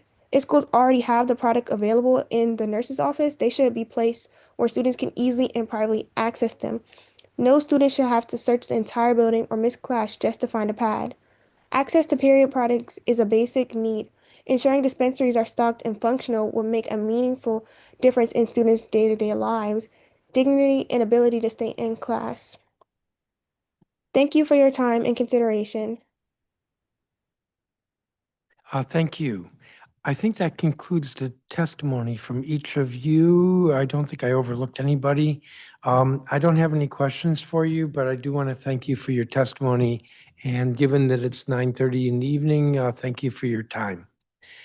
So you all are excused. I am going to turn now to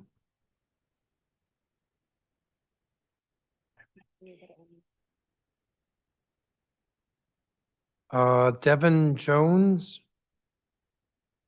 Jermaine Ramirez. I only have 4 seats. We'll see how this works out. Isaiah Ramirez, Dina Ramirez, Veronica Esawang Bolika, and Hessler Mendoza.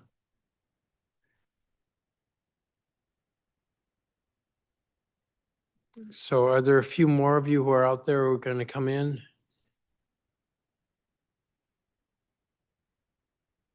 We'll have them pull up a chair. So let's see. I don't know who anybody is. Devon Jones? Is that you? All right, go for it.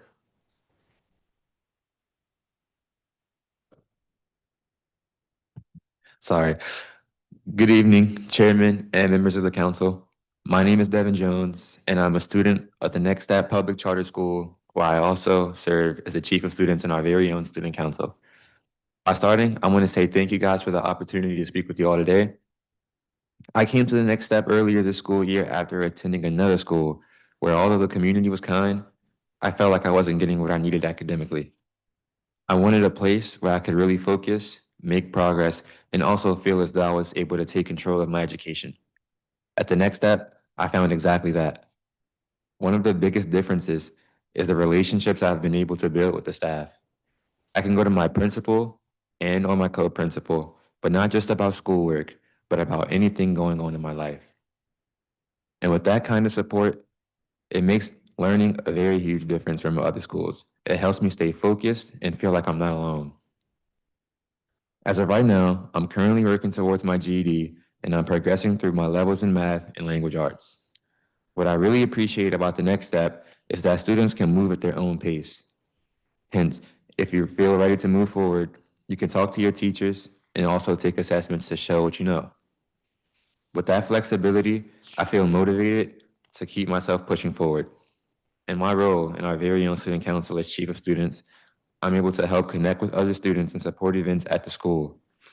I myself have seen how important it is to build a strong community, especially in a school where students are at different ages and stages in their lives. Events like movie nights give us a chance to connect, build relationships with others, and feel like we belong. The Next Step serves students from ages 16 to 30, and what makes it special is that it meets students where they are. Everyone's path is different, but the school gives us the structure and the support that we need to move forward. Transportation is one area where I know some students face challenges, while younger students like me benefit from programs like the Kids Ride Free. Older students receive a limited monthly subsidy that may not always cover the full cost of getting to school every day. When students can't get to school, it becomes much harder for them to stay on track. I'm working hard to reach my goals, and the Next Step is helping me get there. Schools like this are important because they give students a second chance and the support that we need to succeed. With that, I would like to thank you all for listening to my story and supporting students like me, and I would like to kindly ask that we can continue to support adult charter schools and GED schools.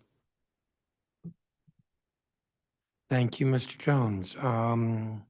Jermaine Ramirez?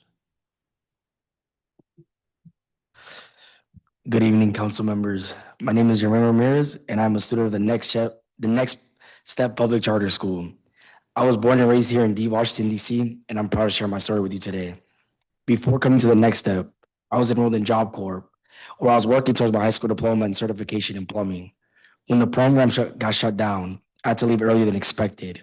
I wasn't sure what would come next, but all I knew was that I still wanted to finish my education. Then I found the Next Step, and for my first week, I knew this school was different. In my past school experiences, especially in traditional and online schools, I often felt like just another number. Teachers were there, but I didn't fully feel supported or known. At times, I felt like giving up on my education. But at the Next Step, everything changed. The staff here treats you like a person, not just a student. They check in on you, they make sure you're okay, and they offer real support. Whether that's tutoring, one-on-one help, or just someone to talk to. My teachers and case managers always go above and beyond every day just because they genuinely care about us and want us to succeed. Because of that support, I am now very close to earning my GED. I have passed my social studies and language arts exams, and I'm working on finishing math and science in the next few months. I am also involved at the student council at the Next Step, where I serve in a community outreach position. I help gather feedback from classmates and bring their ideas and needs to the school leaders, whether it's something small like creating more welcoming spaces or bigger ideas like expanding extracurricular opportunities. I take pride in making sure students' voices are heard. Today, I ask you to recognize the important role that adult and alternative schools like the Next Step play in our city. Students like me may not follow a traditional path, but that doesn't mean our education matters any less. In fact, schools like the Next Step are often the reason students stay on track, find support, and build a future. To continue this work, these schools need proper funding, increasing the adult education funding rate, providing targeted support will ensure that schools like mine can continue offering personalized attention and resources that make such a big difference in our lives. The Next Step gave me a second chance, but more importantly, it gave me a real opportunity to succeed. Thank you for listening to my story and supporting students like me. Thank you. Isaiah Ramirez. Good evening, Chairman and members of Council. My name is Isaiah Ramirez, and I am a student at the Next Step Public Charter School. Before coming to the Next Step, I struggled with law in school. Starting around 5th grade, I began skipping classes because I was dealing with anxiety and overthinking literally everything. I didn't feel comfortable talking to anyone about it, and over time, I fell behind. What was hardest was that I always loved school, and I always saw myself going to college. So it was confusing and frustrating to feel like I was losing that path. After leaving a traditional school, I went to Job Corps, hoping it would help me get back on track, but it didn't feel like the right fit. I wanted to be around people who were serious about their education and their future, and I didn't feel that there. That's what led me to the Next Step, and honestly, it changed everything for me. I've been at the Next Step since September, and for the first time in a long time, I feel like I'm exactly where I'm supposed to be. The environment is welcoming, supportive, and focused. Everyone is there for the same reason, to learn, graduate, and move forward. Because of that, I've been able to get back on track academically. I'm preparing to earn my GED this year, and then I will apply for college. My goal right now is to study computer science, although I also have a strong interest in philosophy and political science, because I like thinking deeply about the world and different perspectives. Recently, I even built my own computer. That's something I taught myself, and it made me realize that I can really do this, that I can succeed in a field like computer science if I keep pushing myself. I'm also the secretary of the student council. At first, I joined because I thought it would be a good look for my resume. But once I started, it became something much more important to me. I realized that I wanted to be a voice for other students, especially for people who, like me, didn't always feel heard in school. At the Next Step, we have real opportunities to share feedback, run surveys, and make changes based on what students actually need. That's something I never had experienced before, and it makes a huge difference. The schools also provide important supports like childcare, transportation help, and assistance with things like immigration. Even though I don't personally use all of these services, I see how much they matter for my classmates and how they help people stay in school. That's why I'm asking you to increase support for adult charter schools. Adult learners are working, supporting families, and dealing with real-life challenges, but they're still showing up every day to improve their future. Schools like the Next Step make that possible, creating more resources to fully support students. I also want to specifically ask you to increase the adult learner transit subsidy right now. Adult students receive about $70 a month, and it's not enough. I've seen classmates struggle to afford transportation to school consistently, and that can lead to missed days or even dropping out. We already know that the district invests much more in transportation for younger students through Kids Ride Free. Adult learners deserve the same to stay on track. I've advocated for this issue before, and I'm here again because it's something that we really need to change. The next step gave me a second chance on my education and my future. It helped me rebuild my confidence and believe in myself again. I want every student in DC to have that same opportunity. Thank you for your time and listening to my story. Thank you. Dina Ramirez. Hello, good evening, Chairman and member of the council. My name is Dana Ramirez. I'm from Colombia, and I've been here in the United States for 1 year and 10 months. I'm gonna try to do this challenge in English because my first language is in Spanish. I'm a student in the next public charter school and the president or a student council. I live on Southeast DC, and I'm grateful for this opportunity to speak with you today. I came to United States from Colombia with my mother and siblings because we didn't feel safe in our country. We came here to build a better life, not just for today, but for our future.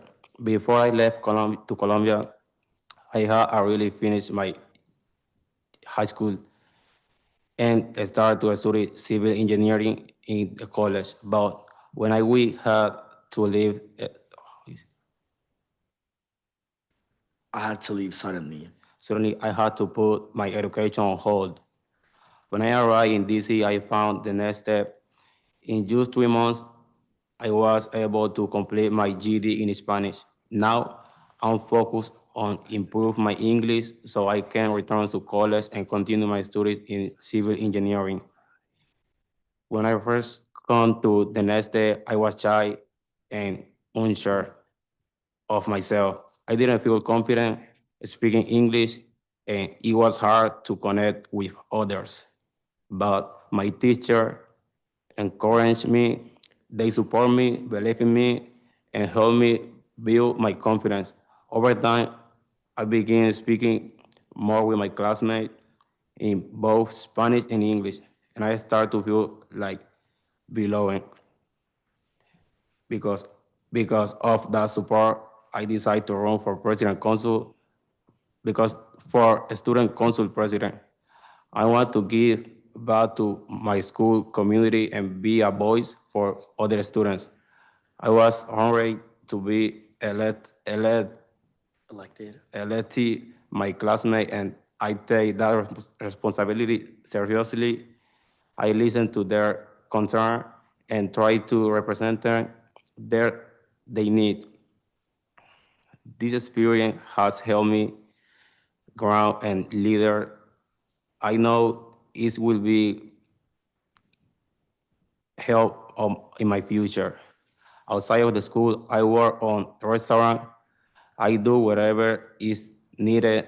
I work as busboy, a host, and food runner. I'm proud to support my team and contribute in any way that I can. But then also I face challenge. I had a tumor in my back that caused me a lot of pain. Some days I had to take 12 to 15 pills just to get through for work and school.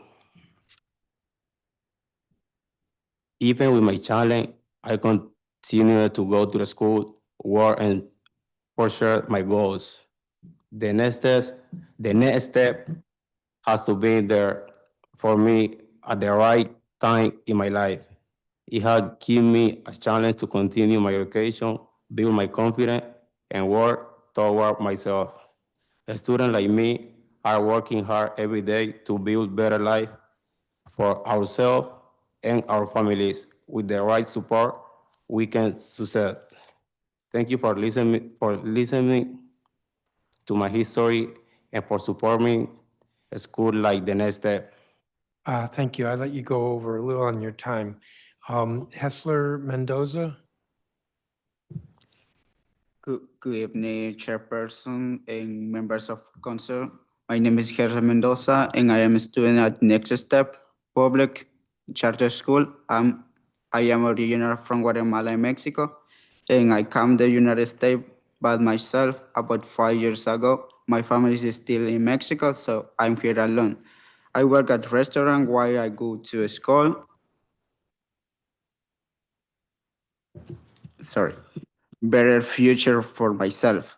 At the next step, I am a student for my GD in Spanish and learning English.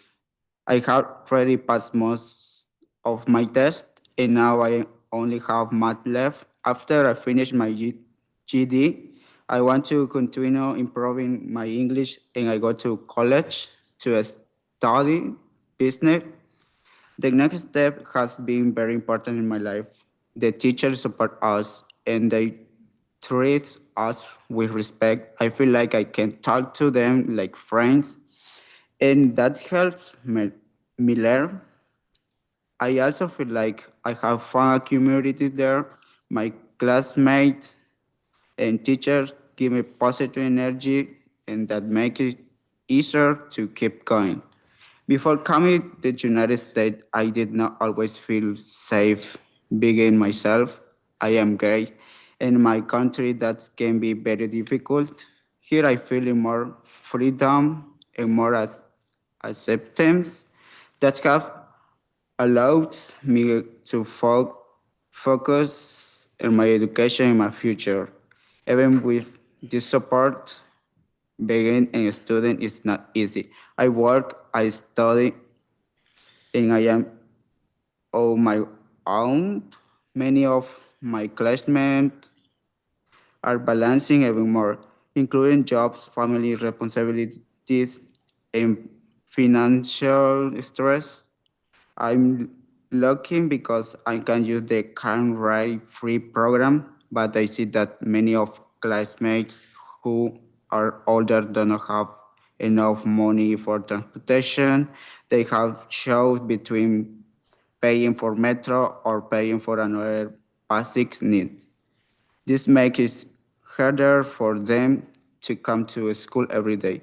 I also see that the students need more support in general.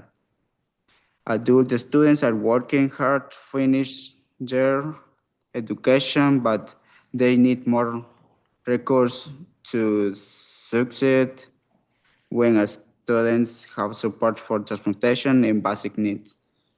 They can focus in school and reach their goals. I am asking you continue supporting students like my makings so that all the schools have the resources they need by helping students afford transportation and by protecting programs that help people meet their basic needs while they are in the school. And thank you for the opportunity to share myself. Thank you. Thank you for your testimony. Thank you, each of you. I called one other person. I assume she's not here, Veronica Esawang Balika. Thank you, each of you, for your testimony. I should never ask a question I don't know the answer to, but two of you are brothers? Yes. I would not have guessed. Okay. Thank you all. You all are excused. I appreciate your testimony and the hour. I have three others who are online, and I got to figure out how to make this happen.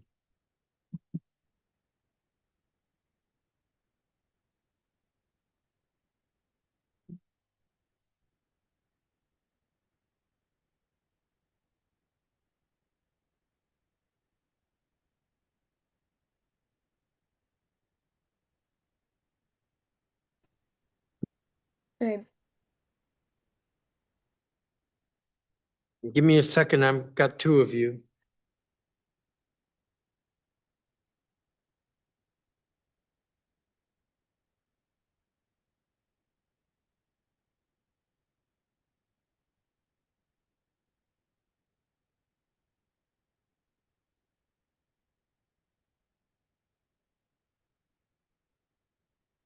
Give me just a second.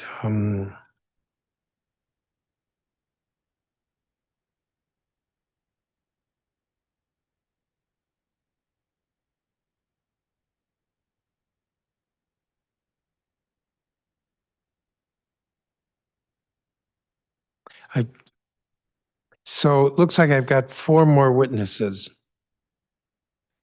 One of them, I believe, is Zainab Dembele. Are you here?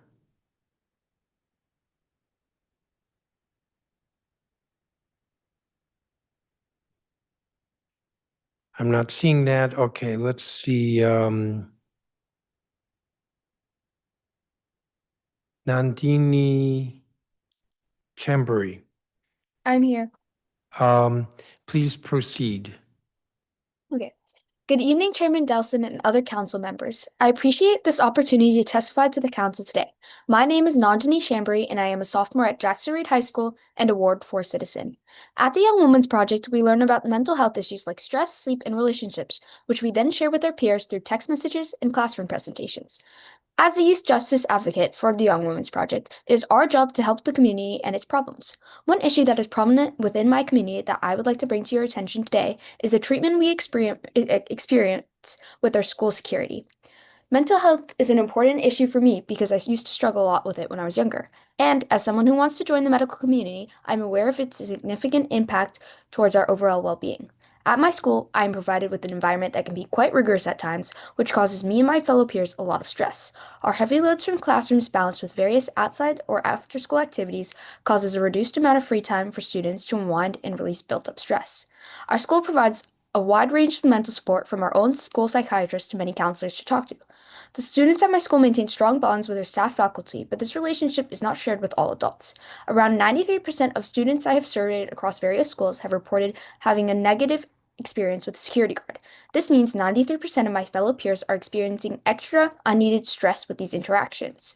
Many students describe their security guards as rude, unprofessional, and mean. The majority of them are constantly on the phone talking, have AirPods in, and get mad when you're rushing at a pace they want you. When you're not rushing at the pace that they want you to. One sophomore from my school has even gotten one of her personal items ruined by a security guard. I was in line putting in my stuff in the machine when the security guard working at the machine grabbed my jacket out of my hands, she stated. When I got my jacket back, there was a big tear from him grabbing it. He noticed it, but there was no apology and he ignored me. It is important we create an environment in our schools that allows us students to feel safe. Allowing behavior like this to continue on, especially when there's constant contact, is not okay. The concept of being scared by the people who are meant to make us feel safe is too normalized and is too much of a shared feeling amongst students. Of course, this does not apply to all security guards. However, even just a slightly more professional tone can go a long way for our community and not become a source of stress for students. I have the following recommendations for solutions. Schools should enforce stricter rules and regulations for security guards and have regular check-ins with students to ensure that students are feeling comfortable. One solution I propose is that schools can publish an anonymous forum site where students can express discomfort or certain experiences at any time based on their experiences with security guards, and which the school can take and apply feedback back to their workers. Something that the DC Council could do is take something like the School Safety and Security Contracting Procedures Act that already outlines some training requirements, and the Council can strengthen these by codifying a more strict and modern curriculum. I appreciate the time you've given me today, and I hope you take this topic into consideration. Thank you. Thank you, Ms. Chambary. Jaden Hamaker. Hi, okay, thank you for having me. Good evening, council members. Thank you for this opportunity to testify today. My name is Jaden Hamaker, and I'm a sophomore at Benjamin Banneker Academic High School. I'm an advocate on the mental health team at the Young Women's Project, where I work with other students across DCPS high schools to spread awareness about mental health. Currently, we are working to understand issues in our schools and trying to make change. As a student at Banneker, I appreciate the support that they give us for college with work preparation, applications, scholarships, and educational programs. But as a consequence, the academic pressure in Banneker has caused me and almost all other students high amounts of stress. The main issue that I'm talking about today is an issue with communication that has caused more stress in students on top of our academics, a matter of our freedom of speech. There is a large lack of communication between students, teachers, and the principal when it comes to important issues in the school. Our teachers are pretty good with communication about expectations, but the issue with communication lies outside the classroom.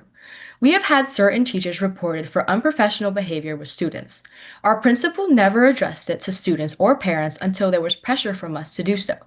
Students have independently found the information about their missing teacher, and that information spreads throughout the student body.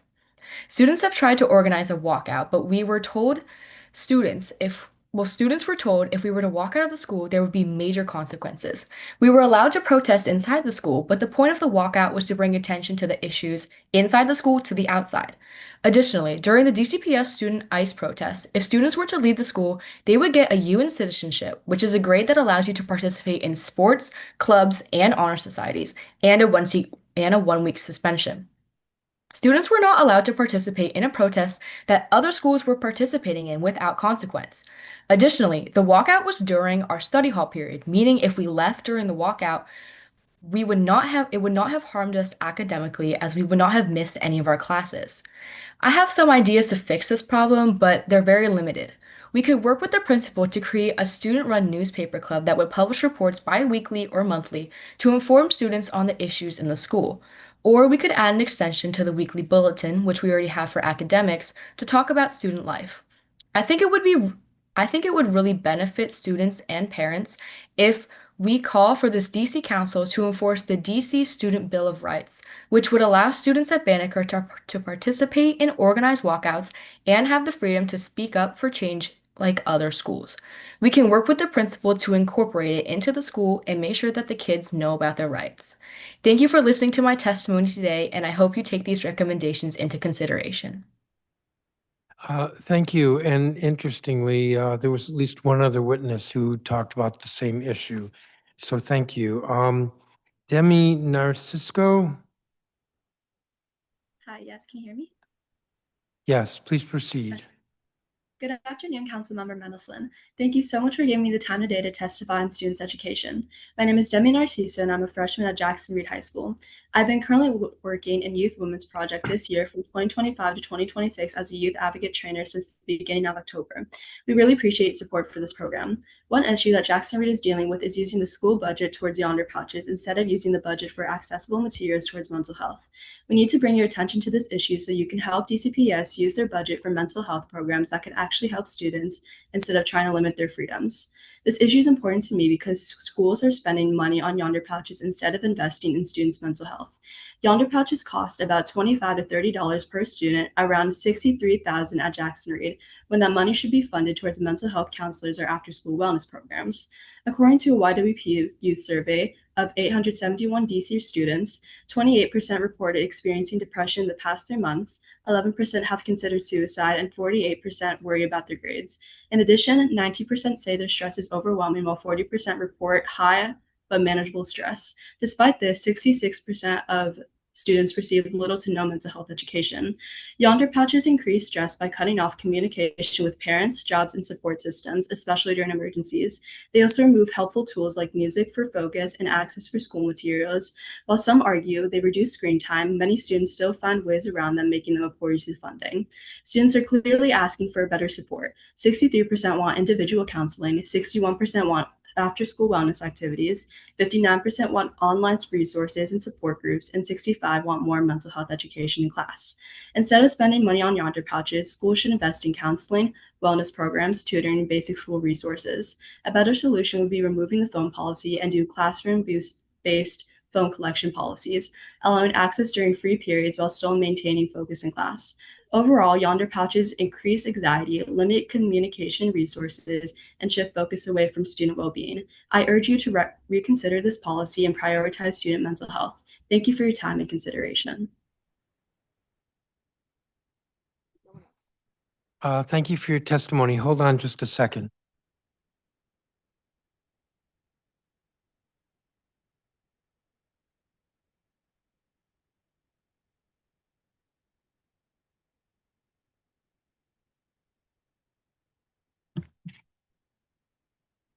You know, I really appreciate that you all are here this late, although I think actually some of you were supposed to be here earlier. But I do thank you for your testimony. I do not have questions for you. But this has all been very helpful. So you all are excused. And I think with that, I'm at a point where I can wind down this hearing. So this has been a hearing on student voices in education in the district. We've had quite a range of witnesses and quite a range of issues, all of which has been of help. And I'll be discussing, with regard to DCPS, I'll be discussing with the chancellor. Charters gets to be a little bit more difficult because the LEAs are more diffuse.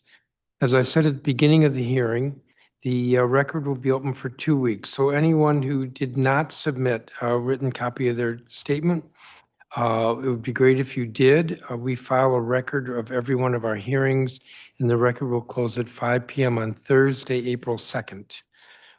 And with that, I will note that the time is 9:56 p.m., just short of 6 hours, and this hearing is adjourned.